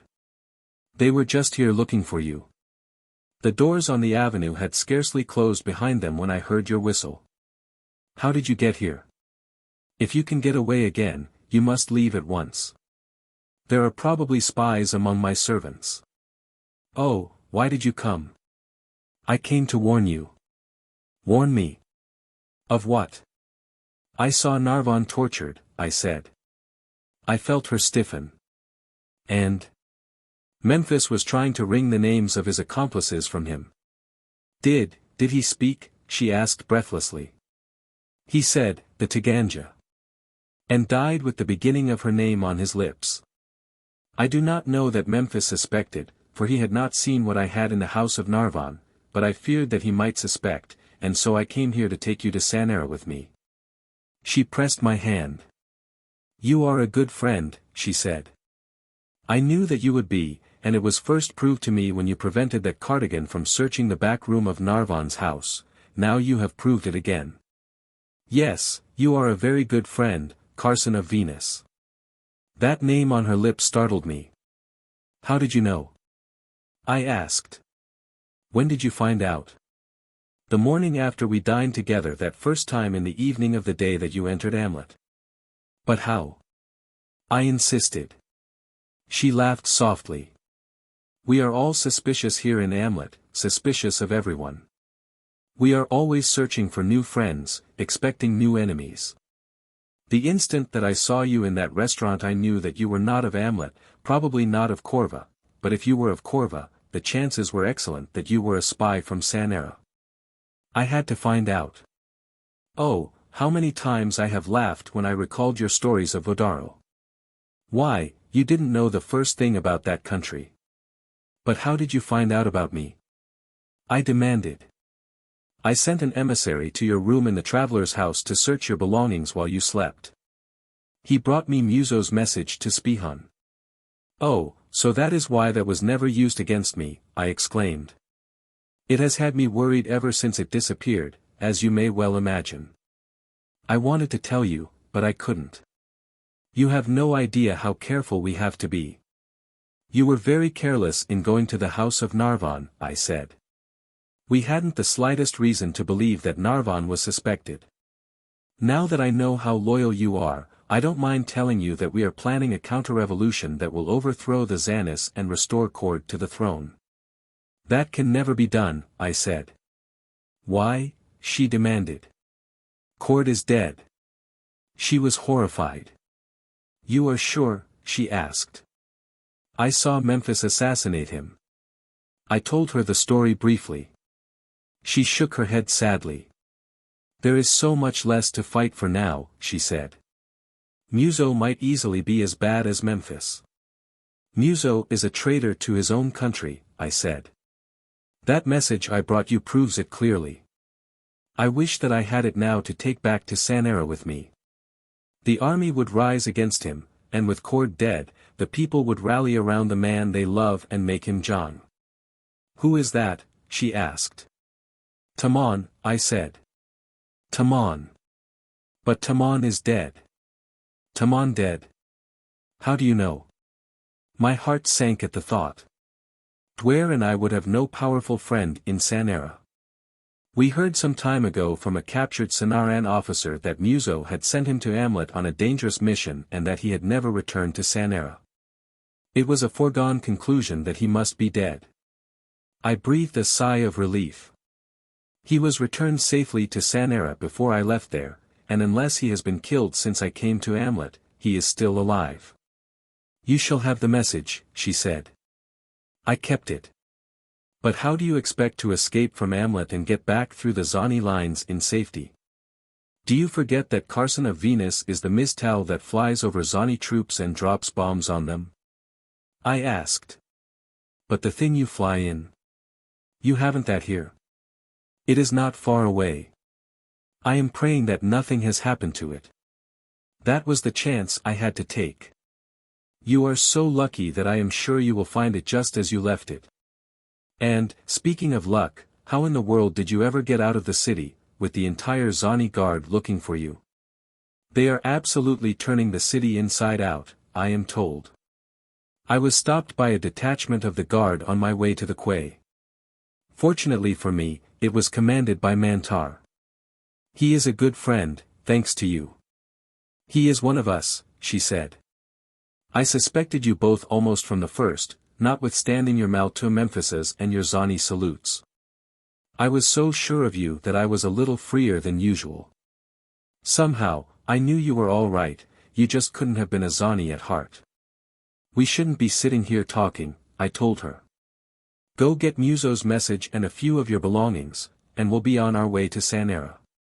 She shook her head. I wish that I might, she said, but I have a duty to perform before I leave Amlot. There is nothing more important than saving your life, I insisted. There is something more important to me than my life, she replied. I am going to tell you what it is and why I must stay and what I am going to do, something that I have shared with only Mantar before.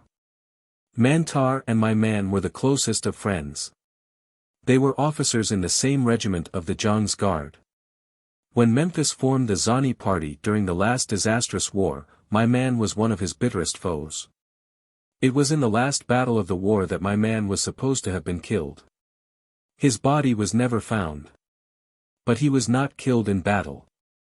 A private soldier, who had been closely attached to Mantar, saw my man die, and he told Mantar the story of his end. He was tortured and murdered by a band of Zanis under direction of Memphis. When I learned this, I swore to kill Memphis. But I wished to wait until my act would be of service to my country. We are preparing for a sudden stroke at Zani power. When our forces are ready, the violent death of Memphis would throw the Zanis into at least temporary demoralization. I must be here to see that he dies a violent death at the proper time. But suppose you are suspected now and arrested? You can't carry out your plan then. If I am arrested, I shall still carry out my plan to kill Memphis, she said. I shall certainly be taken before him for questioning and probably for torture, then I shall kill him. You must go now. I'll fetch Muso's message. Just a moment, and she was gone. I felt a wave of melancholy surge through me as I sat there waiting for her to return. I knew that I should never see her again, for she was going to certain death, even if she succeeded in destroying Memphis. She was so beautiful and fine, such a loyal friend, it was tragic that she must die. Presently she came back with Muso's message. Here it is, she said. I hope it puts Tamon on the throne. I wish that I were to live to see that day. Then she, too, knew that she would not. I think I loathed Memphis more that instant than I ever had before, which is saying something which no superlative can express. I am coming back, Zerka, I said. Perhaps I can aid you in the overthrow of the Zanis. A few bombs at the psychological moment might help your cause. Or maybe you will have changed your mind and decided to come away with me. Now listen carefully. Southwest of Amlot is a flat-topped mountain. Yes, she said, it is called Borson. 2 rivers join just this side of it, and in the fork of the rivers there is a farm. It belongs to a man named Lotus. I know him well, she said. He is one of us, a loyal soul. When I come back I shall circle over the farm of Lotus, I explained. If I see a smoke fire lighted in one of his fields, I shall know that I am to land for a message from you, or, better still, for you, I hope. If I see no smoke, I shall fly on to Amlot and circle the city. That will throw the city into a turmoil, I am sure. You will hear of it and see me. If you are alive, you will make one smoke fire on your beach, here. If you would like to have me bomb the palace and the barracks, you will light 2 smoke fires. If I see no smoke fire, I shall know that you are dead, and then I shall bomb hell out of the Zanis. What is hell? She asked. That is something peculiar to Earthmen, I laughed. And now I must be going. Goodbye, Zerka. I touched her hand with my lips. Goodbye, Carson of Venus, she said. I hope that you do come back and bomb hell out of the Zanis. 13. Danger in Sanara. As I put out to sea from the beach in front of the palace of the Tanjong Zerka, my mind was filled with such emotions as beggar description. My beloved Duare was in grave danger in Sanara, the greatest danger being that she might be forced to die by her own hand, which I knew she would do rather than mate with Muso. And in Amlot I was leaving behind a good friend who was in equal danger, and in the prison of death lay Duare's father. If ever a man's mind was beset by apprehension of dire import, it was mine that night. Standing out from shore, I caught a brisker breeze, which finally veered into the northeast and drove me along at a spanking pace. As the wind rose, so did the seas, until I began to have doubts as to the ability of my frail craft to weather them. It was an almost following wind, and constantly I was expecting to be engulfed by the growing seas that pursued me. The lightness of my boat, however, kept me just out of danger from that cause. But there was always the possibility of striking a submerged rock or a reef in this sea of which I knew nothing. I was compelled to stay always too close to land for safety, lest I pass my little island without recognizing it as such. But at last I saw it, and, without a great deal of difficulty, made the little cove where I had previously been taken off by Lotus. The fear that now assailed me was as to the safety of my ship. Would I find it where I had left it? What if some prowling fisherman had discovered it? I thought of a dozen reasons why it should be missing or destroyed as I drew my canoe safely out of the water and hastened across the island toward the spot where I had fastened the onotar down. At last I saw it dimly through the night, and then I was beside it. The reaction and the relief left me weak for a moment, as I realized that the ship was just as I had left it. Casting off the ropes and throwing them into the rear cockpit, I taxied out into open meadow that formed the greater part of the island. A moment later I was in the air and heading straight for Sanara. I saw lights in Lotus's cottage as I sped past, and a moment later the lights of Amlot shone on my right. After that I saw no sign of life until the campfires of the Zani army flickered below me. And then, ahead, I could see the glow of the lights of Sanara. My Duare was there. In a few minutes I should be holding her in my arms again. I tried to open the throttle wider, only to find that it was open as far as it would go. I had been running the engine at maximum all the way from Amlot without realizing it, but I had made good time. I had left the Zani barracks and started for the quay about the 20th hour, it was now approaching only the 26th hour.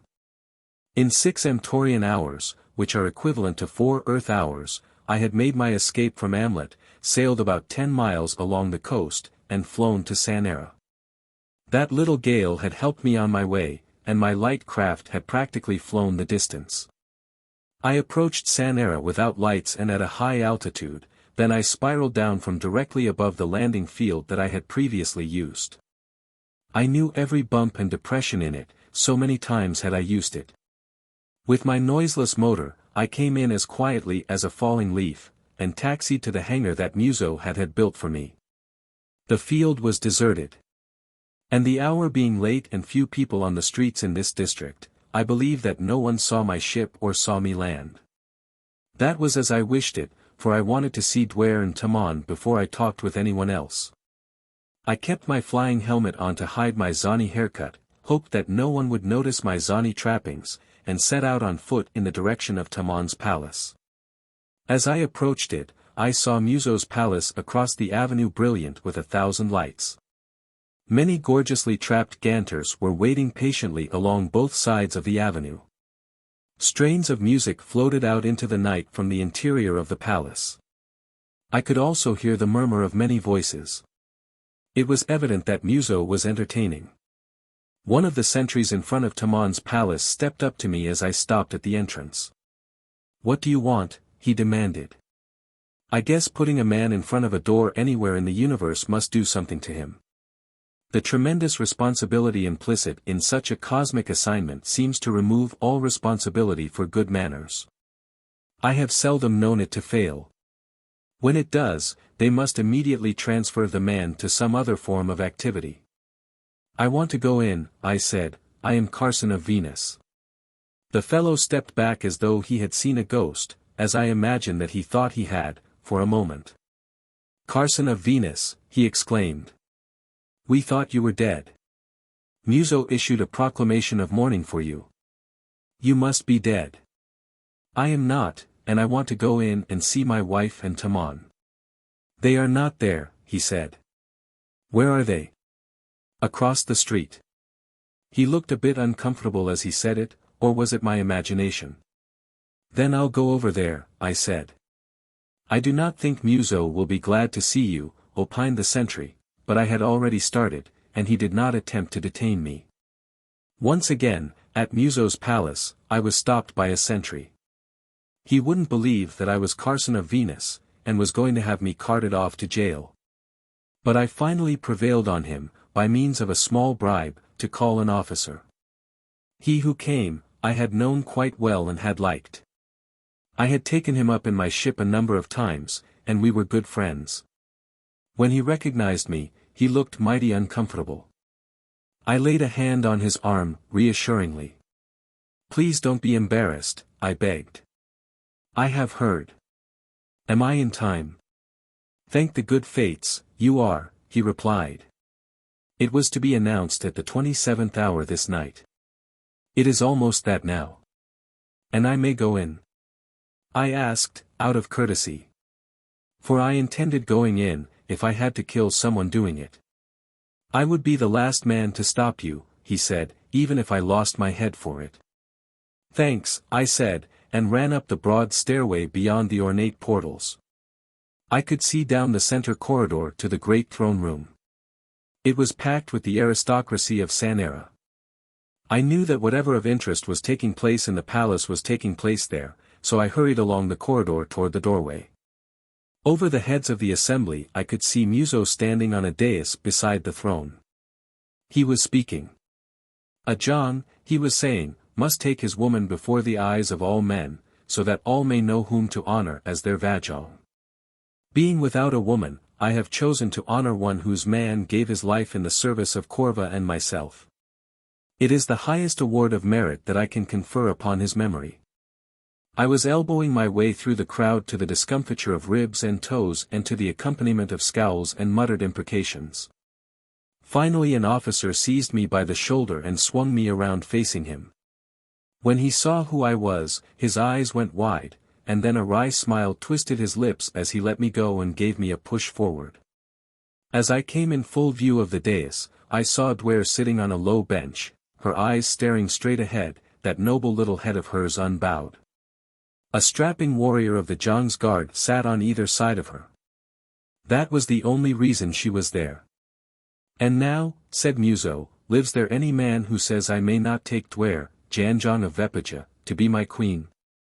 There does, I said in a loud voice, stepping forward. Duare looked quickly down at me. Then, before the warriors could prevent, she had leaped to the floor and flung herself into my arms.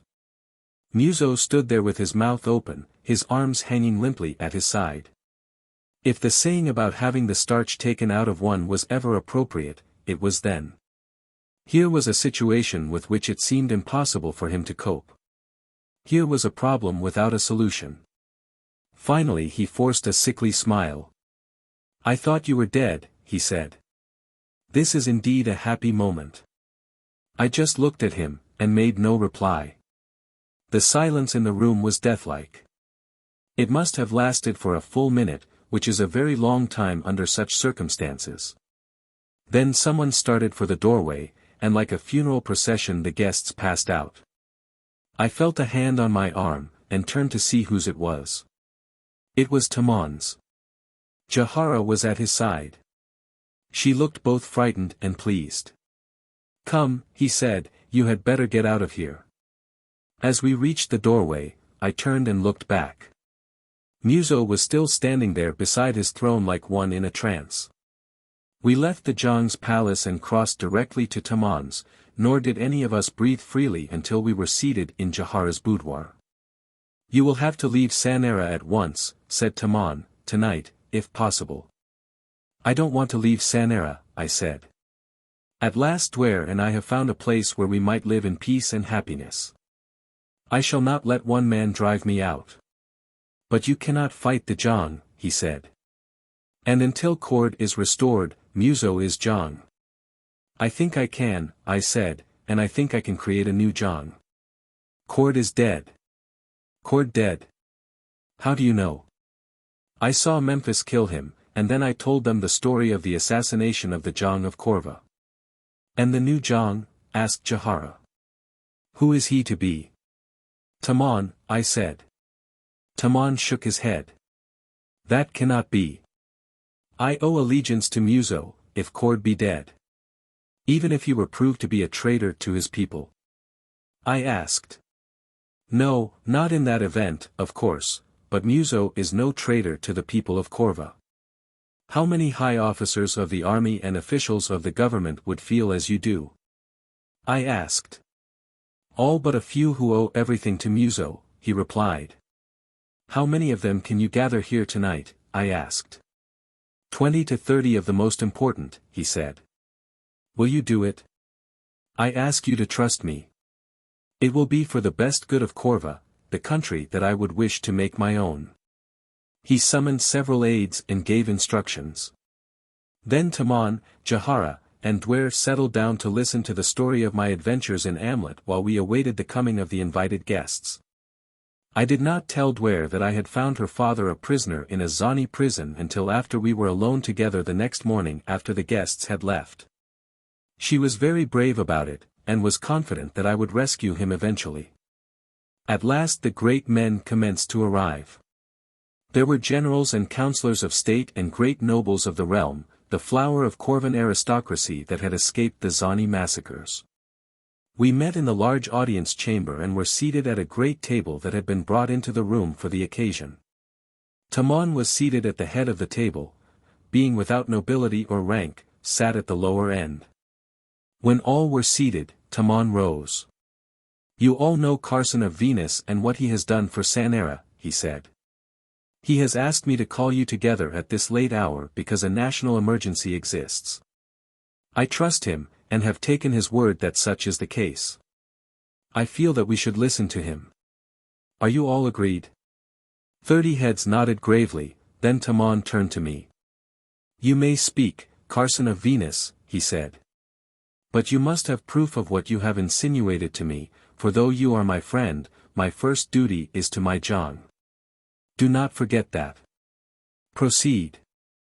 Let me put a hypothetical question to you gentlemen before I lay my information before you, I commenced. If it were proved beyond doubt that your Zhang had sought to conspire with the enemy to cause the defeat of the forces holding Sanara and turn the city over to the Zanis at a price. Would you feel that you were relieved of your oaths of allegiance to him and be warranted in replacing him with one of royal blood in whom you had the utmost confidence? Many a face was clouded by a resentful scowl. You are suggesting a grievous charge, said a great general. I am asking you a hypothetical question, I replied. I have made no charge. Do you care to answer? There is no question as to what I should do, said the general, if such an emergency confronted me. I should be the first to turn against any Jong who did such a traitorous thing as that, but that is something that no Jong of Corva would do. And you other gentlemen? I asked. Without exception they all concurred in the sentiments of the general. Then I may tell you that such an emergency exists, I said. I shall shock you by my disclosures, but I must have your assurance that you will hear me through and consider impartially the evidence I have to offer. I can assure you that we shall, said Tamon. Muso, swearing me to secrecy, sent me to Amlot with a message for Spihan, Memphis's chief lieutenant. He chose me for two reasons. One was that he thought I could not read Amtorian, and therefore could not know what was in the message. And the other you had proof of in his palace this night, he wanted my woman. But I can read Amtorian, and after I got to Amlot, I became suspicious and read Muso's message to Spihan. In it he offered to open the gates of Sanara to Zani troops in return for the throne of Corva, and he agreed to accept Memphis as his advisor and to reward the Zanis. He also suggested that it would be best if Carson of Venus were destroyed in Amlot. This is preposterous, cried a great noble. The man must be mad to make such charges. They are prompted by jealousy, because Muso desires his woman. They cannot be true, exclaimed another. Tamon, cried a third, I demand this man's arrest. You are not keeping your promise to me, I reminded them. Is this what I am to expect of Corvan nobility? And do you think I am such a fool as to make charges of this kind without ample evidence to substantiate them? What would I have to gain? I would be signing my own death warrant. I may be doing so anyway. But I am doing it for the only country on Amter that I can call my own, the one country in which my princess and I feel that we have a chance to live happily among friends. Go on, said the great general. I apologize for my confreres. Where are your proofs? Asked Tamon. Here, I said, and drew Muso's message from my pocket pouch. Here, in his own handwriting, Muso convicts himself. I handed the envelope to Tamon. He opened it and read it through carefully to himself. Then he passed it to the man to his right. Thus it passed around the table, each man reading it carefully. It left them silent and sober-faced. Even after the last man had read it and passed it back to Tamon, they sat in silence. It was the great general who spoke first. I do not doubt the integrity of this man or his belief in the duplicity of Muso, he said. It is sufficient to shake the confidence of each of us. In addition, he knows that Muso sought his life. I cannot blame him for anything he may think, I should think as he does, were I he. But he is not a Corvan by birth. There is not bred in him the reverence and loyalty to our Jongs that is part of every fiber of our beings. For him, this document is sufficient proof. As I have said, it would be for me, were I he, but I am not. I am a Corvan noble, the first general of the Jong's armies, and so I must give Muso the benefit of every doubt. Perhaps this message was a ruse to lure the Zani troops from some part of the line, that Muso might order an attack upon that weakened part. It would have been excellent strategy. Now I suggest that we prove conclusively whether such was his intent, or whether he did intend to open the gates to the enemy. How may that be done? Asked Tamon. We shall try to arrange to have the enemy shoot 3 blue rockets into the air before the main gates of Sanara on 3 successive nights, then wait and see what Muso does. But how can we get the enemy to cooperate? Asked another. I shall commission Carson of Venus to drop a message behind their lines, telling them that I should like to hold a parley with them and asking them, if they are agreeable to the suggestion, to shoot the blue rockets. An excellent suggestion, said Tamon. But, I objected, seeing me returned alive, Muso may be suspicious, for he definitely asked Spihan to have me destroyed. Write a report, said the general, stating that after you delivered the message you became fearful and escaped. That would certainly arouse Muso's suspicions, said Tamon. I might tell him the truth, I suggested, and that is that the very night I arrived in Amlot the message was stolen from me. The very fact that I remained there so long should convince Muso that I had no suspicion of what the note contained. I think your idea is the best one, said the general, but why did you stay so long in Amlot, if you could have escaped? I had several reasons, I replied. I suspected that Mintep, John of Vepaja and father of my princess, was a prisoner there. I also wanted to gather what information I could for the Sanaran High Command. Lastly, I had to establish myself before I could safely make an effort to escape. I became an officer in the Zani Guard and was, for a while, acting governor of the Gap Kumrav. And you absorbed some information? Much, I replied. I have learned that a counter-revolution is about to be launched, the proponents of which hope to restore Kooaad to his throne. You say, hoped, commented a noble. Have they now given up the idea? Kooaad is dead, I said. I might as well have thrown a bomb among them. They leaped to their feet almost as one man. Kooaad dead. It was the same stunned reaction that I had seen before. But, cried one, we have heard that rumor often before, but it has never been substantiated.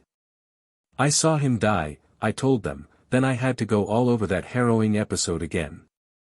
Well, at last they prepared to go. But before they did I propounded another question. And now, gentlemen, I said, just who is going to protect my princess and me from Muso? If I am not mistaken, I stand a good chance of being assassinated the first time I go on the streets. He is right, said the general. He should certainly be protected, General Vero, agreed Tamon.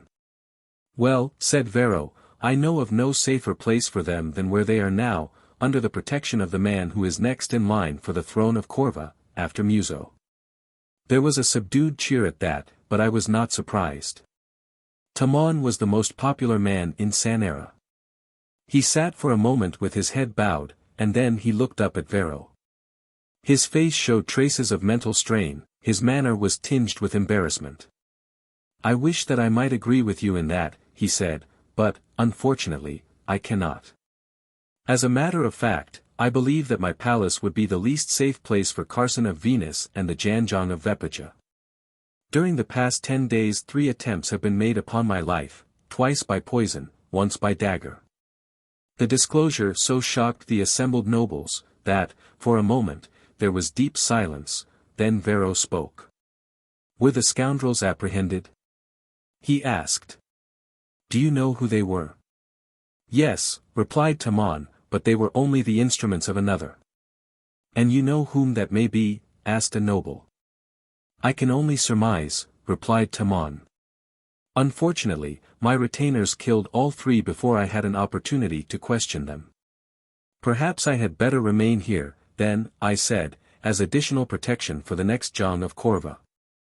No, said Tamon. I appreciate your generosity.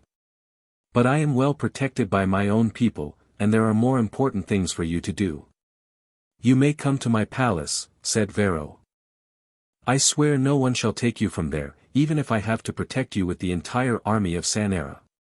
I shook my head. Muso will unquestionably send for me, I said.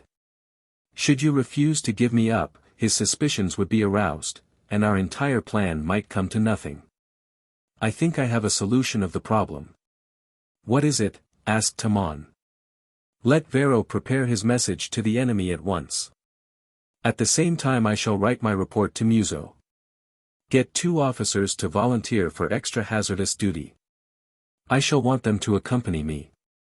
As soon as Vero's message is ready, Vero can order me out on special duty. I shall take my princess and the 2 officers with me, drop the message behind the enemy lines, and remain away until you shall have had time to determine Muso's guilt or assure yourselves of his innocence. When I return above Sanara, liberate 1 balloon if it is unsafe for me ever to return to Sanara, liberate 2 if I am to return another day for further advice, liberate 3 if it is safe for me to land.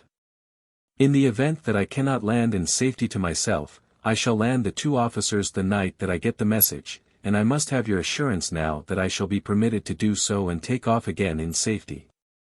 "The entire plan is excellent," said Tamon. "Please put it in writing, so that there shall be no misunderstanding of the signals." "May I ask why you wish to have 2 of our officers accompany you?" asked Vero. "One of them will have to go with me into Amlot while I attempt to liberate the Jong of Vepaja from the Gap Kumrav, the other will remain with my princess and the ship while I am away in Amlot." "I shall have no difficulty in obtaining volunteers," said Vero. "Now, if we are to get you away before dawn, we must get to work." 14. Back to Amlot. An hour before dawn we left the palace of Tamon, Duare, the 2 officers who had volunteered to accompany us, and I. Because of Duare, I felt nervous and uneasy. For we had to leave the palace in full view of the guards before the palace of Muso, directly across the avenue. And while the fact that Vero had furnished us with a strong guard imparted a feeling of greater security, yet, at the same time, it certainly made us extremely conspicuous.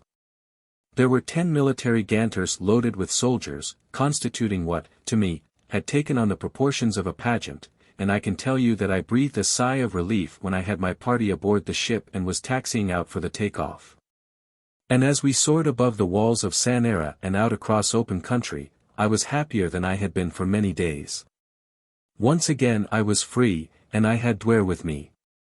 I had put Ulan and Ligan, the 2 officers, in the cabin. Duare sat beside me, and there was a basket of small bombs in each cockpit. The ship was more heavily laden than it had ever before been, but that had seemed to make no appreciable difference in the takeoff, nor could I see that she handled differently in flight. We had determined in Houtomai, while designing her, that she would easily lift a load of 1,500 pounds, so I had had little doubt that she would have no trouble with the approximately 1,000-pound load that she was now carrying. I flew slowly toward the enemy camp, killing time until daylight should have come. Ulan and Ligan were thrilled beyond words, for this was the first flight either of them had taken. While Duare and I were just content to be together again, holding hands like a couple of kids. I had hurriedly contrived a tiny parachute before leaving Tamon's palace. It consisted of a square of very light fabric woven from the web of a small cousin of the targo, a giant spider that inhabits the mile-high trees that grow in many parts of Amter, and which is so sheer as to be almost invisible, yet quite strong. To the 4 corners of this square piece I had tied strings, and to the ends of these strings I had attached the leather envelope which bore Vero's message to the enemy. Dawn was just breaking as we flew over the Zani camp. An alert sentry must have sighted us, for I distinctly heard a shout, and almost immediately saw men running from the shelters which lined the streets of the camp. I continued to circle above them, well out of range of our rays, until it was entirely light, then, estimating the velocity of the wind, I flew a little way beyond the windward side of the camp and tossed the message overboard. The little parachute opened immediately and floated gracefully down toward the camp. I could see thousands of men by now standing with upturned faces, watching it. They must have thought that it was some new engine of destruction, for when it came close to the ground near the center of the camp, they scattered like sheep. I continued to circle until I saw a brave soul advance to where the message lay and pick it up. Then I dipped a wing and flew away. The trip to the island was uneventful. I circled Lotus's house for quite some time, but no smoke signal was lighted. Then I dropped over to the island and landed. The country, except in the vicinity of the cities, is strangely deserted in every part of Amter that I have visited. Between Sanara and the farm of Lotus we had not seen a sign of human life except that in the camp of the Zanis, which, of course, was no permanent habitation. Few farmers have the temerity that Lotus displayed in locating a farm so far from civilization, and open constantly to the danger of attack by some of the fearsome creatures which roam the plains and forests of Venus. It was, however, the very fact that few men traversed these interurban wildernesses that had rendered my little island so safe a place to hide the Onotar, and also the little craft that had brought me there from Amlot and which I hoped would bear me back to the Zani stronghold. As we came into land, I saw my boat lying where I had dragged it, and one more cause of anxiety was removed. Now I had only to wait for darkness and the proper moment to launch my attempt to rescue Mintep. I told Ligan that he was to remain with Duare in the unlikely event that she should need protection, and I also instructed her to take to the air if any danger threatened them. Duare was by now an efficient pilot. I had taken her with me on many of my flights over the enemy lines, and had had her practice landings and takeoffs on the surface of a dry lake I had discovered some 50 miles west of Sanara. I had also let her take off and land at the racing field in Sanara. She was quite competent to land anywhere that conditions were reasonably favorable. I drew a rough map of Amlot for her, marking the location of the palace and the barracks. And told her that if I had not returned to the island by dawn she and Ligan were to fly along the coast toward Amlot, keeping a close lookout for my boat. And if they did not see me, they were to fly over the city and drop bombs on the palace and the barracks until they saw me put out into the harbor. I was sure they would be able to identify me from the air because of my flying helmet. It had taken me about 3 Amtorian hours to sail from Amlot to the island. Allowing 8 hours for the round trip, including the time it might take to get into the Gap Rav and take Mintep out, I estimated that I should leave the island about the 29th hour in order to get back by dawn. In the event that Ulan and I never returned, Duare was to take Ligan back to Sanara, and if 3 balloons were sent up, indicating that it was safe to land, she should do so, for I felt that she would be safer there than anywhere else. If the signal were a discouraging one, she might try to reach Vepaja, but that would be almost suicidal, since she could not approach anywhere near Kooaad, her city, in the ship. And the dangers she would encounter on the ground were far too numerous and terrible to render it at all likely that she would survive. Do not even think of anything so terrible as that you may not return from Amlot, she begged. If you do not, it will make no difference where I go, for I shall not live. I do not care to live unless I have you, Carson. Ulan and Ligan were on the ground inspecting the boat. So I took her in my arms and kissed her, and told her that I would come back. For no one but your father would I go to Amlot and risk your life as well as my own, I said. I wish you did not have to go, Carson. What a strange retribution it would be if, for the sake of the throne I gave up for you, I should lose you. It would not be just retribution, though, it would be wicked. You'll not lose me, dear, I assured her, unless your father takes you away from me. He can't do that now. Even though he is my father and my Jang, I should disobey him if he sought to. I'm afraid he's going to be, well, disagreeable about the matter, I suggested. You know how shocked you were at the very thought of even talking to me. When I told you I loved you, you wanted to knife me. And you really felt that I deserved death. How do you suppose he's going to feel about it when he finds that you are irrevocably mine? He'll want to kill me. When are you going to tell him? She asked. After I get him here on the island. I'm afraid he'd upset the boat if I told him at sea. She shook her head dubiously. I don't know, she said, I can't imagine how he'll take it. He is a very proud Jang, steeped in the traditions of a royal family that extends back into prehistoric times, and, Carson, he does not know you as I do. If he did, he would be glad that his daughter belonged to such as you. Do you know, Carson, he may even kill me. Even though you think you know, yet you have no conception of the taboos and interdictions that dictate the attitude of all toward the sacred person of the virgin daughter of a Jang. There is nothing in your life with which I may compare it. There is nothing that you so reverence and hold so sacred. Yes, there is, Duare, I said. What? She demanded. You. Fool, she said, laughing. But you're a dear fool, and I know that you believe what you said. The day drew to a close and the night wore on. Ulan and Ligan amused themselves by fishing. And we built a fire and cooked what they caught, enjoying an unexpectedly excellent meal. I cut a slender sapling about 20 feet long and stowed it in the boat. As the 29th hour approached, I kissed Duare goodbye. She clung to me for a long time. I know she thought it was the last time she should ever see me.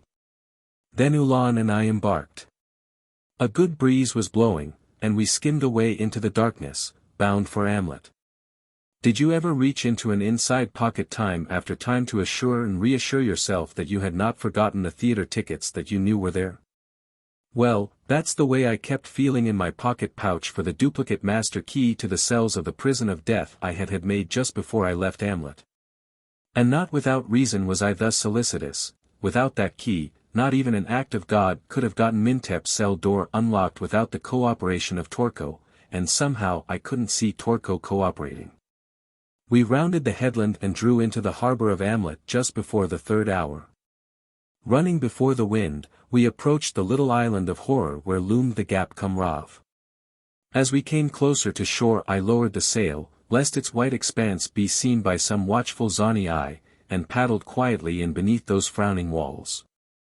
Feeling my way cautiously along the cold, damp stones, I came at last to that which I sought, the opening of the chute through which the ashes of burned men are discharged into the bay.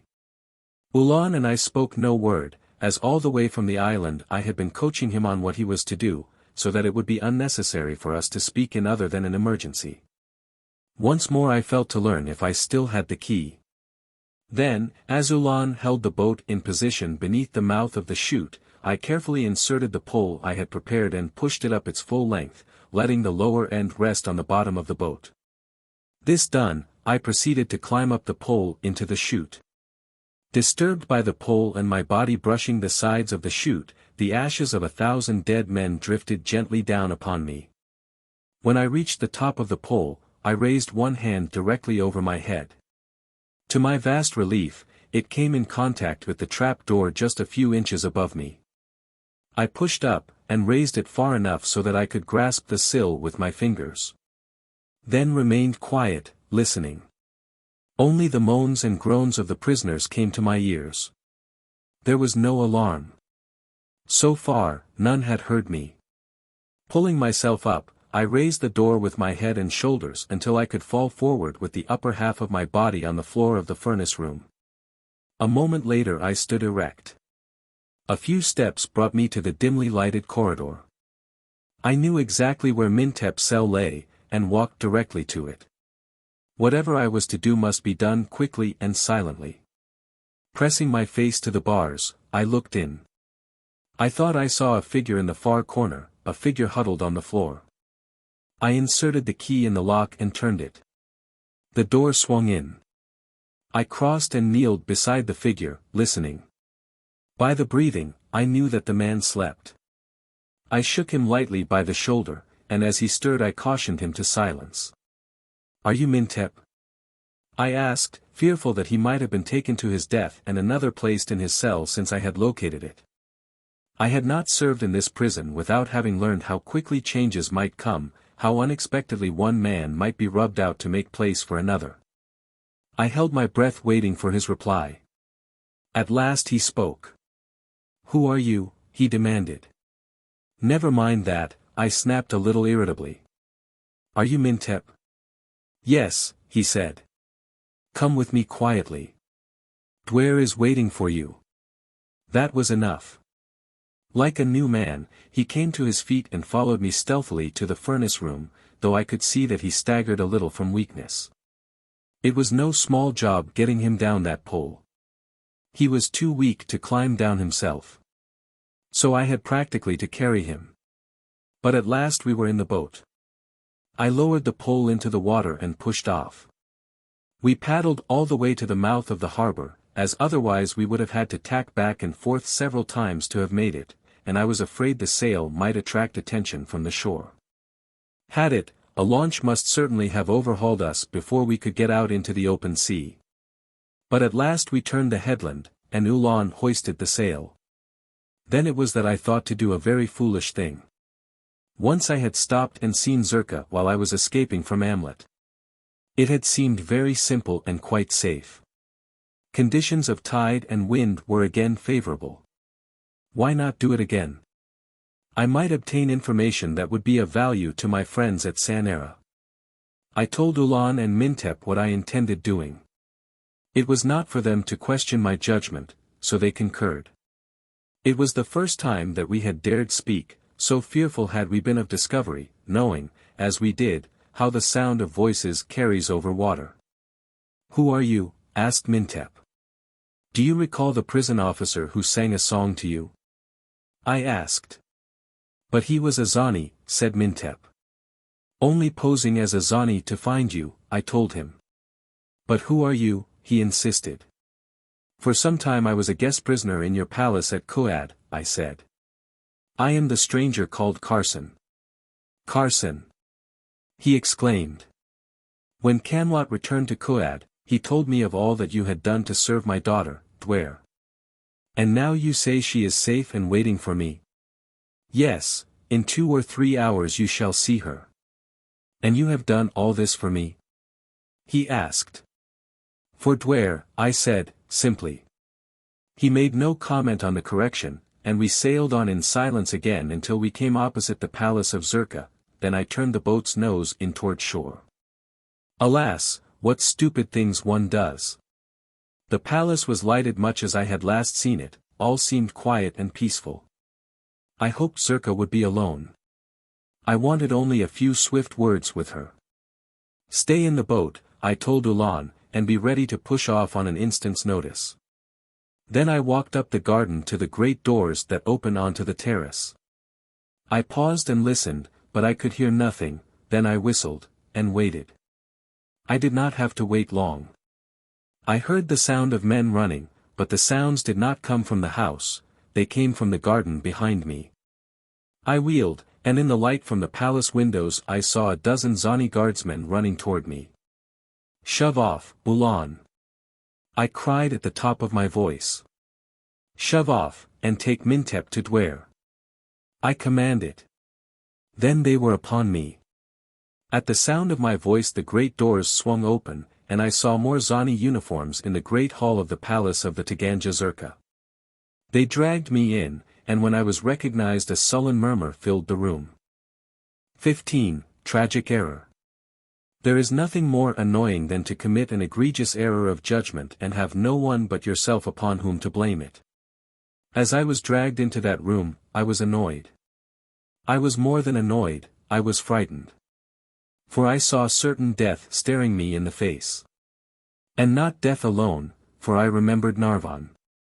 I wondered if I would go to pieces, too. And there was some reason for my apprehension, for besides a company of Zani guardsmen and officers, there were a number of the great men of Zainism, there were even Memphis and Spihan themselves. And to one side, their wrists manacled, stood Zerka and Mantar. There was an expression almost of anguish in Zerka's eyes as they met mine. Mantar shook his head sadly, as though to say, "You poor fool, why did you stick your head into the noose again?" "So you came back," rasped Memphis. "Don't you think that was a little unwise, a little stupid?" "Let us say unfortunate, Memphis," I replied. "Unfortunate for you." "Why unfortunate for me?" he demanded, almost angrily. I could see that he was nervous. I knew that he was always fearful. "Unfortunate, because you would like to kill me. But if you do, if you harm me in any way or harm the Taganja Zerka or Mantar, you shall die shortly after dawn." "You dare threaten me?" he roared. "You stinking Miztal! You dare threaten the great Memphis? Off to the gap come Rav with him. With all of them. Let Torko do his worst with them. I want to see them writhe. I want to hear them scream." "Wait a minute, Memphis," I advised him. "I wasn't threatening you. I was merely stating facts. I know what I'm talking about, for I have given orders that I know will be carried out if I am not safely out of Amlot shortly after dawn." "You lie," he almost screamed. I shrugged. "If I were you, though, I'd give instructions that none of us is to be tortured or harmed in any way until at least the 3rd hour tomorrow, and be sure to have a boat ready that I and my friends can sail away in after you have released us." "I shall never release you," he said, but nevertheless he gave instructions that we were not to be tortured or harmed until he gave further orders. And so Zerka and Mantar and I were dragged away to the Gap Rav. They didn't abuse us, and they even took the manacles off Zerka and Mantar. They put us all together in a cell on the 2nd floor, which surprised me. as the basement was reserved for Memphis's special hates as well as prisoners concerning whose incarceration he would rather not have too much known. "Why did you do such a foolish thing as to come back?" asked Zerka, after we had been left alone. "And right after I risked my life to get you out of here," said Mantar, laughingly. "Well," I explained, "I wanted to see Zerka and find out if there is any way in which the loyal forces at Sanara may cooperate with you." "They could," she said, "but now they'll never know. We need more weapons. You might have brought them in that flying boat you have told me about." "I may yet," I assured her. "Have you gone crazy?" she demanded. "Don't you know, regardless of that courageous bluff you tried to pull, that we are all lost, that we shall be tortured and killed, probably today?" "No," I said. "I know we may, but not that we shall." I was pulling no bluff. I meant what I said. "But tell me, what caused them to arrest you and Mantar?" "It was the culmination of growing suspicion on the part of Spihan," explained Zerka. "My friendship for you had something to do with it. And after Horgen informed on you and you escaped from the city, Spihan, in checking over all your connections, recalled this friendship and also the fact that Mantar and you were close friends and that Mantar was my friend. One of the soldiers in the detail that Mantar commanded the evening that he met you and let you proceed to the quay reported to Spihan that he thought your description, which he heard after he returned to the barracks, fitted the man with whom Mantar had talked. Then, these things having suggested my connection with you, Spihan recalled Narvan's last words, the same words that assured you that I was one of those who conspired with Narvan against the Zanis. So, all in all, they had a much clearer case against me than the Zanis ordinarily require, but Memphis would not believe that I had conspired against him. He is such an egotistical fool that he thought that my affection for him assured my loyalty. I was, until recently, in a quandary as to your exact sentiments and your loyalties," I said.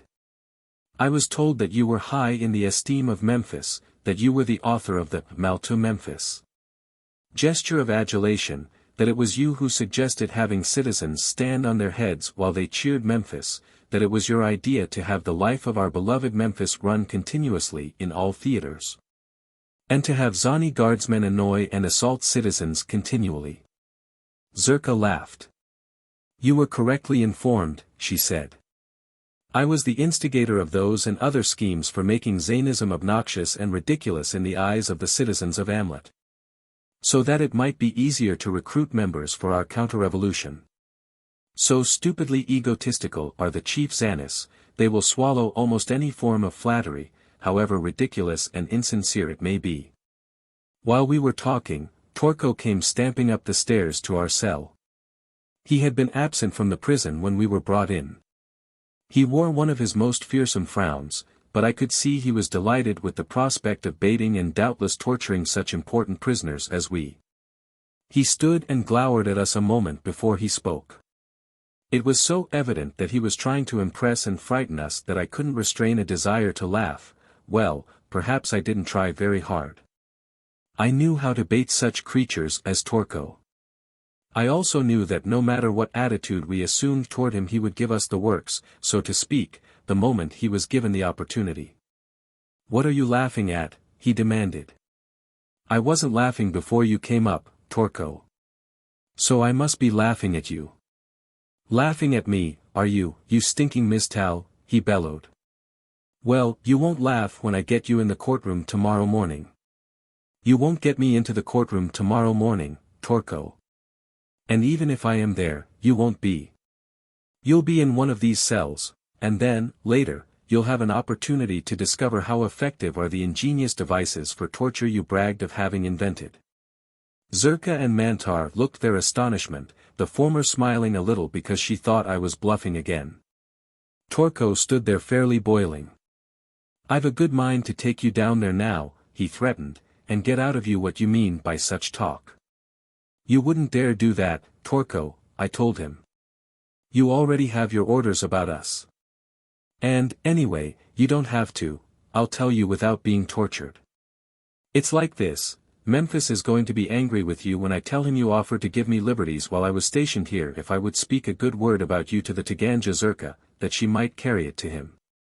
He won't like it when he learns that you let me go fishing whenever I wanted to and thus permitted me to pave the way for my escape by boat. And, Torko, there is another thing that is going to make him so furious that, well, I just don't know what he will do to you when he discovers it. Torko was commencing to look uncomfortable, but he came right through with the same argument that even great statesmen of our own earth use when they're caught red-handed. "They're a pack of lies," he yelled. "He won't think so when he learns about the other thing you have done, something that he can see with his own eyes," I baited him. "What's the other lie?" he demanded, his curiosity and fear getting the better of him. "Oh, just that you unlocked the cell of Mintep, John of Vepaja, and let him escape," I said. "That is a lie," he cried. "Well, go and look for yourself," I suggested. "If he's gone, who else could have unlocked his cell? You have the only keys." "He's not gone," he said, but he turned and ran down the stairs as fast as he could go. "You seem to be having a good time," said Mantar, "and we might as well have all the fun we can while we may. It's not going to be so funny when morning comes, not for us." "On the contrary," I objected, "that may be the most amusing time of all." "I am amused now," said Zerka. "How furious Torko will be when he discovers that you have hoaxed him into running all the way down to the basement." "But it is not a hoax," I said. "He will find Mintep's cell door open and Mintep gone." "How can you possibly know that?" demanded Zerka. "Because I released Mintep myself, and he is on his way to safety right now." "But how could you enter the Gap Kumrav and take a prisoner out under the noses of the Zani guard?" demanded Zerka. "Why, it is simply impossible. You couldn't have even unlocked his cell if you had managed to get into the prison, which, in itself, would have been impossible." I had to smile. "But I did," I said, "and it was very easy." "Would you mind very much telling me how you did it?" she asked. "Not at all," I assured her. "In the first place, I secured a duplicate master key to all the locks of Gap Kumrav while I was stationed here. Last night I came in a boat to the side of the prison and entered it through the chute that discharges the ashes from the furnace into the bay. I brought Mintep out the same way." Mantar and Zerka shook their heads in astonishment. It could not have seemed possible to many inhabitants of Amlet that a prisoner might escape from the Gap Kumrav, for few of them knew anything about the prison except that no prisoner had ever escaped from it. "And you have a master key to the locks?" asked Mantar. I took it from my pocket pouch. "Here it is," I said. "If they had confined us in the basement, we might have escaped easily, at least as far as the waters of the bay. But with a guard watching constantly on the floor below there is no chance from here." "But aren't you afraid they'll find the key on you?" asked Zerka. "Yes, of course, but what can I do about it? I have no place to hide it. I shall simply have to take the chance that they won't search me, they are so stupid. Anyway, unless they confine us in the basement, it cannot possibly be of any use to us. Furthermore, I have an idea that we'll walk out of here without any need of a key." "You are very optimistic," said Mantar, "but I can't see upon what food your optimism thrives." "Wait for dawn," I counseled. "Listen," said Zerka. From below we heard Torko's voice bellowing orders. Guards were running to and fro. They were searching the prison for Mintep. When they reached our floor they entered every cell and searched it carefully, although they could have seen the whole interior of each of them from the corridor. Torko's face was drawn and pale. He looked to me like a broken man. When he reached our cell he was trembling, as much, I think, from fright as from rage. "What have you done with him?" he demanded. I asked in feigned astonishment. Now, how could I have gotten into this impregnable prison, so ably guarded by the great Torko, unless with the connivance of Torko? Memphis will be sure to ask that very question. "Listen," Torko said, coming close and whispering. "I was good to you when you were here. Do not send me to my death. Do not tell Memphis that Mintep has escaped. If he is not told, he may never know it. The chances are he has forgotten all about Mintep by this time. If you do not tell him, I promise not to torture you and your accomplices unless I am forced to, and then I'll make it as easy as I can. If you do torture us, I'll certainly tell him, I replied. I certainly had Torko over a barrel. Torko scratched his head in thought for a moment. Say, he said at last, of course you couldn't have let him out, but how in the world did you know he was gone? I'm psychic, Torko, I told him. I even know things are going to happen before they do. What is the hour? He looked at me rather fearfully as he replied. It is the first hour, he said. Why? Presently you shall hear a great noise in the direction of the palace of Memphis, I said. And then word will pass around that death and destruction are raining upon the Zanis from the sky because they hold me and my friends prisoners in Become A. When Memphis sets us free, it shall stop. Rubbish, said Torko, and went on to search other cells for Mintep, John of Vepaja. He didn't find him. Time dragged leadenly after dawn crept slowly out of the east and its light sought to penetrate the dirty windows of the Become A. I was tense from waiting for the first detonation of a bomb. The second hour came and then the third, yet still nothing had happened. What could the reason be? Had disaster overtaken Duare? I imagined 100 terrible things that might have happened. A crack up at the takeoff seemed the most likely. I was still worrying when Torko came with a detail of the guard and took us down to the courtroom. There were Memphis, Spihan, and a number of other high Zanis. We were lined up before them. They glowered at us like ogres out of a fairy tale. It is the third hour, said Memphis. I have waited, and because you have made me wait it shall go the harder for you. If any of you expect any mercy you will name all your accomplices in the low plot you have fostered to overthrow the state. Torko, take the woman first. We'll make her talk, and I'll save you for the last. Take that thing off his head, Torko. He pointed at me. I looked at Torko, as he took off my flying helmet and threw it into a corner. The sweat was pouring down his face, although it was not hot. Do not forget, Torko, I whispered. Mercy, he pleaded. I must obey orders. They laid Zerka upon a hideous thing that would have crushed her slowly, inch by inch, starting at her toes, and they brought a brazier containing a pot of molten metal and set it down on a table beside her. It was not difficult to guess how they intended to use it. I turned my head, for I could not look at the frightful thing they contemplated. Do you wish to confess? Asked Memphis. No, replied Zerka in a firm voice. Have you anything to say? He inquired. Yes, this, I joined the Zani party because I had learned that you tortured and murdered my man. I joined to undermine it, and for another, greater purpose, to kill you. Memphis laughed.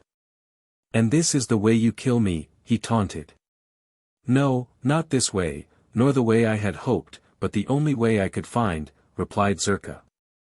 What do you mean? Demanded Memphis.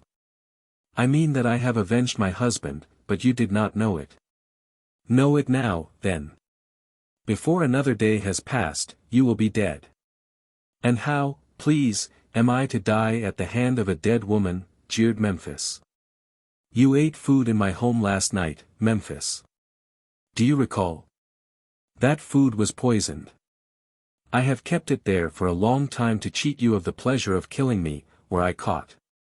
Last night I had the opportunity one had never hoped for of letting you eat it instead. At any moment, now, you will die, certainly before another day has passed. The face of Memphis turned livid. He tried to speak, but no words came to his white lips. He rose and pointed at Torko. He was trying to order the torture to proceed. Torko looked at me and trembled. The other Zanis were staring at Memphis, then, close by, came a shattering detonation that shook the walls of Become A. Duare had come. But she was bombing the prison instead of the palace, she must have mistaken the one for the other. It was possible. I warned you. I shouted. The city will be destroyed if you don't set us free and give us a boat. Never, cried Memphis. Destroy them all. Then he gasped, clutched his throat, and fell forward across the bench.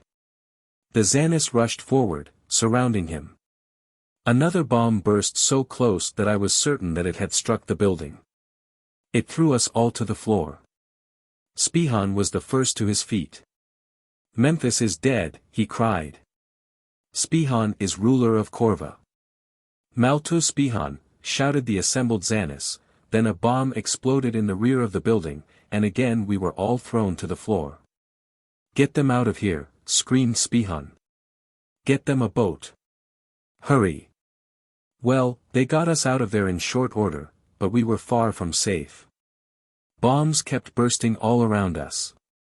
In the sky above, I saw the Onotar circling like a great bird of prey. Yet it looked sweet to me. They hurried us to a safer part of the bay side and found us a boat, a fair-size fishing boat with 2 sails, then they hustled us into it. We made sail quickly and started tacking for the harbor entrance. And as we moved slowly away from shore, I saw the Onotar drop in a graceful spiral toward us. Duare was coming to make sure that it was I. She didn't drop far enough to be in range of any R-ray or T-ray guns they might have trained on the ship, for I had warned her against this. She circled us a few times, and then flew back over the city. I wondered why she didn't follow us out to sea and pick us up. We were about the center of the harbor when I heard another bomb explode. In rapid succession 5 more fell. It was then that I guessed the truth. Duare had not recognized me.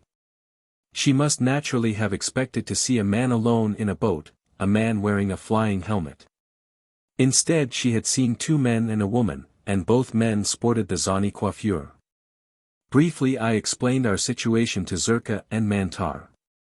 It seemed almost hopeless. We could not return to shore because the Zanis would be furious at the continued bombing which I had promised them would stop if they set us free. If we waited around in the harbor on the chance that Duare might circle above us again and give me an opportunity to signal her, it was almost certain that the Zanis would send a launch out to recapture us. Perhaps, I suggested, Duare may take another look, even out at sea. Suppose we round the headland and wait out of sight of the city? They both agreed that it would do no harm, and so I sailed the boat well out beyond the mouth of the harbor, where we would be hidden from the city by the headland. From that position we could see the Onotar circling high over Amlot, and from time to time we heard the booming detonations of her bombs. Late in the afternoon we saw her turn her nose northeast in the direction of Sanara, and in a few minutes she was out of sight. 16. Despair.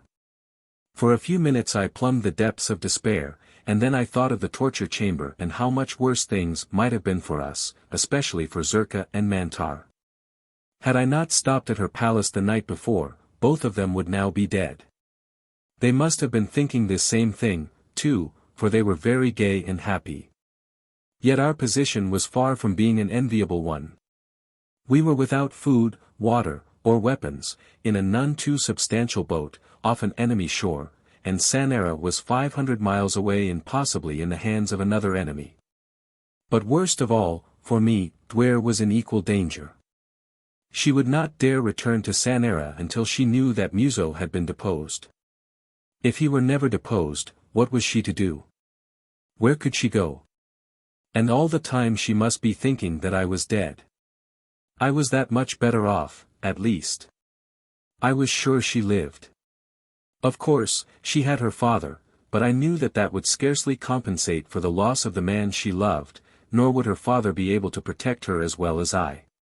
He would have been all right as a protector back in his own kingdom, with his warriors and his other loyal subjects about him, but I had learned to take care of Duare under conditions far different. Of course, I hadn't always made such a good job of it, but in the end, I had come through all right. As the Onotar disappeared in the distance I made sail again and turned up the coast in the direction of Sanara. "Where are we going?" asked Zerka. I told her. She nodded in approval.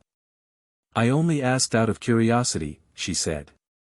"Wherever you wish to go suits me. Thanks to you, we are alive. We can ask no more." "Perhaps we are as well off anyway," I said. It might have been pretty nearly impossible to crowd 7 people into the Onotar. We sailed up the coast all that night under a fresh breeze, and in the morning I came in close and we watched for signs of fresh water. At last we saw a stream falling over a low cliff into the ocean, and I made for a strip of yellow sand where a long, low surf broke lazily. We were all suffering from thirst, which is the only excuse I had for landing in such a spot. Fortunately the boat drew little water, and we were able to paddle it in to a point where we could wade. I held it there, while Zerka and Mantar slaked their thirst, then I went and drank my fill. We had nothing in which to carry water. So we put off again immediately, hoping we might find a more suitable spot where we might make a temporary camp and endeavor to improvise some sort of equipment. About the middle of the day, we found such a place, a little cove into which a stream of fresh water emptied, and about which grew a variety of trees and plants. Among the latter was a huge arborescent grass nearly a foot in diameter, with hard, smooth outer wood and a pithy core. We managed to break one of these down, and, after building a fire, we burned out one section. The sections were formed by well-marked joints or nodes, at which the inner cavity was closed by a strong diaphragm. Our efforts resulted in a receptacle about 3 feet high and a foot in diameter, in which we could carry fresh water. So successful was this first attempt that we made 2 more of them. In the wood we found nuts and fruits, so that now all we lacked were weapons. If we had had a knife we might have fulfilled this want, as we could have made bows, arrows, and spears from the hard, outer wood of this bamboo-like plant. Mantar and I discussed this most important matter, for we knew that if we were ever compelled to remain on shore for any length of time we might need weapons sorely. We certainly should, if we were to have meat to eat. We searched the beach together, and finally found several pieces of sharp-edged stones and shells. With this meager encouragement, we decided to camp where we were until we had contrived some sort of weapons. I shall not bore you with a recital of our methods. Suffice it to say that our technique was wholly primitive. But with fire and using our sharp-edged tools as wedges and scrapers, we managed to hack out spears, bows, arrows and sharp-pointed wooden knives. We also made 2 long harpoons for spearing fish. Then, with a supply of fresh water and quantities of nuts and tubers, we set out again upon our long journey toward Sanara. Fortune favored us, for the wind held. And though we had a few stiff blows, the seas were never such as we could not weather. This was fortunate for us, as we did not want to be forced ashore if we could avoid it. We often ran rather close in, and at such times it was not unusual for us to see savage beasts along the shore. No monsters of the sea attacked us. In fact, we saw but a couple that might have proved dangerous, and we left these strictly alone. With our harpoons we were able to vary our diet of nuts and tubers with excellent fish, which we ran ashore and cooked as quickly as we could find a suitable place after catching them. Had I not had my mind filled almost entirely with thoughts of Duare and worries concerning her, I might have enjoyed this adventure exceedingly. But as it was I chafed at every delay, even to the point of begrudging the time it took to cook food or take on fresh water. On the night of the 6th day out, we were sailing smoothly along a low coast, when I saw clearly in the night sky the flare of a blue rocket against the lower surface of the inner cloud envelope. It was followed in a moment by another and then another. The enemy were springing the trap that was to snare Muso. I wondered if this were the first, the second, or the third night. We might have been too far away before this to have seen them. It made no difference, as it might be 2 more days before we could hope to reach the coast near Sanara. The next night we watched for a repetition of the rockets, the purpose of which I had explained to Zerka and Mantar. But nothing rewarded our vigil, and I was of the opinion that last night's rockets had completed the series of 3 nightly for 3 nights and that tonight Muso would walk into the trap that I had prepared for him. How I wished that I might be there to witness his undoing. And now we encountered storms. The next day we were driven ashore by a wind of almost hurricane velocity. We managed to find a sheltered bay. And here we anchored, safe from the storm as well as from wild beasts and savage men. For 3 days we were storm-bound, and Sanara only 1 day's sail away. The delay was maddening, but there was nothing that we could do about it.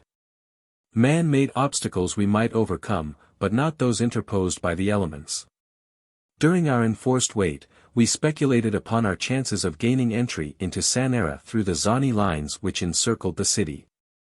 And we were all forced to admit that they seemed rather remote, as, by all means, we must avoid being recaptured by the Zanis, so here was a man-made obstacle quite as difficult of negotiation as any that the elements might raise. It appeared that we were stymied. However, we must go on, hoping for some fortuitous circumstance that would solve our difficulty. In the evening of the third day, the storm suddenly abated. And, though the seas were still running high, we put out from our little harbor and set our course once more for Sanara. Perhaps it was a foolhardy thing to do, but the enforced delay and my anxiety to reach Sanara and be reunited with Duare had rendered me temerarious. The seas were like a great, grey army rushing, battalion after battalion, in their assault upon the shore, and we a tiny Argo between the Charybdis of the one and the Scylla of the other. Yet we came through without mishap, and dawn found us off the mouth of the river upon which Sanara lies a few miles from the coast. "And now what are we to do?" asked Zerka. I shook my head in despair. "Pray to Lady Luck," I said. "The only plan that I can suggest that seems to contain even a germ of success," said Mantar, "is for me to get through the Zani lines at night and seek admission to the city.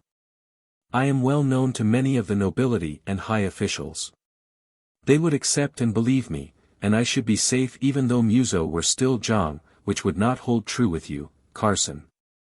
Once inside the city, it would be easy to arrange for your princess to fly out and pick up Zerka and you. If she is there," I amended. "If Muso is still Jong, she is not there." "That is what I must ascertain," he replied. "And what of Zerka?"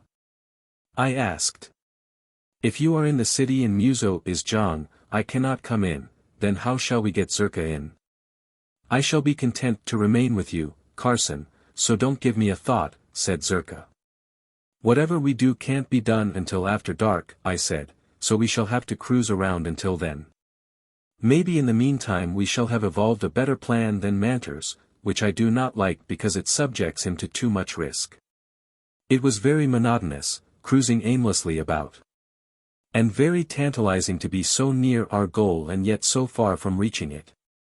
The seas had gone down, but enormous ground swells alternately lifted us to high crests and dropped us into deep hollows. Fishes swarmed about us, the sea was alive with them, and now and again some great monster of the deep passed close, like a giant submarine, as it voraciously gobbled the lesser creatures in its path. About the 8th hour Zerka voiced an exclamation of excitement and pointed toward the city, and as I looked, I saw the Onotar above Sanara. It was evident that she had just risen from the city. That could mean but one thing to me. No, two: the first, that Duare lived; the second, that Muso no longer ruled as Jong, for no one but Duare could fly the ship, and she would not have been in Sanara had Muso ruled the city. As we watched, we saw that the plane was heading in our direction and we prepared to try to attract Duare's attention to us. I lowered the sails, lest it hide our efforts. And then I put one of our improvised water containers upside down over the end of the harpoon. As the ship approached, Mantar and I waved the crude signal back and forth. From the time that she had left the city, Duare had been climbing. And had gained considerable altitude by the time she passed over us. We must have appeared very small to her. Perhaps she did not see us at all. She certainly gave no indication of it. I wondered why she was flying out over the ocean, and waited for her to circle back, hoping for better luck with our signaling next time.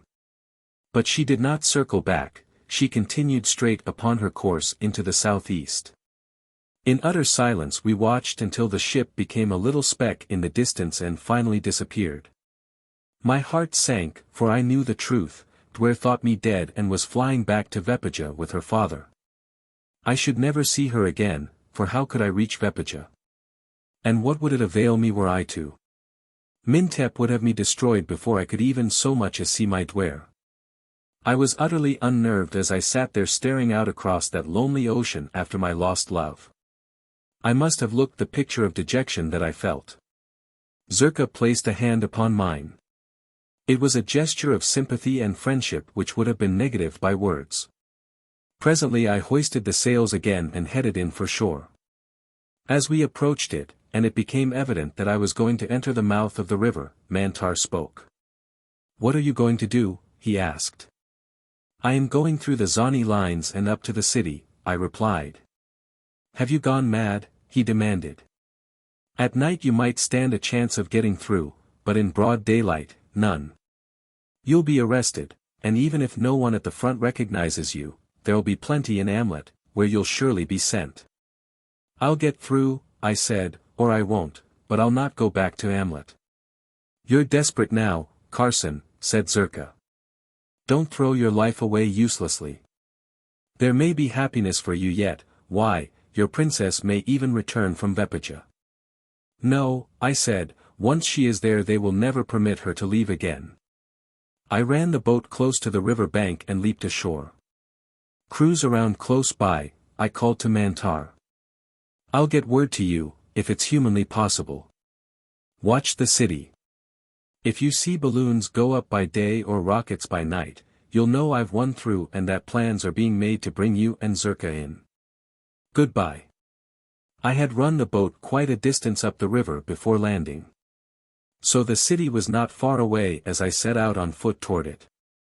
I made no effort to conceal myself, but walked boldly toward my goal.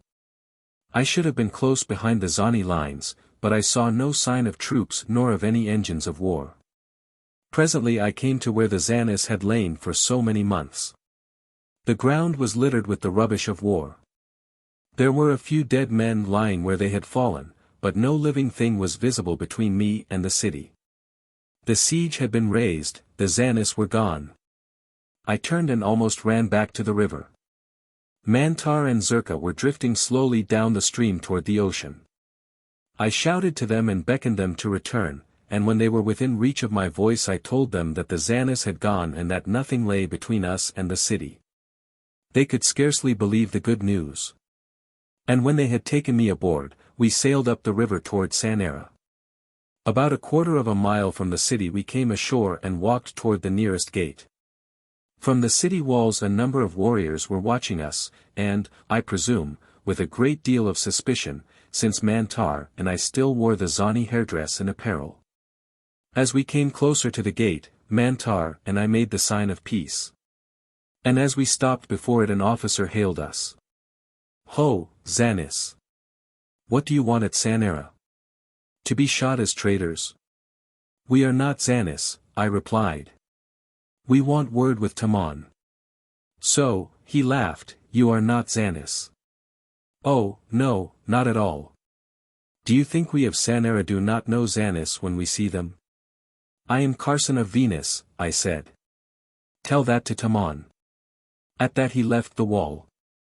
And presently the gate swung open a little way, and he came out with a few warriors to have a closer look at us. As he did so, I recognized him, and he me. He was one of the officers who had flown with me on one of the occasions that I had bombed the Zani camp. I introduced him to Zerka and Mantar, for whom I vouched, and he told us to enter the city and that he would escort us personally to Tamon. "One question," I said, "before I come into Sanara." "And what is that?" he asked. "Is Muso still Jong?" He smiled. "I can understand that you might wish to know that," he said, "but I can assure you that Muso is no longer Jong. The High Council deposed him and created Tamon Jong." It was with a feeling of relief that I re-entered the city of Sanara after the trying weeks of danger and uncertainty through which I had passed. And during which I had never known of any place upon this strange planet where I might abide in safety, not in Kooaad, where even my best friends would have been in duty bound to have killed me because I had dared love their princess and she me. Not in Captor, the Thorist city of Nubal, where they had placed me in the room of the 7 doors from which no man before had escaped alive. Not in Cormor, Score's city of the dead, from which I had stolen Duare and Nault from under Score's nose in his own palace. Not in Houtomai, that utopian city on the banks of the river of death, from which I had rescued Duare from an inexplicable miscarriage of justice, not in Amlot, where the followers of Spihan would have torn me limb from limb. There was only Sanara. Had Muso still been Jong here, I should have been doomed to wander on in hopeless loneliness. At last I had a city I might call my own, where I might establish a home and live in peace and contentment. But there was only relief, not joy, in contemplation of the fact, because Duare was not there to share it with me. So I re-entered Sanara in sorrow, and in the howdah of a great military ganter we were escorted through the avenues toward the palace of Tamon. It was well, too, that we had a strong military escort, for the people who saw us pass thought that we were Zani prisoners, and would have made quick work of us had it not been for the soldiers. Even to the very gates of the palace of the Jong they followed us, booing and cursing and flinging insults at us. The officer who escorted us tried to tell them that we were not Zanis, but his voice was drowned in the tumult. 40 minutes. When word was taken to Tamon that I had returned to Sanara, he had us brought to him at once. He had known the Tagangja Zerka well in Amlot, and after he had listened to her story he promised that both she and Mantar should be rewarded for the hazardous work they had performed in the stronghold of the Zanis. Upon me he conferred nobility, promising me palaces and land also as soon as the seat of government should have been re-established in Amlot. When he learned of the attitude of the Sanarans toward us because of our Zani appearance, he ordered black wigs for Mantar and me and new apparel for all of us. Then he turned Zerka and Mantar over to members of his household staff and took me to see Jahara, his queen. I knew that he wanted to talk to me in private and tell me about Duare, the one subject uppermost in my mind but of which neither of us had spoken. The little princess Na was with her mother when we entered the apartments of the queen, and they both welcomed me with great cordiality and real friendship. Fortunately for Na, she was not fettered by the ridiculous customs of VIII that had made of Duare a virtual prisoner in her own apartments in her father's palace, but could mingle as freely with the court as other members of the royal family. She was a sweet young girl and the pride of Tamon and Jahara. Shortly after I was received by the latter, Na was taken away by a lady-in-waiting, and I was not to see her again until after a harrowing episode and a dangerous adventure. As soon as Tamon, Jahara, and I were alone I turned to the former. "Tell me about Duare," I begged. "I saw the Onotar leave Sanara this morning and head out over the ocean. No one but Duare could have been at the controls, for only she and I know how to fly the ship." "You are right," he replied, "it was Duare." "And she was flying her father back to VIII?" I asked. "Yes. Mintep practically forced her to do so. She had not given up hope that you might be alive, and she wanted to remain.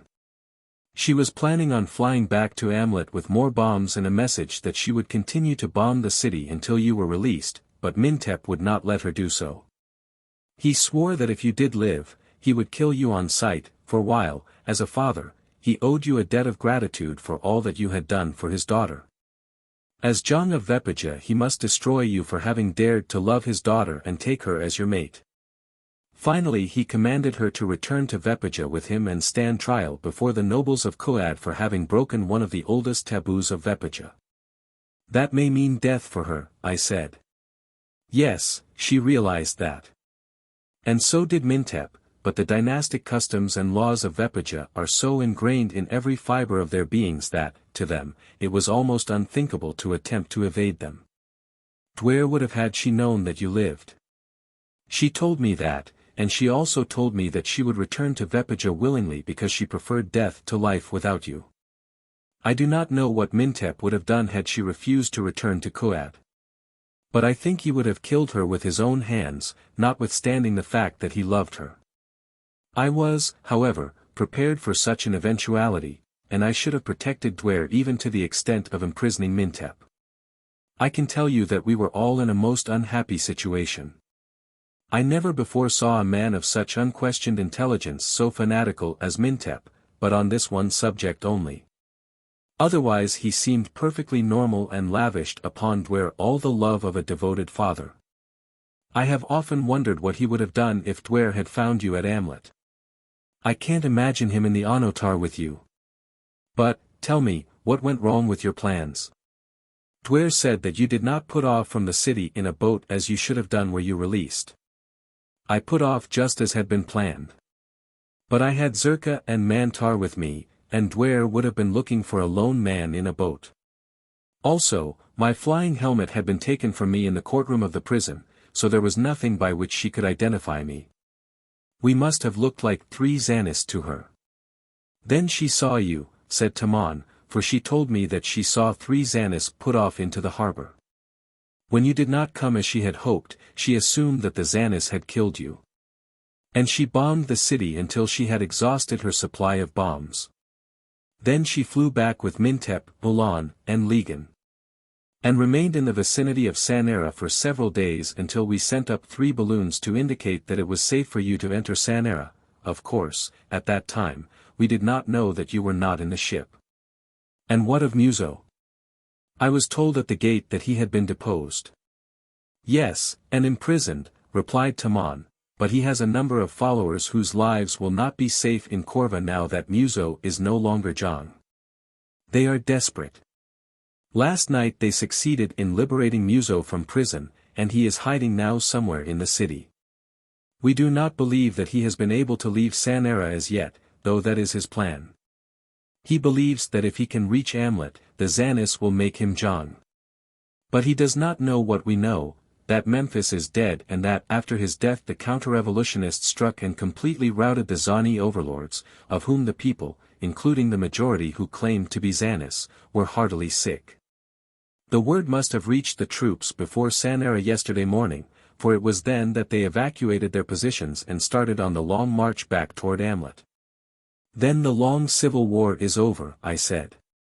Yes, replied Tamon, and I hope soon to re-establish the capital at Amlot.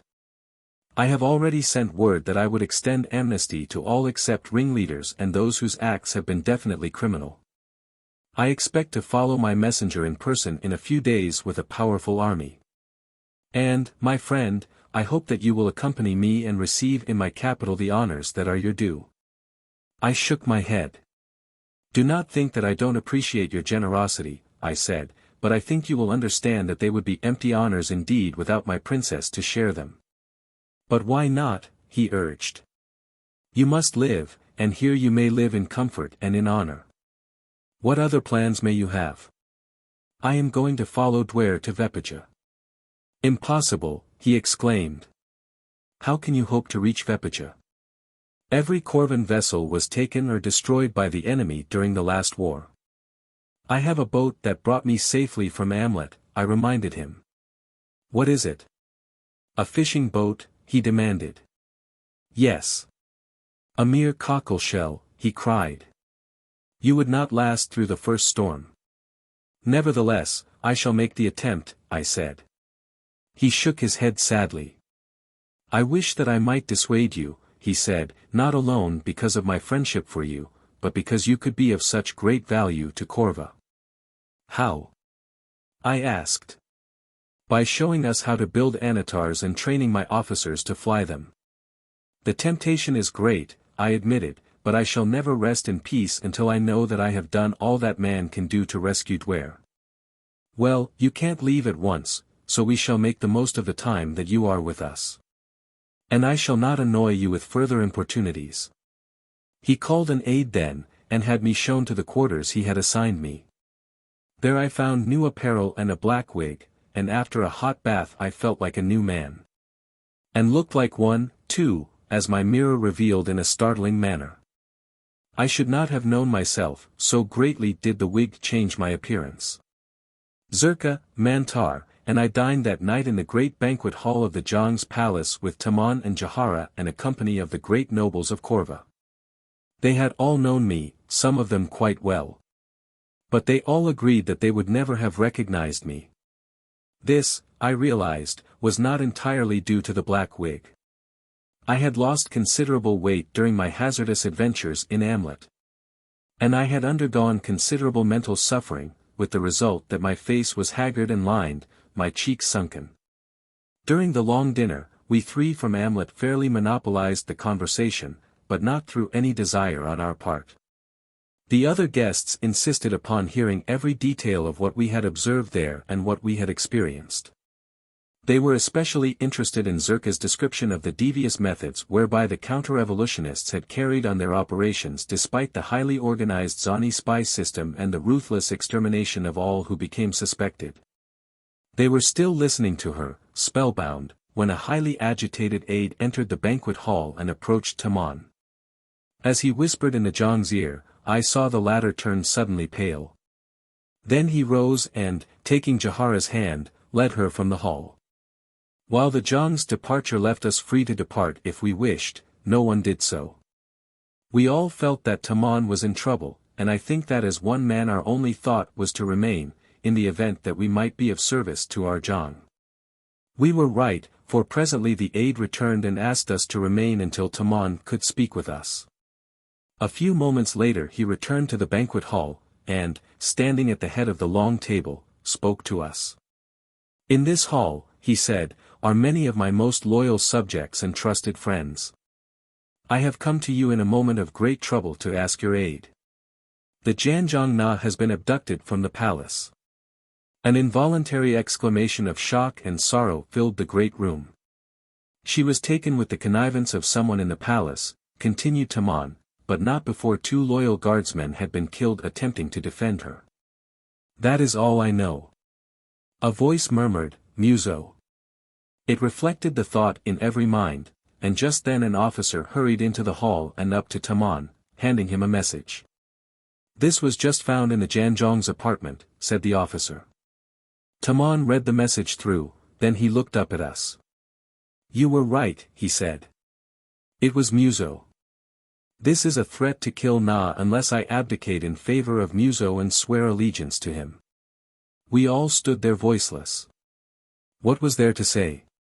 Could we advise a father to sacrifice a loved daughter?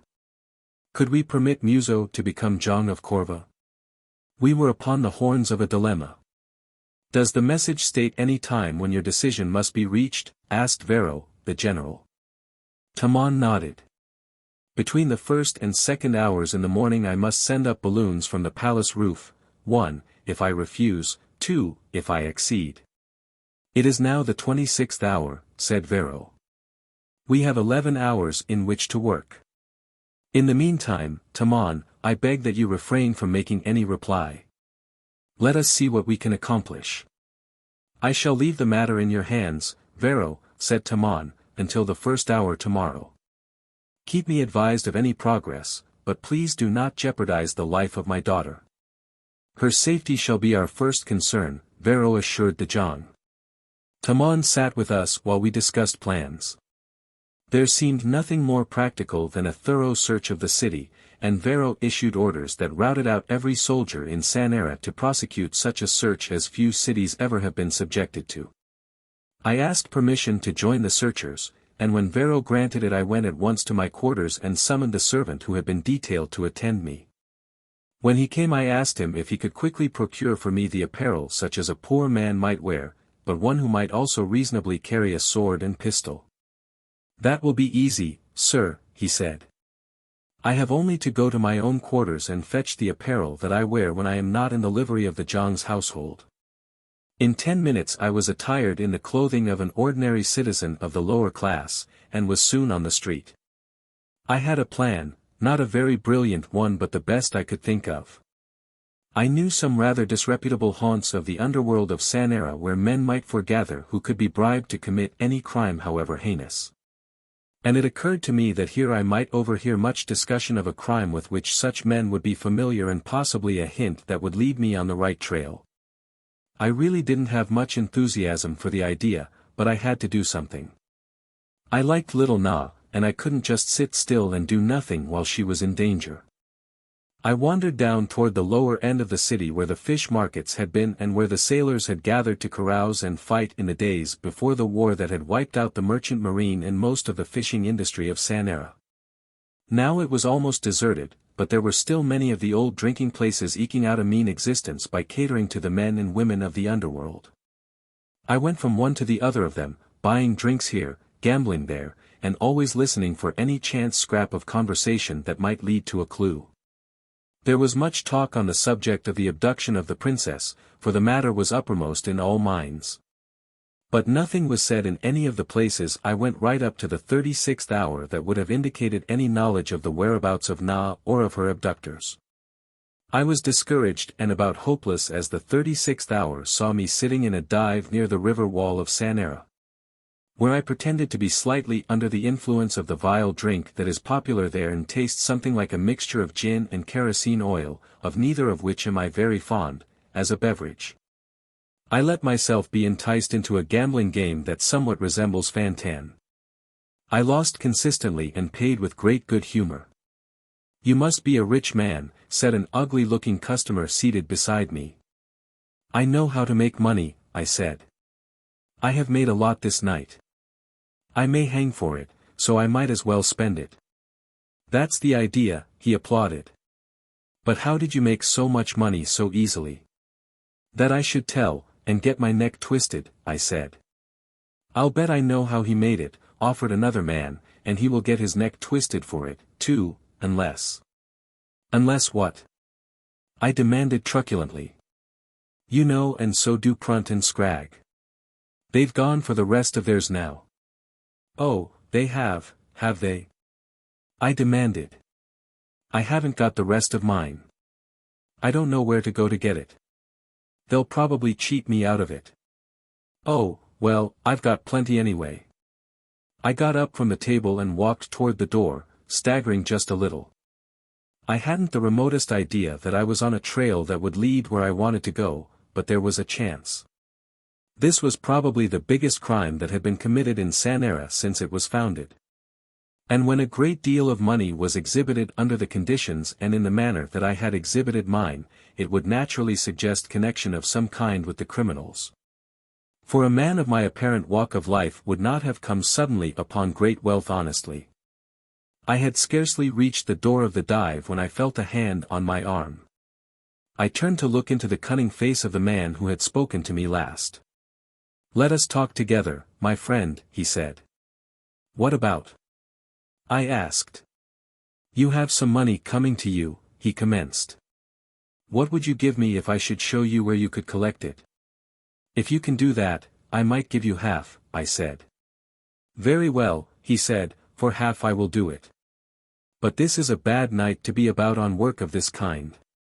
Since they stole the Zhang's daughter, the city is being searched and everyone being questioned. The boys got a lot of money for that. What you got for choking the old villain, Kirch, would be nothing beside what Muso paid to have the daughter of the Zhang brought to him. So I was off on a wrong trail. But how to get on the right one? The fellow was obviously drunk, which accounted for his loose tongue, and he knew something about the abduction of Na, but how much? And how was I to switch him from one trail to another? I saw that I would have to take the bull by the horns. "What made you think I had anything to do with murdering Kirch?" I demanded.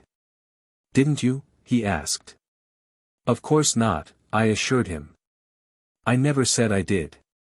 "Then how did you come by so much money?" he demanded.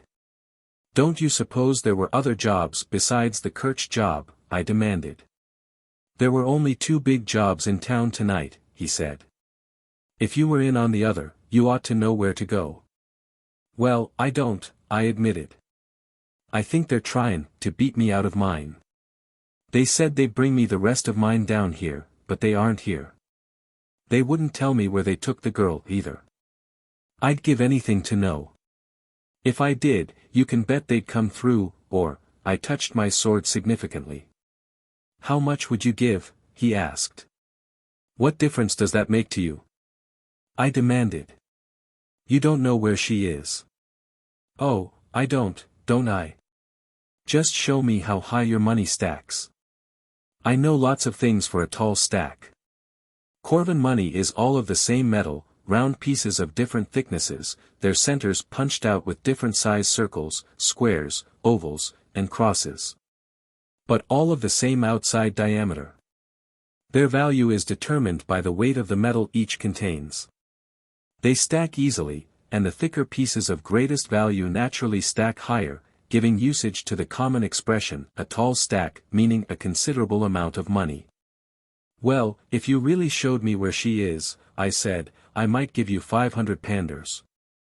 A pander has about the purchasing power in Corva that $1 would have in America. You haven't got that much, he said. I shook my pocket pouch so that the money in it rattled. Doesn't that sound like it? I asked. I like to feel money, not listen to it, he said. Well, come outside where no one will see us, and I'll show it to you.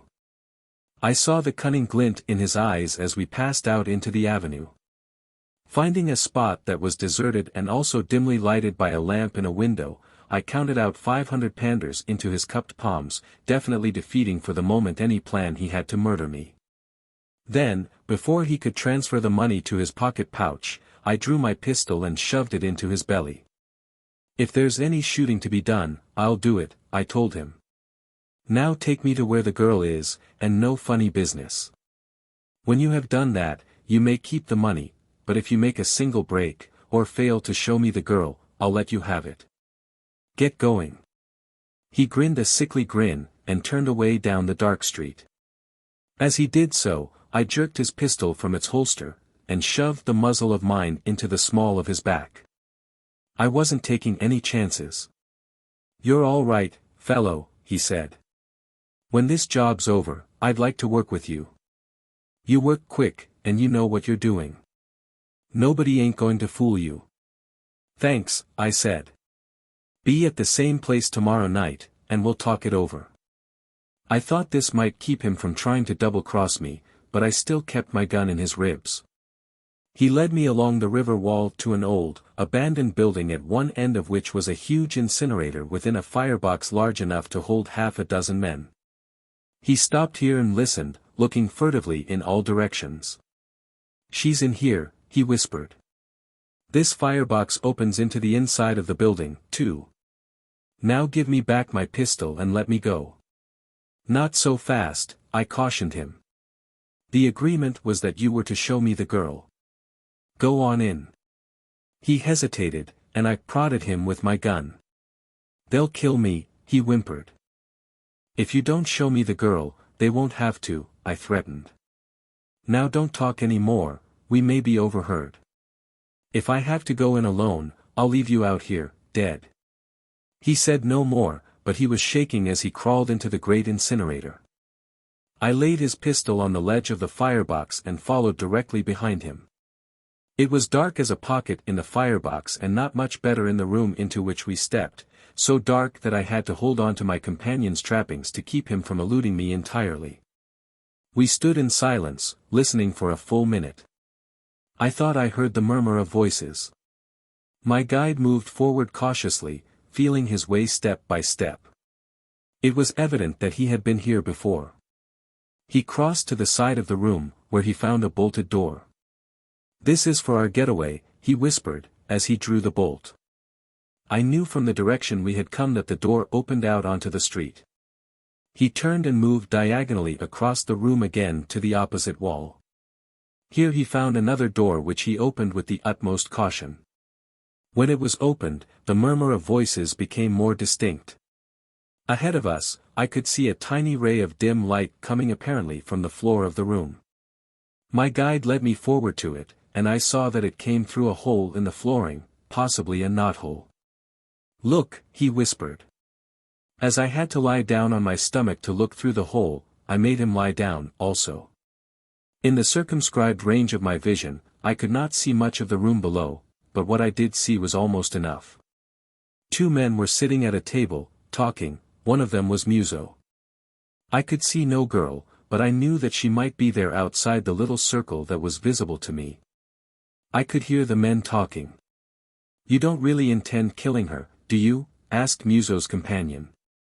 If I don't get a favorable reply from Tamon before the 2nd hour, I most certainly shall, replied Muso. If she would write her father as I have asked her to, she would be free to go at once. For I know that Tamon would not see his daughter die if she herself begged him to save her. You'd better do it, nah, said the other man. The time is getting short. Never, said a girl's voice, and I knew that I had found nah. You may go now, I whispered to my companion. You will find your pistol on the ledge of the incinerator. But wait. How can I get into that room? There is a trap door in the corner, to your right, he replied. He moved away so silently that I did not hear him go, but I knew that he had. Only a fool would have remained with me. Faintly into the darkness of the room came a suggestion of growing light. The sun was rising. The first hour had come. In 40 minutes of Earth time the second hour would strike the death knell of Na, the daughter of Taman. 18, a Tanjong. 40 minutes.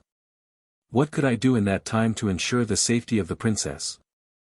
Had I found her only a little sooner, I could have summoned soldiers and surrounded the building. They would not have killed her had they known they were going to be taken. But I must do something. The precious minutes were slipping by. There was nothing for it but to take the bull by the horns and do the best I could. I rose and felt my way to the corner of the room. On hands and knees I groped about in the darkness for the trapdoor, and at last I found it. Gingerly I tried it to learn if it were locked from below. It was not. I raised it quickly and jumped through, my pistol still in my hand. I heard it slam shut above my head as I touched the floor. Luckily, I did not fall. And my advent had been so sudden and so unexpected that for an instant Muso and his companion seemed unable to move or speak. I backed to the wall and covered them. Don't move, I warned, or I'll kill you both. It was then that I first saw two men in the far corner of the dimly lighted room as they leaped to their feet from a pile of rags upon which they had been lying asleep.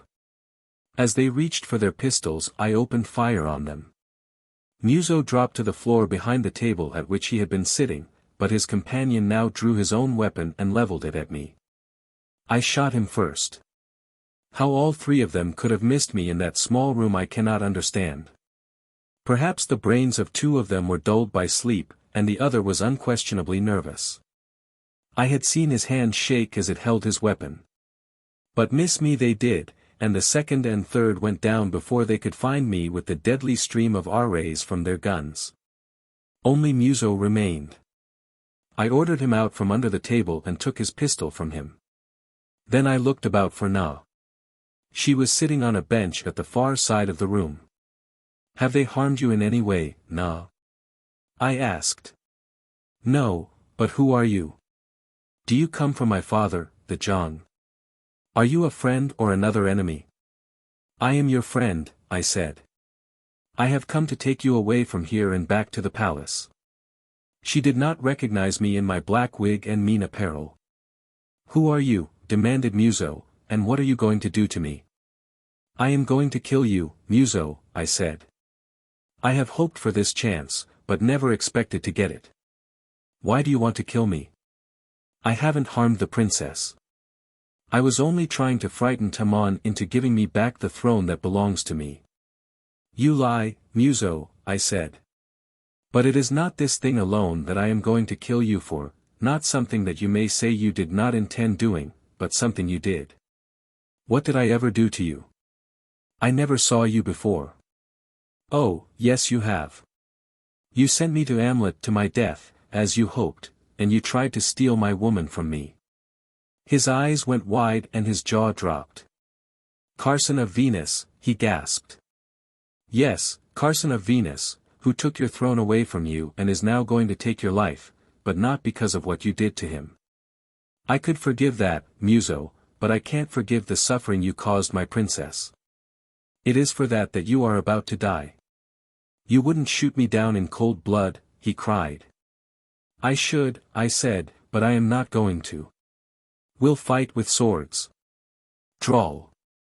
I had laid his pistol on the bench beside Na, and now I drew my own and placed it on the table at which Muso had been sitting, then we faced one another. Muso was no mean swordsman, and as our blades shattered the silence of that little room I commenced to suspect that I might have bitten off more than I could chew, so I fought warily and, I am free to admit, mostly on the defensive. That is no way to win any contest, but I knew that if I became too reckless in my attack he might easily slip cold steel through me. Yet something must be done. This could not go on like this forever. I redoubled my efforts. And because I had by now become accustomed to his mode of attack, which he seldom varied, I commenced to have the advantage. He realized it, too, and the yellow in him showed up immediately. Then I pressed my advantage. I backed him around the room, certain now that I could run him through almost at will. He stepped back against the table in what I took to be a last stand, then, suddenly, he hurled his sword directly in my face. And almost simultaneously I heard the brrr of an RA pistol. I had seen him reach for mine just as he hurled his sword at me. I expected to fall dead, but I did not. Instead, Muso slumped backward across the table and then rolled off onto the floor, and as I looked around, I saw Na standing with Muso's pistol still leveled in her hand. She had robbed me of my revenge, but she had saved my life. As I looked at her, she sat down very suddenly and burst into tears. She was just a little girl, and she had been through too much in the past few hours. She soon regained control of herself, however, and looked up and smiled at me, rather wanly. "I really didn't know you," she said, "until Muso called you by name, then I knew that I was safe, that is, safer. We are not safe yet. His men were to return here at the second hour. It must be almost that now." "It is, and we must get out of here," I said. "Come."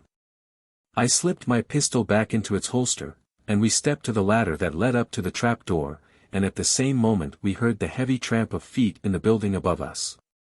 We were too late. "They have come," whispered Na. "What are we to do?" "Go back to your bench and sit down," I said. "I think one man may hold this doorway against many."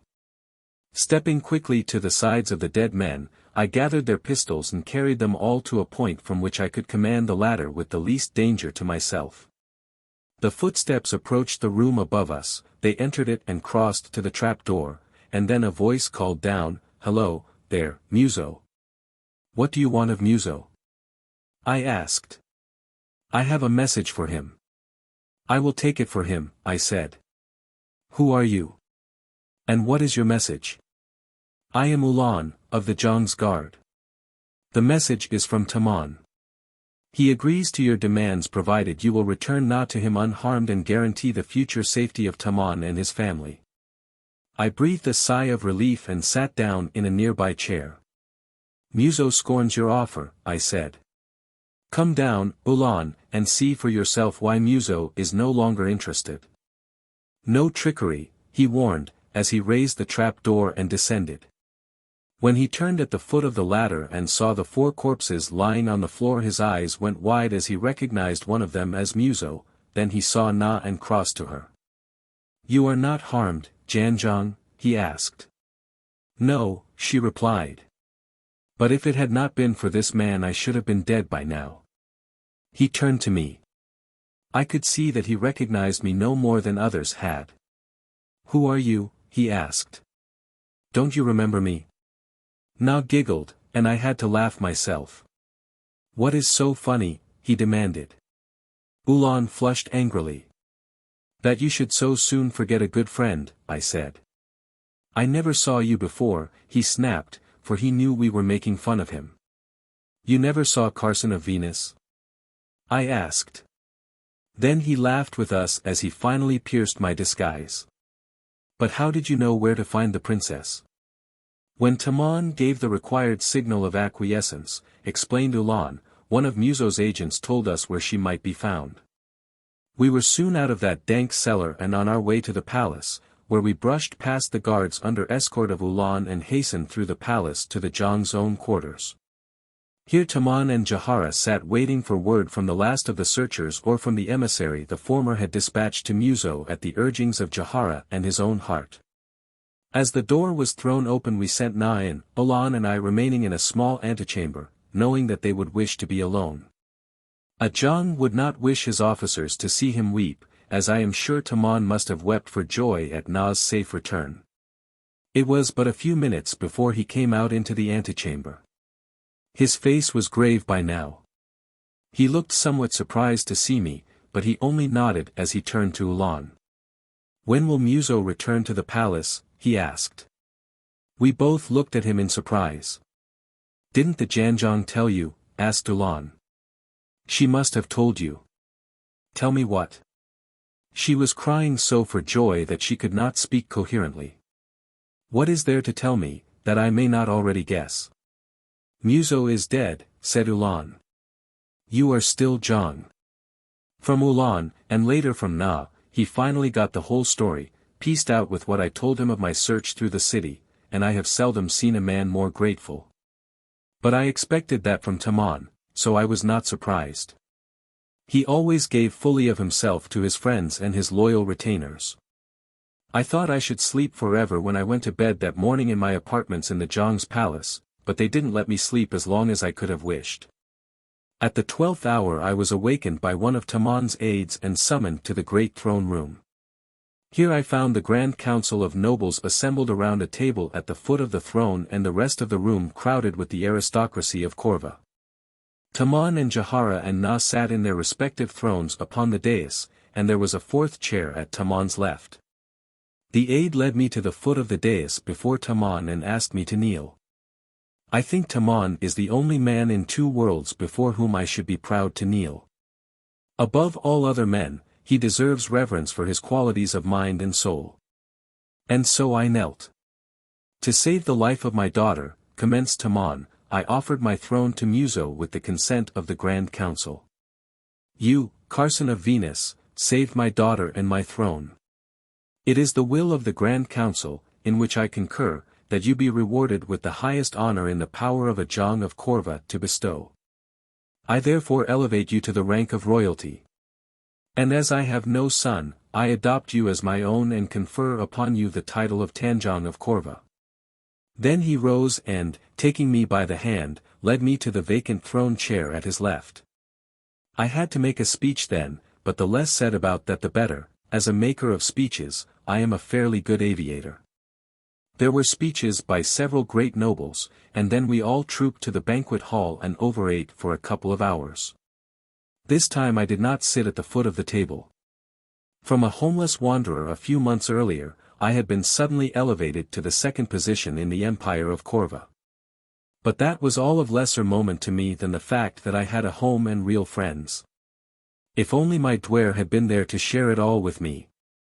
Here at last I had found a country where we might live in peace and honor, only to be thwarted by that same malign fate that had snatched Duare from my arms on so many other occasions. 19. Pirates. I never really had an opportunity to more than taste the honors and responsibilities that devolve upon a crown prince, for the next day I started outfitting my little fishing boat for the long trip to Vepaja. Tamon tried to dissuade me, as did Jahara and Na and all my now countless friends in Korva, but I could not be prevailed upon to abandon the venture, however hopeless I myself felt it to be. The very ease and luxury of my new position in life made it seem all the more urgent that I search for Duare, for to enjoy it without her seemed the height of disloyalty. I should have hated it always had I remained. Every assistance was given me in outfitting my craft. Large water tanks were installed and a device for distilling fresh water from sea water. Concentrated foods, preserved foods, dehydrated fruits and vegetables, nuts, every edible thing that could be preserved for a considerable time were packed away in waterproof containers. New sails were made of the strong, light spider cloth, that is common among the civilized countries of Amter, where spiders are bred and kept for the purpose of spinning their webs for commercial use, as are silkworms on earth. They gave me weapons and ammunition and warm blankets and the best navigation instruments available, so that I was as well equipped for the journey as it was possible for anyone to be. At last the time of my departure arrived, and I was escorted to the river with all the pomp and ceremony befitting my exalted rank. There were troops and bands and 100 gorgeously caparisoned ganters bearing not only the nobility of Korva but its royalty as well, for Tamon and Jahara and the princess Na rode with me in the howdah of the Jong's own ganter. Cheering throngs lined the avenues and it should have been a happy event, but it was not for me, at least, for I was leaving these good friends, as I full believed, forever and with little or no hope of attaining my heart's desire. I shall not dwell further upon the sadness of that leave-taking. The pall of it hung over me as I sailed out upon the broad expanse of that vast and lonely ocean, nor did my spirits lift until long after the distant mountains of Anlap had dropped below the horizon. Then I shook the mood from me as I looked with eagerness toward the future and set my mind solely upon success. I had set a range of from 10 to 20 days for the cruise to Veppija, depending, of course, upon the winds. But there was always the possibility of missing the island entirely, notwithstanding the fact that it was a continent in size, being some 4,000 miles long by 1,500 wide at its greatest width. Such a supposition might seem ridiculous on Earth, but here conditions were vastly different. Maps were inaccurate. Those available indicated that Amlot was scarcely more than 500 miles from Veppija, but I knew that at least 1,500 miles of ocean must separate them. Duare and I had learned that when we had flown it. The reason their maps must be inaccurate is due to their false conception of the shape of the planet, which they believe to be a flat disk floating on a sea of molten rock. And their further belief that the Antarctic region forms the periphery and what I knew to be the equator, the center of the disk. This naturally distorts every possible conception of the shape and size of oceans and land masses. These people in the southern hemisphere of Venus have not the remotest idea of the existence of the northern hemisphere. I shall not inflict upon you the monotony of the first week of that journey. The wind held steady, and at night I lashed the tiller and slept with a comparatively peaceful mind, as I had devised an alarm that sounded whenever the boat deviated from its course a certain number of points. It was a simple device electrically controlled by the needle of the compass. I was not awakened on an average of 2 or 3 times in a night, so I felt that I was keeping fairly well on my course. But I wished that I knew what, if anything, the currents were doing to me. Since the coast of Amlot had dropped below the horizon I had seen no land, nor had a single ship appeared upon that vast watery expanse of loneliness. The waters often teemed with fish, and occasionally I saw monstrous creatures of the deep, some of which defy description and would challenge belief. The most numerous of these larger creatures must attain a length of fully 1,000 feet. It has a wide mouth and huge, protruding eyes between which a smaller eye is perched upon a cylindrical shaft some 15 feet above its head. The shaft is erectile. And when the creature is at rest upon the surface or when it is swimming normally beneath, it reclines along its back, but when alarmed or searching for food, the shaft springs erect. It also functions as a periscope as the beast swims a few feet beneath the surface. The Antorians call it a rhotic, meaning 3-eye. When I first saw one I thought it an enormous ocean liner as it lay on the surface of the ocean in the distance. At dawn of the 8th day I saw the one thing that I could have wished least of all to see, a ship. For no ship that sailed the Antorian seas could conceivably contain any friends of mine, unless, perhaps the Sofal was still carrying on its piratical trade with the crew that had followed me so loyally in the mutiny that had given me command of it. That, however, was doubtful. The vessel was some distance to starboard and was moving in an easterly direction. Within an hour it would cross my course, which was due south. Hoping to avoid detection because of the insignificant size of my little craft, I lowered my sails and drifted. For half an hour the ship held to its course, then its bow swung in my direction. I had been sighted. It was a small vessel of about the tonnage of the Sofal, and very similar in appearance. It had no masts, sails, stacks, nor funnels. Aft were 2 oval deck houses, a small one resting on top of a larger. On top of the upper house was an oval tower surmounted by a small crow's nest. At bow and stern and from the crow's nest rose staffs from which long pennons flew. The main staff, above the crow's nest, was supposed to fly the flag of the country to which the ship belonged, the flag at the bow, the city from which it sailed, the stern flag was usually the house flag of the owner. In the case of warships, his staff carried the battle flag of the nation to which it belonged. As the ship neared me, I saw but one thing: a ship without country or city was a falter, a pirate ship. The flag at the stern was probably the personal flag of the captain. Of all the disasters that could have befallen me, this was about the worst, that I should run foul of a pirate ship, but there was nothing to do about it. I could not escape. As I had thought it best to wear my black wig through the streets of Sanara on my way to the boat, I still had it with me. And as my yellow hair had only partially grown out and as I had a black-tipped mane reaching from forehead to nape, I put the wig on now rather than take the chance that my weird coiffure might arouse suspicion aboard the pirate craft. As the ship came close, it lay to. I saw its name painted along the bow in the strange Amtorian characters, Nojo Ganja.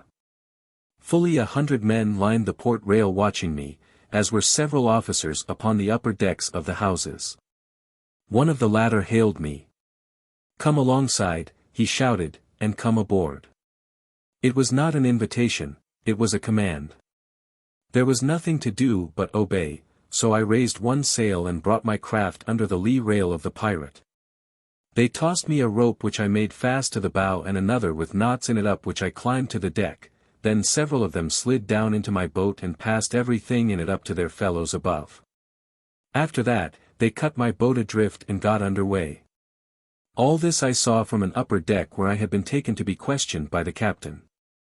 "Who are you?" he asked. "I am called Sofel," I said. Sofel was the name of my pirate ship and means, the killer. Sofel, he repeated, a little ironically I thought. "And from what country do you hail? And what are you doing out here in the middle of the ocean in a small boat like that?" "I have no country," I replied. "My father was a faltargan, and I was born on a falter." I was rapidly becoming a proficient liar, I who had always prided myself on my veracity.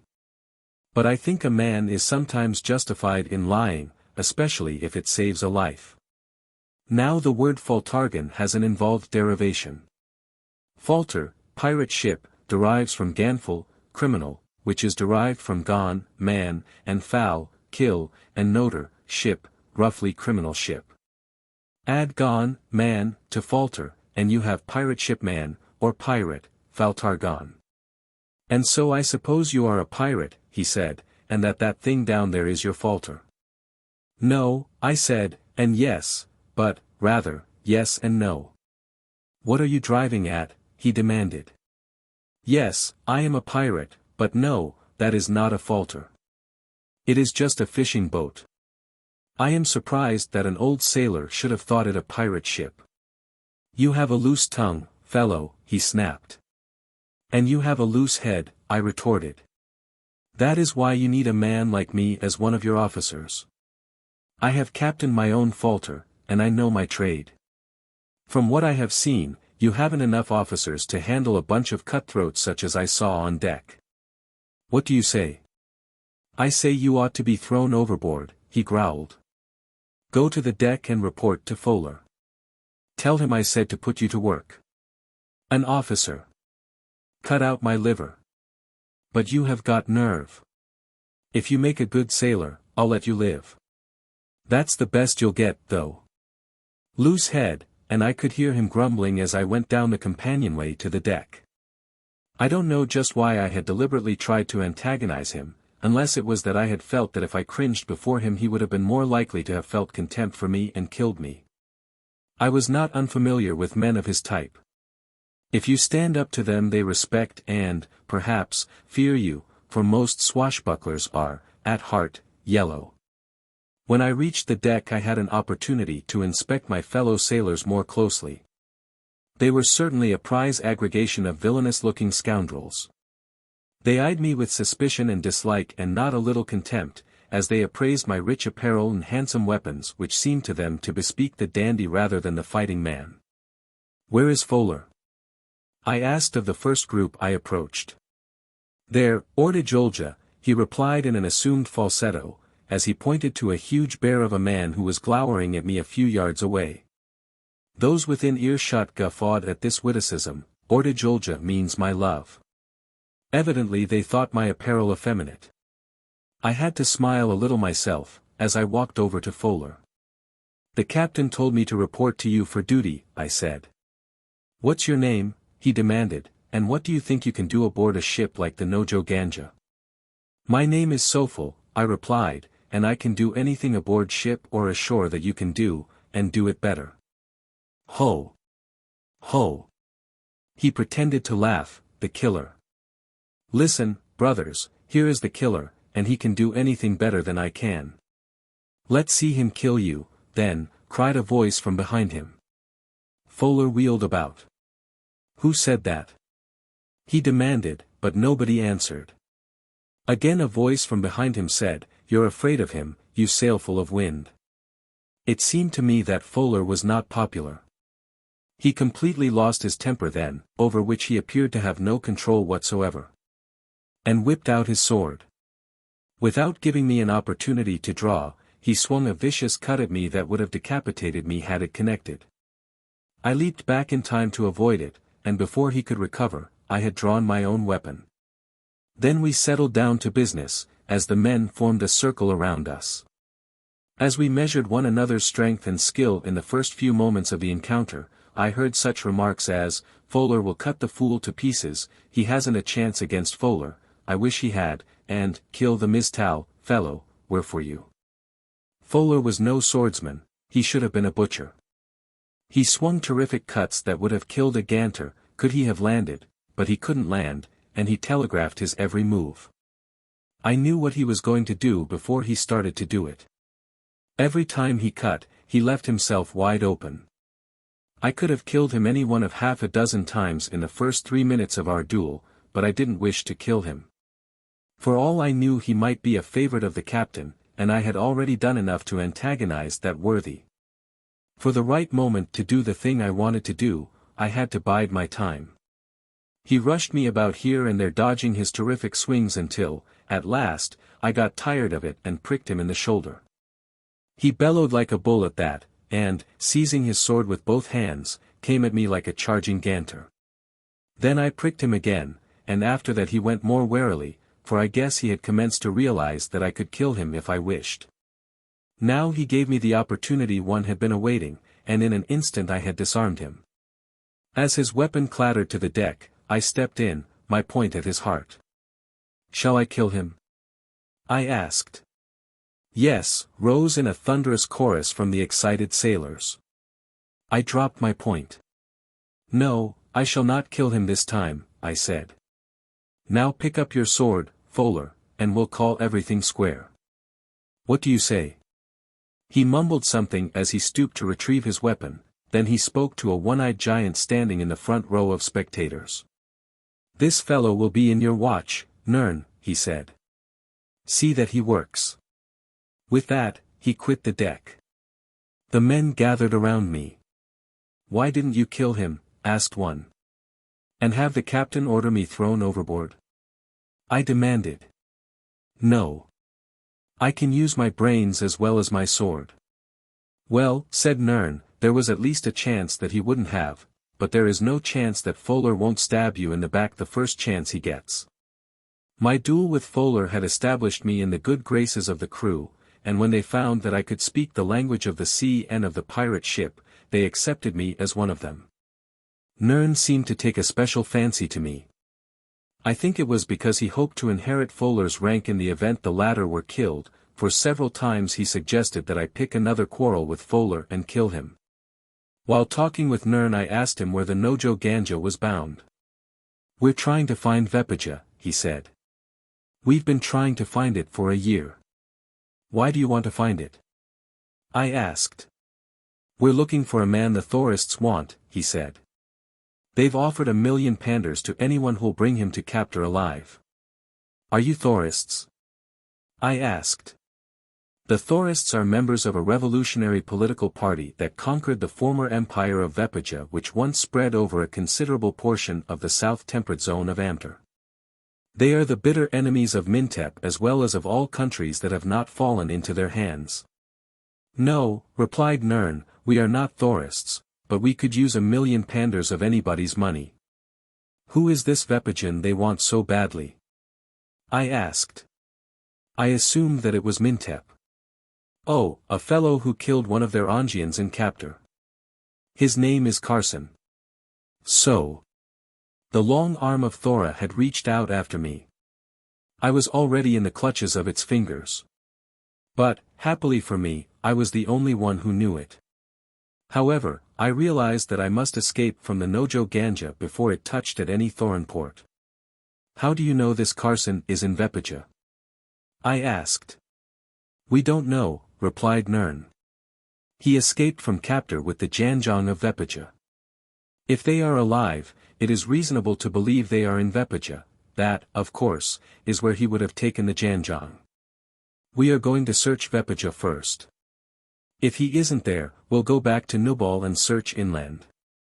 I should think that would be quite a man-sized job, I remarked. Yes, it will, he admitted, but he should be an easy man to trace.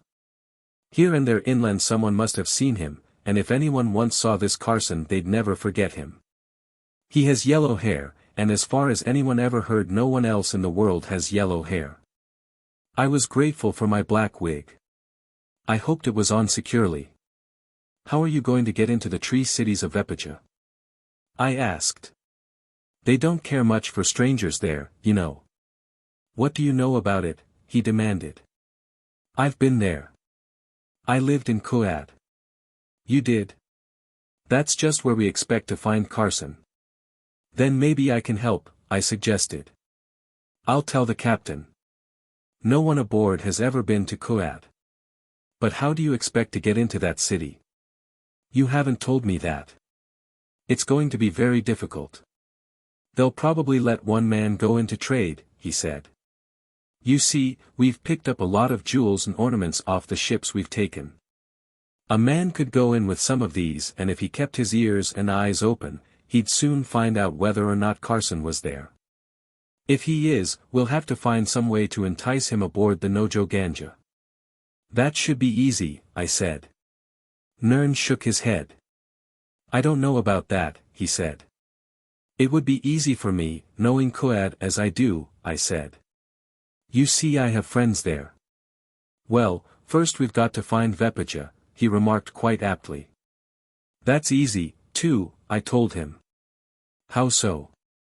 Go tell the captain that I can pilot him to Vepaja, I said. You really can? Well, I think I can. One never knows, what with the rotten maps we have. I'll go now and talk with the captain, he said.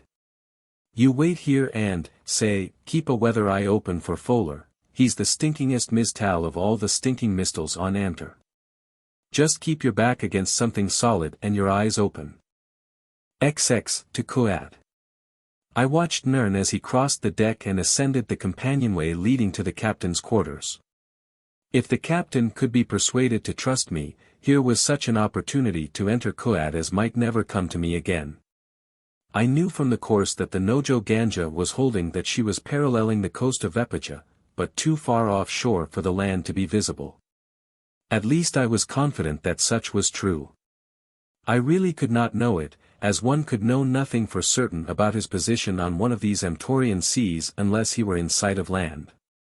As I stood by the rail waiting for Nern to return, I saw Fowler come on deck. His expression was black as a thunder cloud. He came directly toward me. A man near me said, "Look out, fellow. He's going to kill you." Then I saw that Fowler carried one hand behind him and that his pistol holster was empty. I didn't wait then to see what he was going to do or when he was going to do it. I knew. I whipped out my own gun just as he raised his. We fired simultaneously. I could feel the arrays pinging past my ear, then I saw Fowler slump to the deck.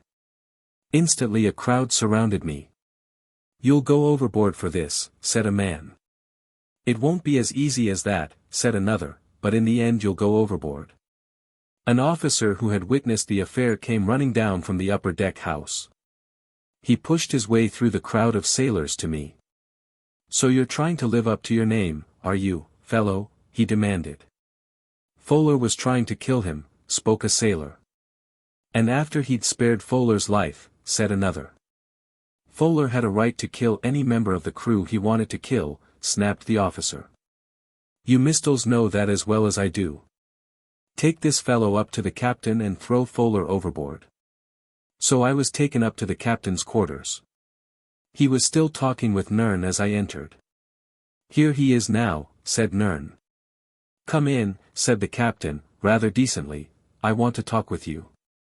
The officer who had accompanied me looked rather surprised at the captain's seemingly friendly manner. "This man has just killed Fowler," he blurted. Nern and the captain looked at me in astonishment. What difference does it make? I asked. He wasn't any good to you, anyway, and he was just about to kill the only man who can pilot you to Vepaja and get into the city of Kooaad for you. You ought to thank me for killing him. The captain looked up at the officer. Why did he kill him? He asked. The officer told the story quite fairly, I thought, and the captain listened without comment until he had concluded, then he shrugged. Fowler, he said, was a mistal. Someone should have killed him long ago. You may go, he said to the officer and the sailors who had brought me up, I want to talk with this man. When they had left, he turned to me. Nern says that you can pilot this ship to Vepaja and that you are acquainted in Kooaad. Is that right? I am well acquainted in Kooaad, I replied, and I believe I can pilot the Nojo Ganja to Vepaja. You will have to help me get into Kooaad, though. I'll be all right after I get in. What course shall we take? He asked. What is your course now? Due east, he replied. Change it to south. He shook his head, but he gave the necessary orders. I could see that he was very skeptical of our chances of reaching Vepaja on the new course. How long before we'll raise land? He asked. That, I can't tell, I said, but I'd keep a sharp lookout, and at night cut your speed down. He dismissed me then, telling me that I'd be quartered with the officers. I found my new companions little different from the common sailors. They were all bravos and rascals, and, without exception, had been common sailors themselves. I found little in common with them, and spent most of my time in the crow's nest with the lookout watching for land. It was right after the first hour the next morning that I discerned the black-appearing mass ahead that I knew to be the giant forest of Vepaja. Those mighty trees that rear their heads 5,000 and 6,000 feet to drink sustenance from the moisture of the inner cloud envelope that surrounds the planet. Somewhere in that black mass and 1,000 feet above the ground was the great tree city of Kooaad. There, too, if she still lived, would be my Duare. I went down to the captain's quarters myself to report sighting land, and as I reached the door I heard voices. I would not have stopped to listen, but the first word I heard was the name they knew me by, Sofel. The captain was speaking to one of his officers. And when we are through with him, see that he's put out of the way. Let the men know that it was because he killed Fowler. We can't let them think they can get away with anything like that. If I hadn't needed him, I'd have had him killed yesterday. I walked away as noiselessly as I could, and returned a moment later, whistling. When I had reported land, they both came out. It was plainly visible by now, and shortly after the second hour we were close in shore. We were a little too far east, so we came about and skirted the coast until I sighted the harbor. In the meantime I had suggested to the captain that he'd better lower his pirate flags and fly something more in keeping with his purportedly peaceful designs. What country are they friendly with? He asked. What far country, whose ships and men they might not be expected to recognize? I am quite sure that a ship from Corva would be welcomed, I told him, so the Corvan flag was run up at the bow and above the deck houses. While, for an owner's flag at the stern, he used one he had taken from a ship he had sunk. There was already a ship in the harbor, a vessel from one of the little islands that lie west of Vepaja. It was loading up with terror. There was a strong company of Vepajan warriors on guard, for the port is quite some distance from Kooaad, and there is always danger of attack by Thorists or other enemies.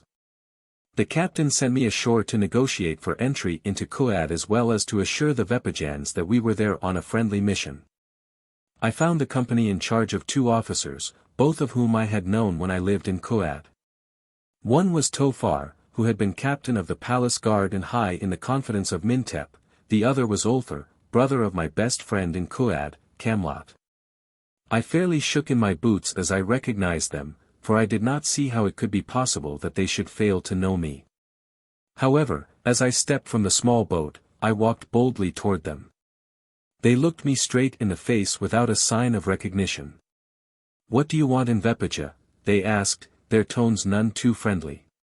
We are trading with friendly countries, I said. We are from Corva. Corva, they both exclaimed. We had heard that the merchant marine of Corva had been destroyed in the last war. Practically all of it, I said.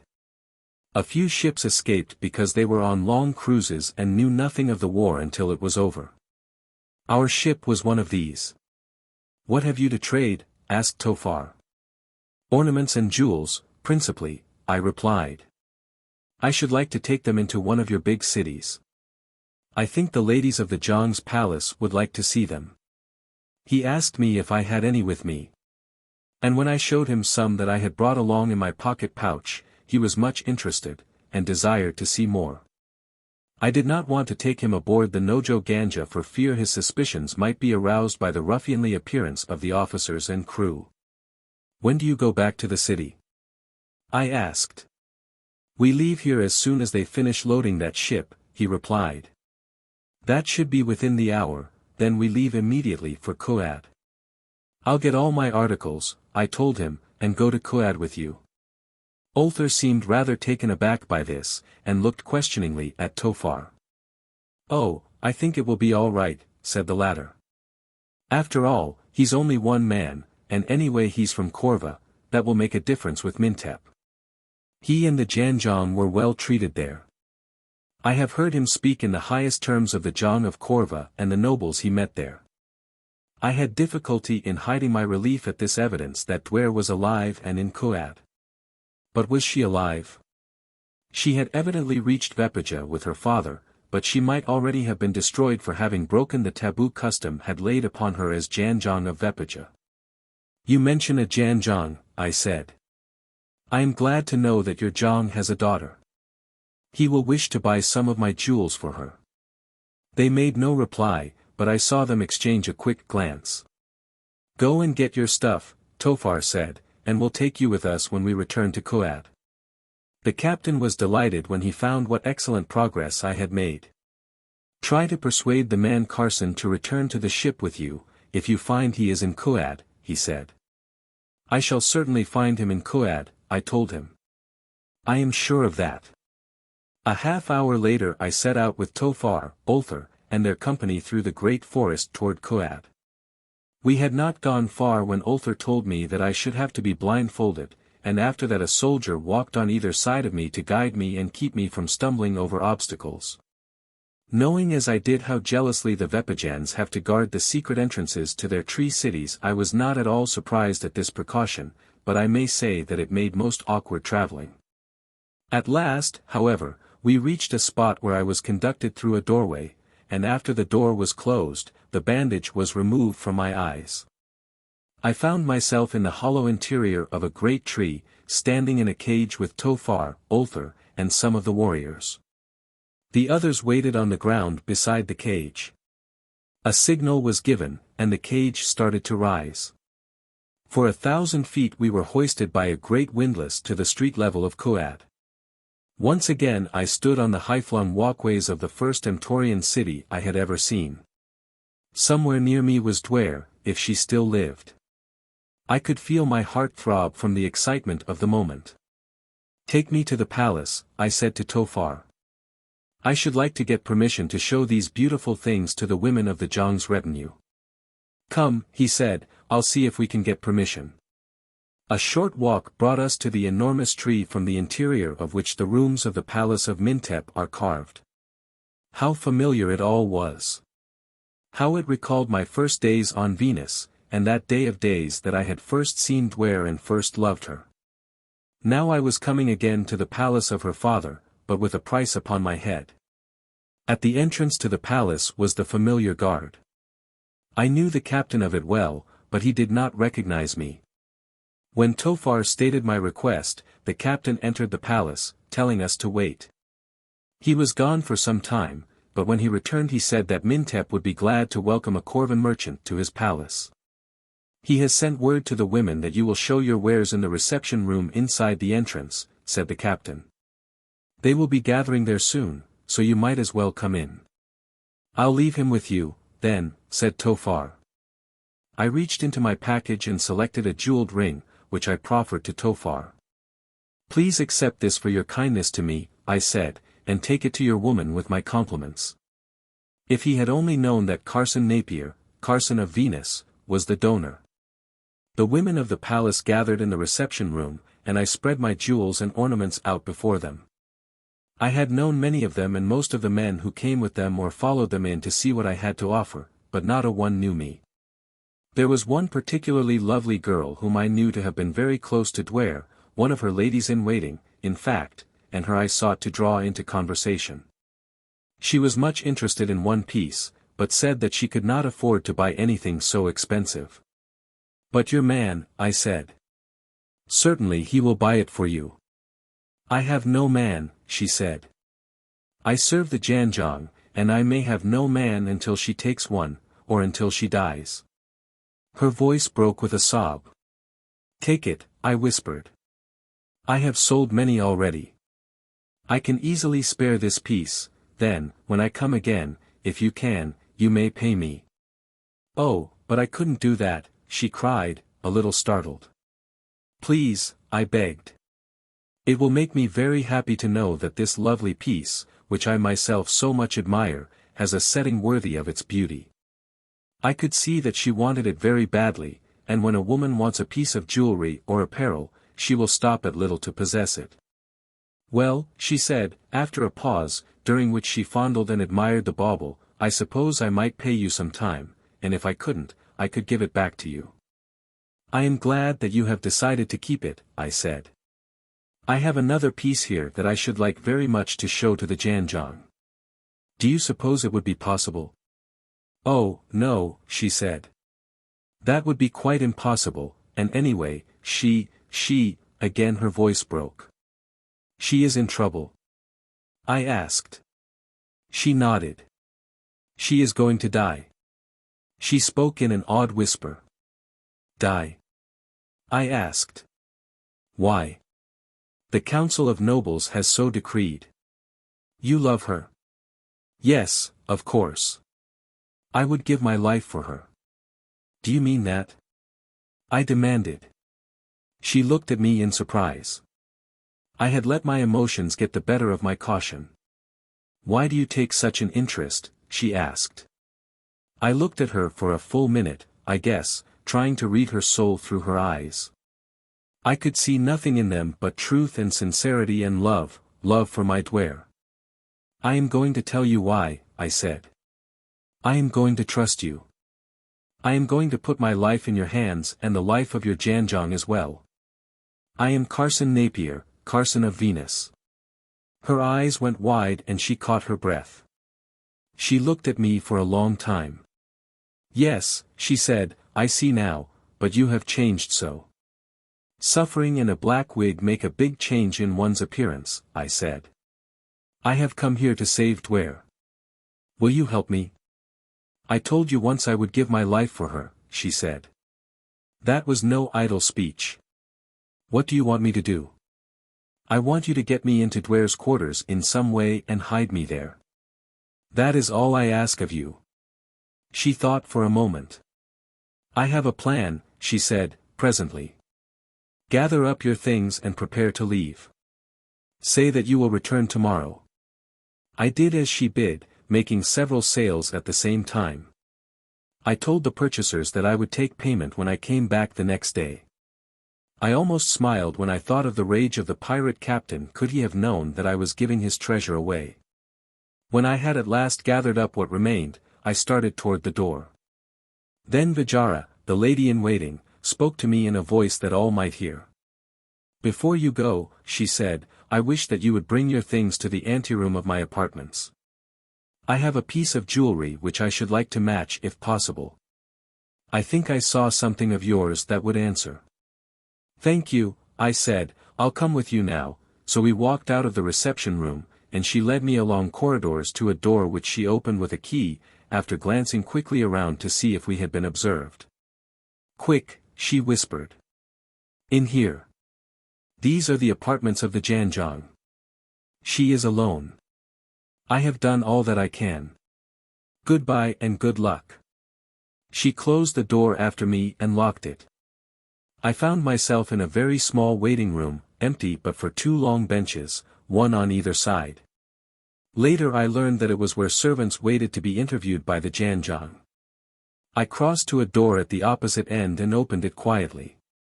Before me was a beautifully furnished apartment. On a divan, reading, was a woman. It was Duare. I entered the room, and as I did so she turned and looked at me. Her eyes went wide with incredulity as she sprang to her feet and faced me. Then she ran and threw herself into my arms. Of all, she alone had known me. Neither of us could speak for a full minute, and then, though there was so much to say, I would not let her speak of but one thing, nor would I, a plan of escape. "It will be simple, now that you are here," she said. "The Council of Nobles has condemned me to die. I suppose they could do nothing else. They do not wish my death. They are all my friends, but the laws that govern the Jongs of Vepaja are stronger than friendship or their love for me or anything in the world, except my love for you and yours for me. They will be glad if I escape, for they have done their duty. My father will be glad, too. But not the Jong of Vepaja," I said. "I think he will be a little glad also," she said. "Why couldn't you have escaped without me, if it is so easy to escape?" I asked. "Because I have given my word not to violate my arrest," she replied. "But I cannot help it if someone takes me by force." She was very serious, and so I did not smile, outwardly. Duare is very sweet. We talked then and planned until after dark. When her food was brought, she hid me, and then she shared it with me. We waited until the city had quieted down, then she came close to me. "You will have to carry me out of my quarters," she said, "for I may not go of my own free will. In the palace there is a secret shaft down the interior of the great tree to the ground. There is no lift there, only a very long and tiresome climb down a ladder. It was never intended to be used except in emergencies of life and death, and only the Jong and his family know of its existence. Down this we clambered. I thought that we should never reach the ground, but at last we did.